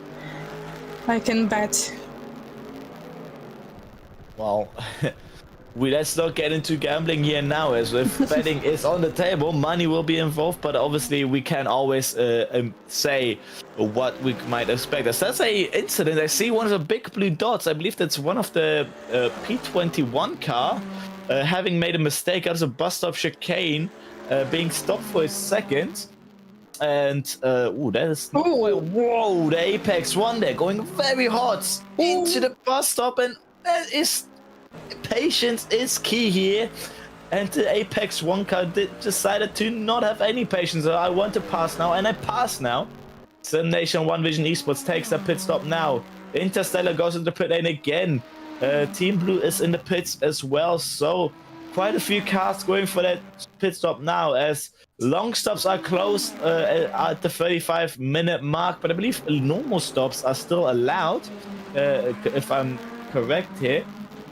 But it's still for that final driver to get in the car. If you want to have a fresh driver, you can still get one last fresh driver into the cars now to push to the absolute end of this race for the final push stint of the race. I talked about this at the 12-hour mark.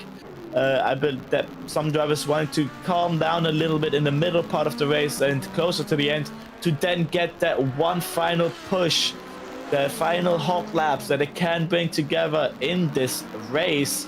And we're getting nearer and nearer to that mark of push laps put in. That is really true, as I always say, watching Apex 1 right now, 61 on the car, P10. Well, as the race goes on, it's really a better strategy, I believe, to put on the fresh driver just for him to have he has a fresher mind, I believe, because he had more time to recover, so maybe he has more reflex than the driver does currently in the car. That's what I believe, and that's what I would do in their position. Watching now Project A in the pit stop, as I believe they will change the driver. Probably. Not really sure. Okay, probably no. Looks to me that they are waiting for a long stop here. The car we're on board right now, the Project A car. Why? That is again a shock. As Project A is just a team that was fighting for that top second position, but now everything is falling down the drain. 2 minutes until the pits close for long stops, and that is just quite unfortunate. That is how the race is getting closer to the end. Here. Yeah, but sometimes, as I must say, sometimes everything changes in the last minute. Sometimes the first driver just crashes out and becomes 8 or even 10. It's just how it is in racing. You can't lose any time. You must stay focused on what you're doing, just not to lose your position, especially if you're the first one to go. We're now at the International Horseshoe with Simnation One Vision Esports 117 on the car, I believe P5. Beautiful red and black livery right there. Absolutely, they've been showing us here. I think they started also near the bottom of the grid, the One Vision Esports. Some races in this season, they had a bit of a shocking races. I believe in Turkey, Istanbul, they were fighting for good position until they had to retire. And now they're fighting for that P5 position. Schalke Simnation Racing behind, just about 10 seconds behind, but it's going up. So let's look at the actual timing here. P5 to P6, it is about 16.5 seconds. So that is about, if we look at that mini map at the bottom right, just from the bus up to the end of this first banking. And that's still quite a bit of a gap, but you need to really be pushing yourself to get that gap down to a minimum.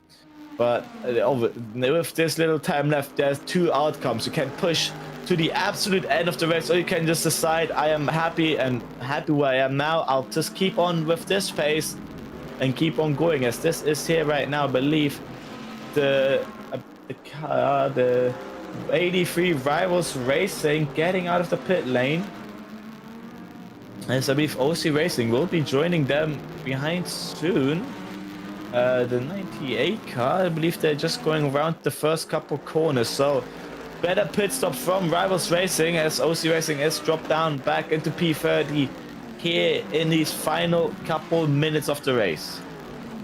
Really unfortunate for them. We've seen so many great attacks from OC Lifeless with Rivals Racing team, but unfortunately OC Racing Lifeless is still P30. We're now watching Bio Racing 665 P8 right now. Petronas Cynthium Simnation P2 right now, 175 on the car. Wierbowy Rashod Piasecki Grzewacz, I believe. if I made any mistakes, I'm sorry. Braking onto the pit lane, we could see how he wanted to be right in the speed limit right there, had the brakings. Now BMW steering wheel, because I made a stupid mistake. Now it's not a mistake anymore as we look at it. Going into the pit stop right now. AOT Turtle Beach 91 on the car, P3 at the moment. Really good place to be on the podium. They may be P2 soon as Petronas Centium Simulations in the pits. We just need to make up that time and hopefully they'll keep their P2 till the end of the race. Going on to the bus stop there, missing the apex a little because GT took the ideal racing line. So just not to crash them, they needed to go outwards. I believe that hypercar that went into the pit lane went for a long stop, but not that I see now. There's the Petronas Centium was back out on track. I believe it was just a camera switch at the right moment. I was about to say, it has been said that the long stop closes at the 35-minute mark. I've nearly gotten scared that they've mistaken that and gone later, but they've gone back out. Next in PLT, next team to go into the pit lane. Let's see them where they come out. With that 2-minute gap, they might still stay in P11 so far, but here we are on board with Cubic Systems. The absolute dominance they're showing us so far, lapping. I believe that's a Team Delta, a Team Endurance Team, Red PMO Team Endurance Red car. Just getting that car out of the way like nothing was in their way. And Cubic Systems, 1 minute to Royal Racing.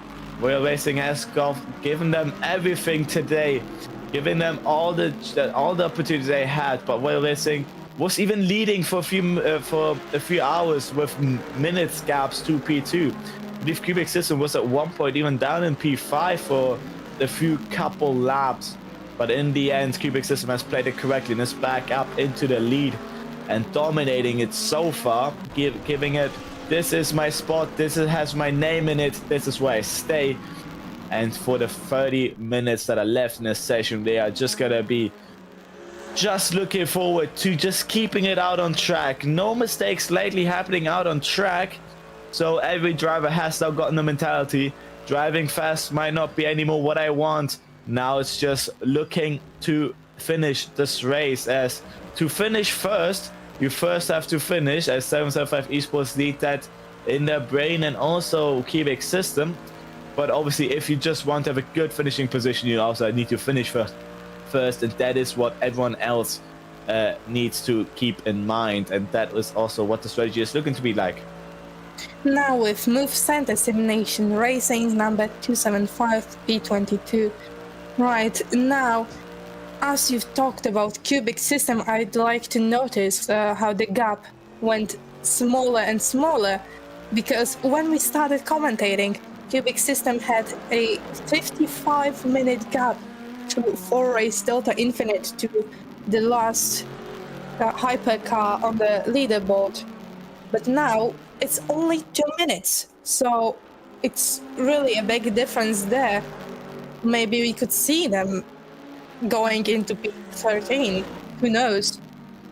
But we're now watching P22 going out of the horseshoe, going into the turn 7, I believe. Having complex here towards the first banking of the oval track here. Mostly flat through there before the bus stop starts. And as you heard from Reese at the beginning of this morning stint, saying you need to get that corner just nailed perfectly, as it just determines basically the entire lap. But then the second corner determines the rest of your lap. It's just this corner here, the bus stop. If you don't manage to get this correct, you will lose as much as 2 seconds from the second banking to the front stretch, and if you just go a bit too careful there, that's still all the straight line speed that you lose to the start-finish line. But looks to me the drivers have finally gotten to peace with their corner. They figured out how their corner wants to be taken, and that's just what we like to see as commentators, as the drivers do learn along the way, even having hours and hours and hours under their belt for practice. During racing, you still learn new things over here and there, and the bus stop chicane is what all of our drivers today learned to be one of the most difficult challenges across the track, or as Reese even said, one of the most difficult corners in racing altogether, as he puts his money on it, he said. And I might have to agree with him, as just with the bumps here, you need to really find that one specific line that agrees with the car. But also, if you just meet a car in that corner, you really mess it up big times. As here, Project A lucky with the GT3 to reach it just after the corner ended, and shooting towards the main straight. I must say, I must disagree with you, Luca, here and there, because for me, bus stop is not the most difficult turn. I believe, actually, Monza that has the most difficult turn if you look at the first chicane after the start, because it requires so much braking and so much of your focus just to get that ideal race line. But going on to this race now in Daytona, we must say I saw drivers learn throughout that many laps. They've learned every single corner, trying to improve their racing line, trying to improve their braking points, finding maybe the limits where they can brake, just to be faster than another car. Now watching FNL RT number 222 P17 right now, going on to the next turn, really close to our P1, not losing any time. Really beautiful green livery with blue headlights.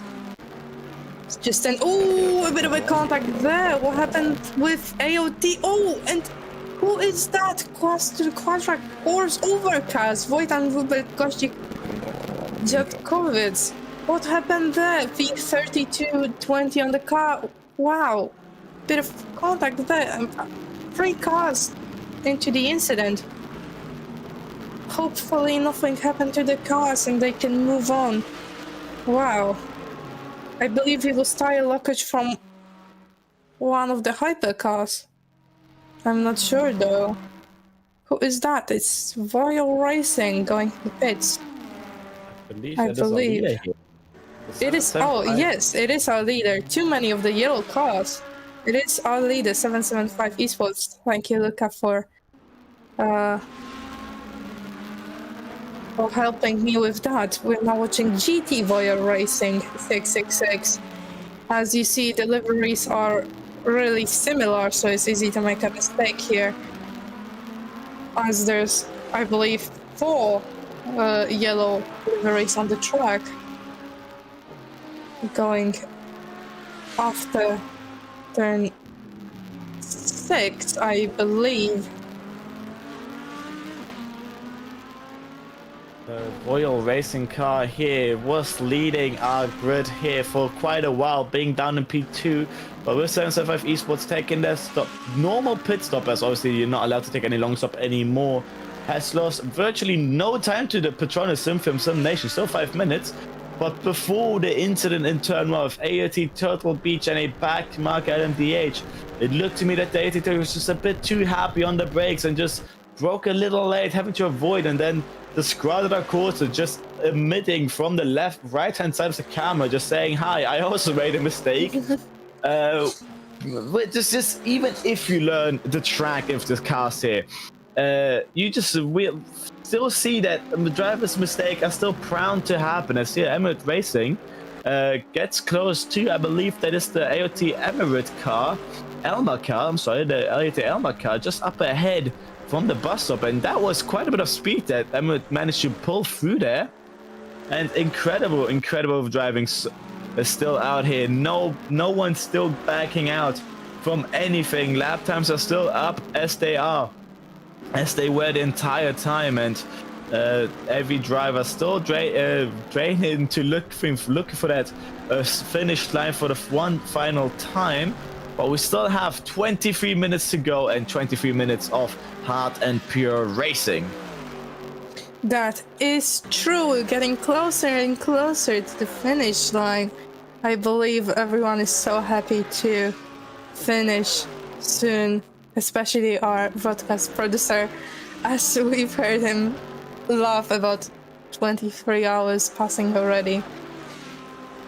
He'll soon see his family, but now he's still back in his chair. Rivals Racing Team 83 P29 right now, going through the bunker onto the finish line. Now watching Nexium PLT, another yellow car, another similar livery to 775 Esports. It's almost identical, I must say, just that yellow is a little bit more blunt than the 775 Esports. Going onto the first bunker, passing the blue team, I believe, having IoT Turtle Beach behind them. Will they let them pass? Ooh, a bit of a grass there. It wasn't the best thing to do on the second corner of bus stop. Wasn't the greatest one. Will they let IoT Turtle Beach pass? Will they try? Okay, IoT Turtle Beach going into the pit lane. Right, now we can see the pit crew is amazing here, I must say. It was really a shocker for me when I saw it the first time. Many cars in the pits, as we could see. And stopping for a bit. Information came out for Project A. They have now nothing to lose. Tong said Project A aiming to get fastest lap of the race here. 20 minutes, track temperatures are up there. Track evolution is now at perfect alliance altogether. And Project A now saying, we've messed up a little bit or have miscalculated something. We don't want to let it go yet, so are aiming to go for the fastest laps. And we know those drivers in their car are able to get that. So my eyes are going to be on that fastest lap color, as the fastest lap right now holds AOT Turtle, which was 130.4, while Project A's fastest was a 130.8. But now, once the tires get into that window, once the fuel load is at a perfect load, once the car is perfectly set up with temperatures, that's when we'll see Project A fight again. As Project A pits again, probably having done a mistake. When it's go back onto fresh tires, there is still something to lose for Project A. They still need to be careful. They are right now in 9th, but Apex 1 54 seconds behind, and Nexium 42 seconds to that. Project A does not have that many chances to go for the fastest lap, as each time they go into the pit lane, they lose about 20 seconds at best, 30 if repairs or a bit more fuel, putting a bit more fuel is planned for a pit stop. But Project A is back out again, fresh tires, fresh fuel load. Looking for probably one warm-up lap, and then the next lap will be the lap that Project A might take that fastest lap. But obviously, it's not just easy as saying, okay, I'm pitting now and doing the fastest lap. You also need to bring it together. And the drivers out here are just phenomenal here. They're fast, they are consistent. Project A has a challenge up ahead if they want to complete this. But 19 minutes, that is still about 15 more laps that they can do if 15 more laps of chances for fast lappers. Oh, there's a team PMO Endurance Team Red pushed off the grass for the LMDH to let pass. That is always true what you say. Now hitting almost 18-minute mark on the timer, going straight on, looking at the end of the race. It's really important, as you say, to bring it together, since Project A wants to gain the fastest lap here. We need to remember there's not only us on the track, there's also other drivers, and we need to acknowledge that. Just not to risk any accidents and push where it's necessary, not when it's not, because yeah, you can risk other drivers' race. Now watching Strefa Racing Team 709 P21 right now, having a 17.3 second gap to P20 PMO Endurance Team Red. Really good to see those two liveries together, two purple liveries. Very beautiful to see it here. I believe the other one is Kirito, but I'm not really sure. Don't want to make any mistake, as I said. Kirito or Emirates Racing, something like that. That is the Kirito racing car just behind, yeah, with the, say, the heavy sentence in the back.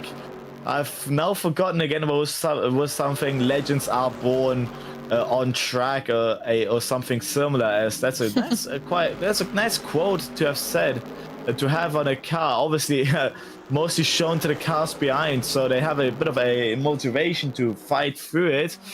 And Kirito Racing is, well, the owner, very happy as how the race is going so far. Hope when he comes back to check with his team, he sees that his team has just gone up a few positions from the last time we've heard him. He should be proud of this team. They've been racing phenomenal this race, and everyone else right now as well. There was no team today that was not driving to the absolute limit and doing everything they could. Sad to see that we do have some teams having retired due to damage, due to drivers not showing up because of personal reasons, or just retirements for just personal reasons altogether. The one that comes to the top of my head is just OC Racing X Lopen having to retire as the second driver for this next stint. Just did not respond to any messages and just instead of and the only thing that could have been done is to just retire the car, as the driver that was currently in the car could not drive any longer, as it was also busy. So that probably happened to quite a few of our teams here.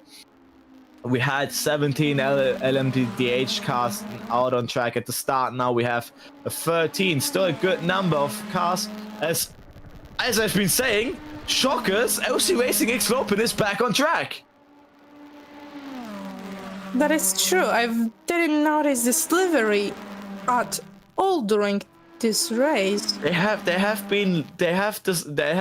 the race after 2 hours of racing, and they've just come back. I believe Luca Casale is driving their car to the... Yes, Luca Casale is in the car.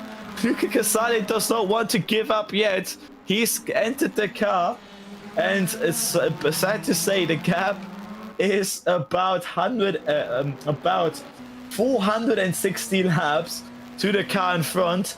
But this doesn't matter for them. They just want to show we still exist. We are proud to be here. We want to finish the race for PE, and this just warms my heart up. This is so wholesome to see. Loud and clear. Oh, without the voice last 5 crack. minutes for your mandatory pit stop. Last 5 minutes from mandatory pit stop. Oh, so I've been saying it wrong. 5 minutes left before the mandatory pit stop. Long stop is closed. So not 35, it was 10. I apologize for that. So that was as well lucky from OC Racing X Lopen that they managed to bring just to join before that window closes. So they can still bring a few laps. Maybe if they want to be sneaky here, they could steal the fastest lap of Project A. As we know, the drivers in their car, Luca Casale, the one who's currently in there, is not a slow driver. He knows how to handle that, and he knows how to bring a fastest lap around here. His main focus probably just bringing that car home, as the saying even goes for drivers who are 460 laps down. It's to finish in a good position. You first have to finish, and here, what has happened here? There's no wheel. The force Well, maybe may be he with doesn't you. need a May wheel. the force be with you, says the driver of Simnation One Vision Esports. He's driving the car with his mind. Sim Nation 1 Vision Esports right now, 117 on the car, P6. Right, now going into the pit lane. Possibly for the pit stop, trying to get to that speed limit there, as we saw him braking. Very interesting to see him drive without a wheel. Maybe a bug from McCain. I'm not really sure. Currently echoing in my ear is Kimi Räikkönen saying steering wheel, a glove and steering wheel. I believe they just Give me forgot my to give him the steering wheel. steering wheel. Believe they just forgotten to give it to him, but he just decided to go out anyway and was able to drive. Obviously, it's a visual bug here in this virtual race. He had probably on his car a wheel, but for us, it just did not look like it. But going into the pit lane, that was quite a comedic moment as well, as it did look like he went to the pits to get his wheel back, but hopefully not losing too much time from that pit stop. As 12 minutes remaining, one last stint. These cars can now go basically half tank, fresh tires if wanted, and with the gaps between the teams, they could just risk it, do it without any risk to the position, as that's what a few drivers have done. I believe that's why we saw that team go into the pit lane as well, just to get fresh tires and just not risk sliding around with old used tires, or they just were going for a quick splash and dash to just refuel the car a little bit enough that they can finish these 11 final minutes. It is most important not to put too many fuel in your car. It can really slow you down as the fuel weights, actually. I believe it's just the logical thing.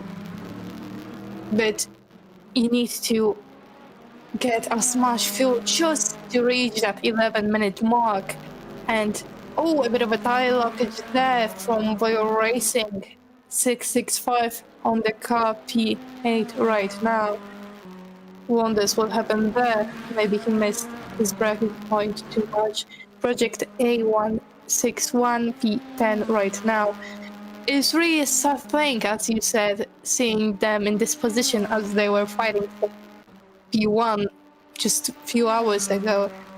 It's really devastating, I believe, for them as well, just to see them drop so much close to the wall, into the bus stop, a little bit over the grass, going as close as possible. Oh, what happened there? Why is course just not on the bunker?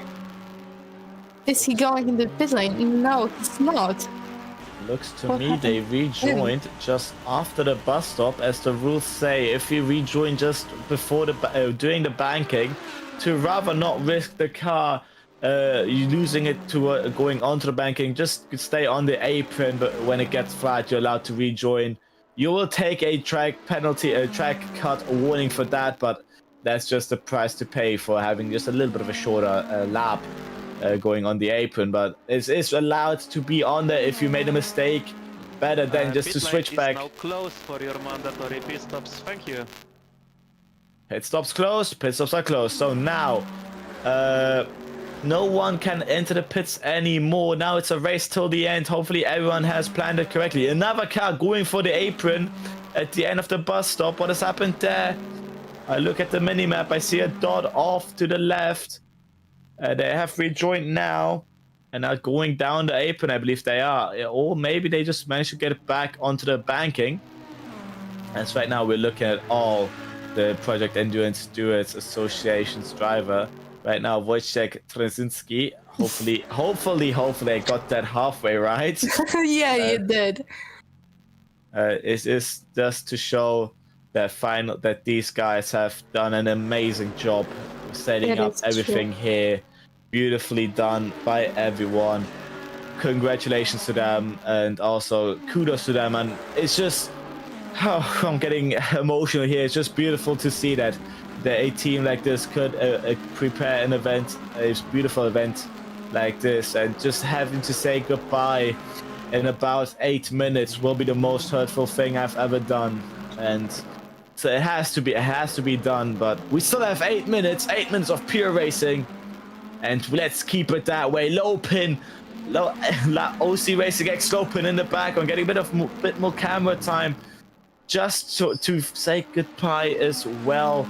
Here they wanted to show themselves that they still exist. Luca Casale in that car, having done his first stint, getting that team up into P3 before having to retire, before they're having to leave the car, but now joins back, saying with this car I did a masterpiece, from last in endurance class, hypercar class, to third.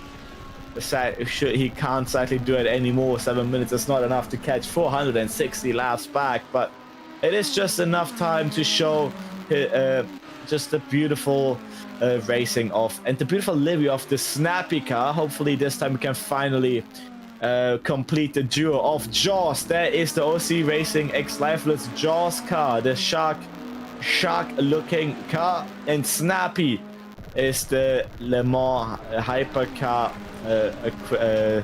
the opposite of the Jaws car. Still having a mouth, I believe having eyes instead of a mouth, to represent the other animals of I believe a snap turtle. That's why Snappy. But beautiful liveries all together, all across the board, pretty much as well.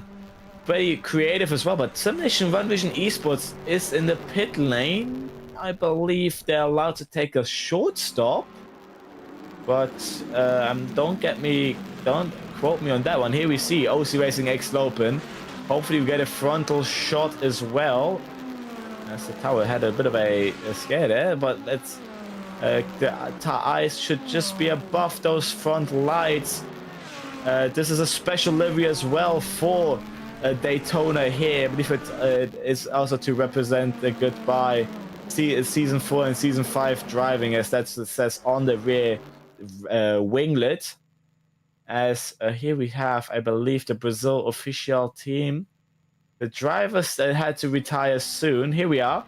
I believe you see the teeth here above the nose car. And I believe another car here, the second Brazil official team. They had a great race. Sad to see that all of the Brazil official team had to let go of the car. I believe there were some issues with the drivers.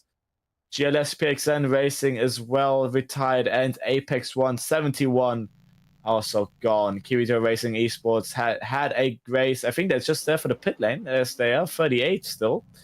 No, they are also retired. Every car here in the pit lane that you see retired, sadly, due to drivers' issues. Exactly, that are the issues that can happen when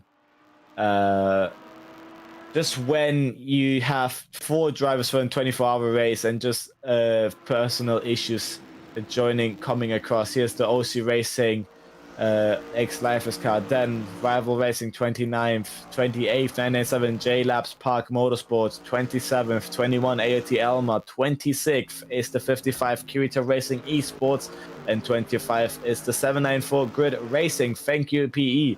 24 375 Emirate Racing, and P23 149 PMO Endurance Team Blue, then P22 275 Moveset Destination Racing, and then P21 709 Strafer Racing Team. P20 is the 49 PMO Endurance Team Red, and P19 is the 907 J-Labs Park Motorsports. Then 18th is the 207 Schalke Racing Motorsports, and then 17th is the 222 FNL RT car. Then 16th is the 820 4NL Delta Infinite car. Then 15th 66 Virtual Racing. Then our leader in GT3, 14th, 31 Cubic Systems. Then 81 last in Project Endurance Hypercar. It's a Race Delta Infinite. Then 12th was a 17th, Simulation One Vision Esports. Then 11th, 161 Project A, and 10th, 910 Nexium PLT. 9th, 61 Apex One. 8th, 117 Simulation One Vision Esports. 7th, Royal Racing 665, and 6th is the 97 J Labs Park Motorsport. 5 is the 16th Schalke Simulation Racing, and 4th is the 996 Motor Reporter 24 CLDNF car. Then 3rd, AOT Turtle Beach 91 car, and then 2nd, 175 Petronas Symphony Nation, and our leading car here is the 775 Esports Endurance Hypercar. Absolutely beautiful done. We might reach the 900 laps of we might not reach the 900 laps. Lotus, you might have been right by not reaching the 900 laps. So I've been completely wrong by going above 1,000. So how much money do I get, huh? I'm obviously joking. A pat on the back and a very well job well done. Thank you so much. That is a great thing as well. It is, as you said, the last race. It will be really hard to say goodbye, even for me. It was my first time here, but it was a really good time. 2 minutes before the race finishes. Really hard just to let go of Project Endurance. Just the last race. And I'm so honored to be here on the most important race for the Project Endurance right now. Now watching 775 Esports, the leader of our race, and Cubic Team System, leader of GT leaderboard right now. 31 on the car, P14 in the overall leaderboard. It is amazing to see such a great team, such great stewards. Just amazing job for them all to just doing something like that, because I know having something like that is a lot of work and a lot of dedication, not only from the drivers but also from the team members, also from the administration. It's a really amazing job. AOT Turtle Beach, 91 on the car, Piotrowski, Tarasiuk, Gubert, Szoltysek right now on the team. It is our P3 right now. Just 37.8 second gap to Petronas Cyntium Simulation, which is P2 at the moment. Going on to the International Horseshoe soon. Amazing race line for now. Oh, a bit of tire lockage there. Maybe missed the braking point for a few centimeters there. Because as we know, a few centimeters can be crucial, especially if you're going high speed, as we see here doing for the hypercar. Just half a minute left on the clock. Is so hard to let go of the race. Wow, it was such an amazing moment. Let's take you on the final lap of the race. The 775 car just crosses the line. 17 seconds remain. The white flag will be shown this lap, and 775 Esports Leader is on gone. lap. Car 775 Esports is on final There lap. we go, as the 775 Esports has been taught to be on the final lap, going through the final time through the International Rodriguez Horseshoe towards turn 4. While the camera is still on the team Delta Infinite, I will take you through with the mini-map towards turn 5. They go flat round there, and then turn 5, the second horseshoe, right-hander. Beautifully done so far. You see as the mini-map, the door is still going very fast, and towards turn 7, Team Delta, the Sense of Esports car, just doing that for the final time. They can say goodbye to that corner, saying this is it. You've gave me this heartache a few times, this difficulty, but here we are on board towards the first banking, towards the first and final, the first bus stop and the final time, weaving left and right. The emotions are coming in. The drivers are so happy, so proud of themselves for the final time crossing that bus stop. Then onto the second banking, on the middle part of it. Tears are coming out, weaving, happiness showing towards the front stretch. Now they go in the slipstream of the car ahead, weaving right, left, 775 Esports wins the 2024 Hours of Daytona of Project Endurance. Every single crew completing Amazing this job lap from them. will And as I have the said, race finished. 890 You are allowed to laps. do donuts after you cross start-finish line. You're allowed They to are do donuts. allowed to do donuts. Will they do it? They would. Absolutely, they will. Absolutely deserved by our drivers, but it's not over yet for our leader GT3 class as well. Cubic System, Just I be believe, careful with donuts, don't kill anyone. still on their lap. As looking at the thing, Cubic System is still on their lap here. So this is their final lap of the race. All the LMDHs, well, every car crossing the line now has completed the race. 80 Turtle Beach finishing third, just Ooh. ahead. Just a complimentary drift through. They're nearly hitting 80 Turtle Beach, but they're allowed here. Patronus Symphony getting about to get second, still on their lap. But looking at the Cubic System car going What through the happened bus here? stop chicane. The donuts. Cubic System crossing the final bus stop chicane as well. They can also start to sigh a breath of relief as they're crossing the final banking as well.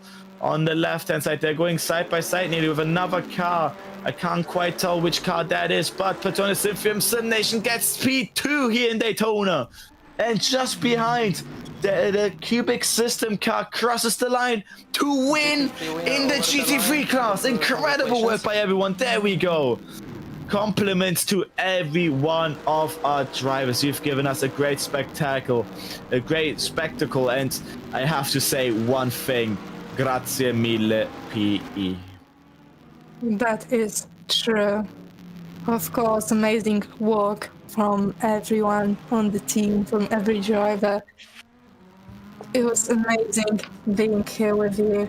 Just amazing moments. I believe Luca could say the same. How do you feel after driving the car? It was quite beautiful as well. As obviously, just forgot to say it, 80 Turtle Beach, we've said it before, was on to get the championship here, and they've completed getting not only the championship crown, but they also got that final podium here in Daytona. As with the question is, how do I feel after driving the car a bit? I've mostly had the night stints and the evening stints. It was still very beautiful to see the drivers giving us 110% as well. Here we are, Hello guys, giving good afternoon, those. and I would like to say thank you to all the participants here, all the guys watching the live streams, all the engineers, all the drivers, all the CEOs of the teams. That was really long story and phenomenal story. I have seen a lot, but that was great to have 200 drivers each race, despite this being 6 hours or 24 hours. I'm sorry I didn't prepare anything special. I would like to say thank you in all the languages we had on the grid. But yeah, I just simply don't know. Me stupid. One more time, it was great to have you here.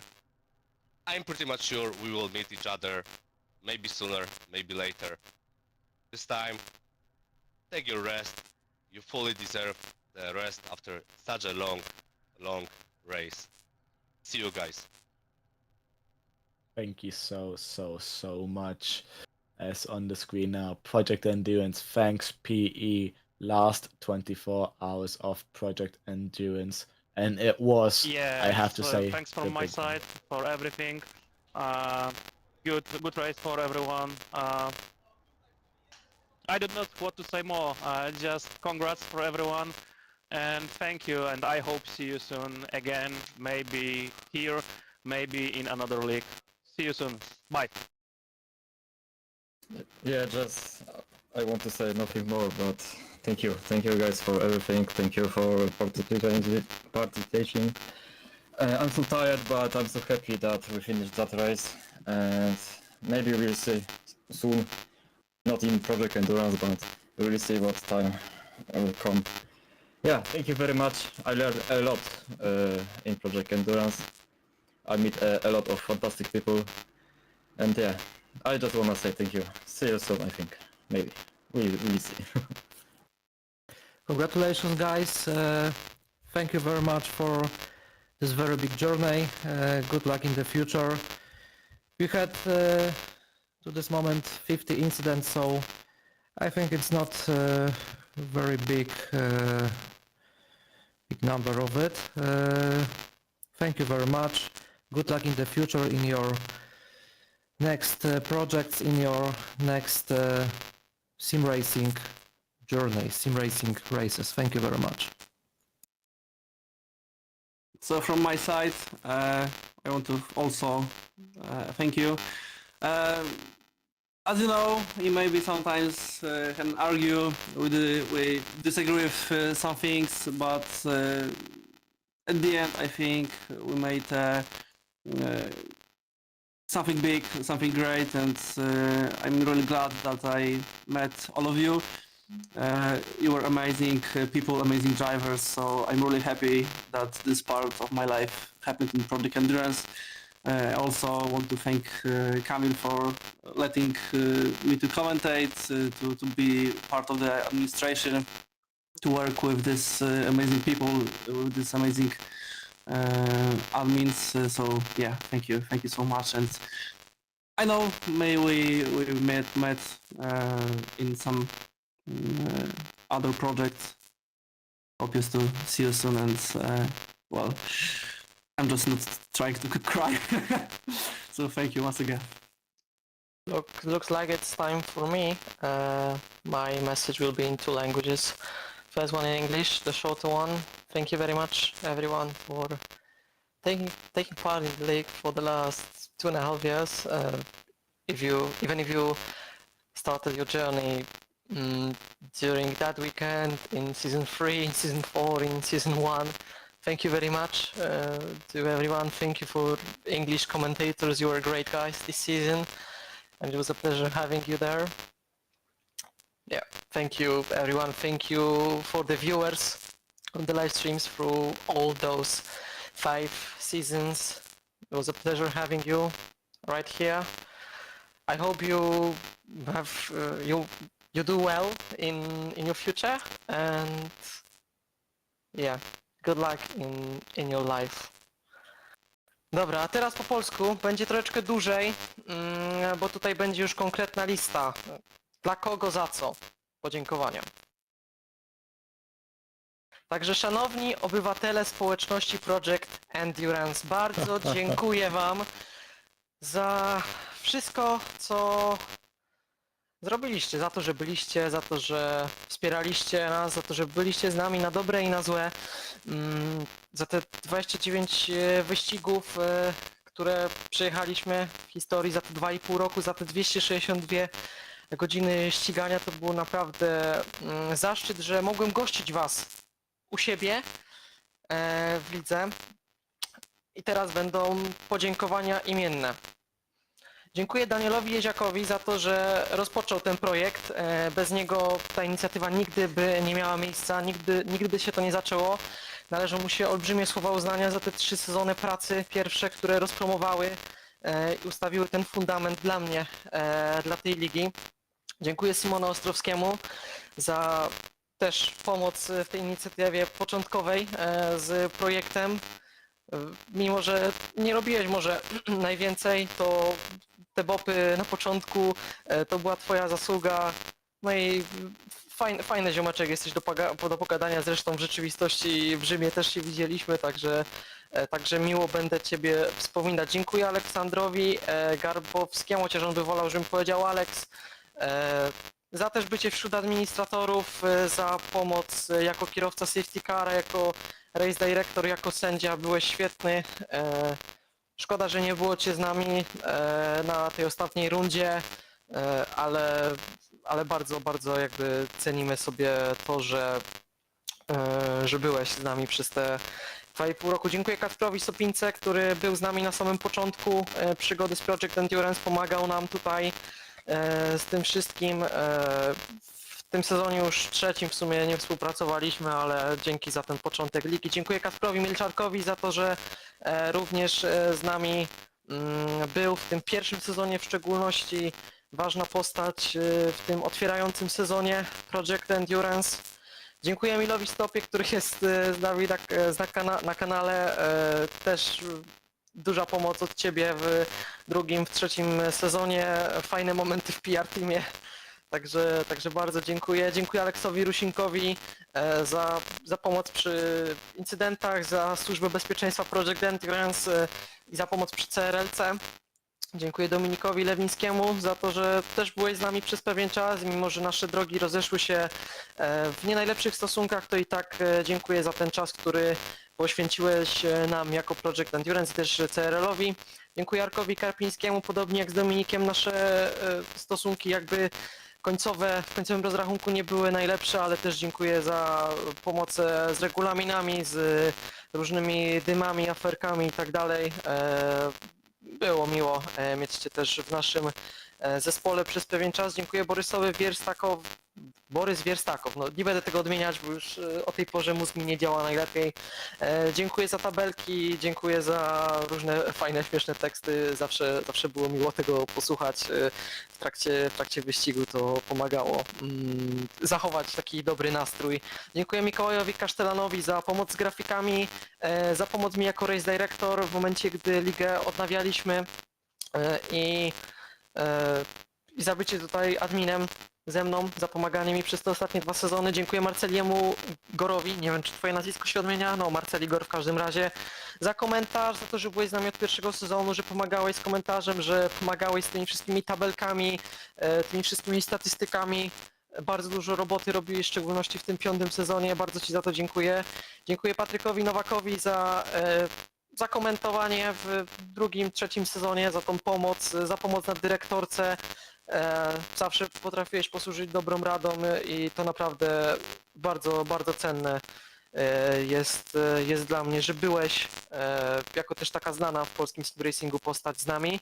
Dziękuję Michałowi Drelewskiemu za ogarnianie logów, za różne śmieszne zgaszenia dla ziutków na padoku. Też zawsze świetną atmosferkę wprowadzałeś i naprawdę będzie Twojego idynoszluga albo no elo brakować. Dziękuję Wojtkowi Trzcińskiemu za ogarnianie sędziów, za pomoc przy bopach w tym 5. sezonie. Dziękuję Sławkowi Myszkowskiemu, no kurde, ten chłop to cała transmisja to jest jego zasługa, te tabelki, te mapki, to operowanie kamerami, siedzenie po 20 godzin na Le Mans, nawet 24. Dziękuję z całego serca, najlepszy realizator w Polsce. Jeśli chodzi o sim racing, dziękuję, serducha dla Sławka na czacie, takie największe myślę. Dziękuję Bartkowi Laszkiewiczowi za komentarz w tych ostatnich 2 sezonach, za pomoc w realizacji angielskich transmisji, za to, że byłeś zawsze dostępny, chętny do pomocy przy komentowaniu. Dziękuję Maxowi Prusowi za pomoc z torami w sezonie 2, w sezonie 4, w sezonie 5, za pomoc pod aspektem jakby technicznym, bo to też bez Ciebie byłoby ciężko niektóre rzeczy ogarnąć. Dziękuję Krzyśkowi Wójcikowi za pomoc przy lidze. Wielokrotnie byłeś tą osobą, która tam po nocach siedziała, sprawdzała, co ludziom nie działa, za wspólne dzielenie serwerów i dziękuję też za taką właśnie lojalność zespołu. Przecież jeszcze pojechało we wszystkich wyścigach Project Endurance. Dziękuję Radkowi Semlerowi wraz z chłopakami z ligi SRPPC. Dzięki nim pojechaliśmy Le Mans 24 i dzięki temu tak naprawdę ta liga trwała dalej, sezon 4, sezon 5. Dziękuję Maćkowi Klindistowi za grafiki w początkowej fazie ligi, pierwsze 3 sezony.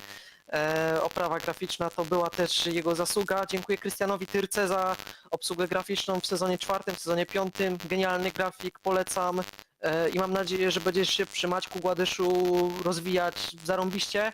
Dziękuję Oskarowi Soprychowi za filmy promocyjne na swój kanał na YouTubie w tych pierwszych sezonach, gdy jeszcze w Krótejowcach jeździł, i dziękuję za montowanie filmów, różnych highlightsów.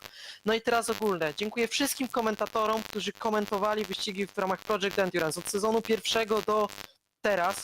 Dziękuję wam wszystkim. Transmisje były naprawdę bardzo profesjonalne. Nie wiem, czy w polskim sim racingu były takie transmisje na tak wysokim poziomie. To jest wasza zasługa. Dziękuję wszystkim sędziom, którzy siedzieli ze mną w trakcie wyścigów, siedzieli z nami po wyścigach, oceniali te wszystkie incydenty, wyzierali się na siebie, kłócili się z kierowcami o różne incydenty. Bez was nie byłoby to możliwe. Dziękuję zespołom za starty w Project Endurance. Nie wiem, ile zespołów przewinęło się przez PE. Myślę, że to są setki. To takie wysokie setki. Naprawdę bez was nie byłoby to możliwe, bez waszego zaufania, bez waszych chęci spróbowania się w Endurance'ach ta liga by nie chodziła. Dziękuję wszystkim kierowcom, którzy przewinęli się przez tą ligę.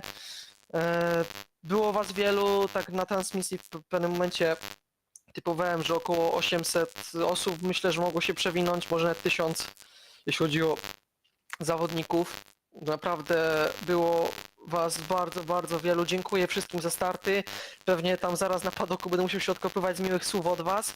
I dziękuję widzom, którzy śledzili nasze transmisje. Wiem, że były osoby, które nawet wyścigów nie jeździły, a oglądali, siedzieli te 20, powiedzmy, godzin w trakcie wyścigów i oglądali to. Dziękuję wam wszystkim. Dziękuję wam wszystkim za to wszystko. No ja już nie wiem, co mam mówić dalej. Dziękuję. Bye bye. Koniec. Koniec, oddaję pałeczkę taką już końcową. Kończymy transmisję powoli.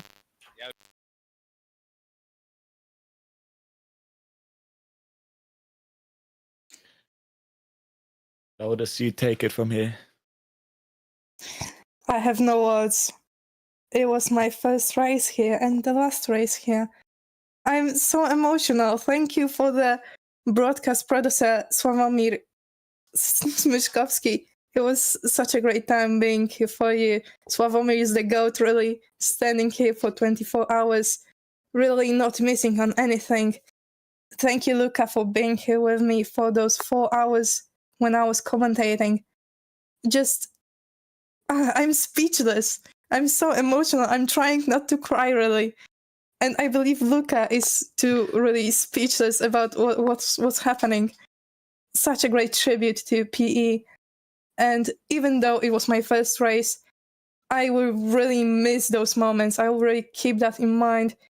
It was my first time trying something new, and it was amazing. It was amazing to be here with you, to commentate here with you, and to match your emotions with your viewers and with everyone, with the drivers, with the stewards.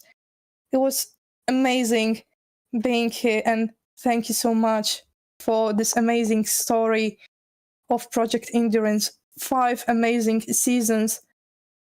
It's just so much story. It's just beautiful. It's those magical moments you have while racing, because it's the passion that really brings us together, and really it's just the passion and the determination showing Project Endurance.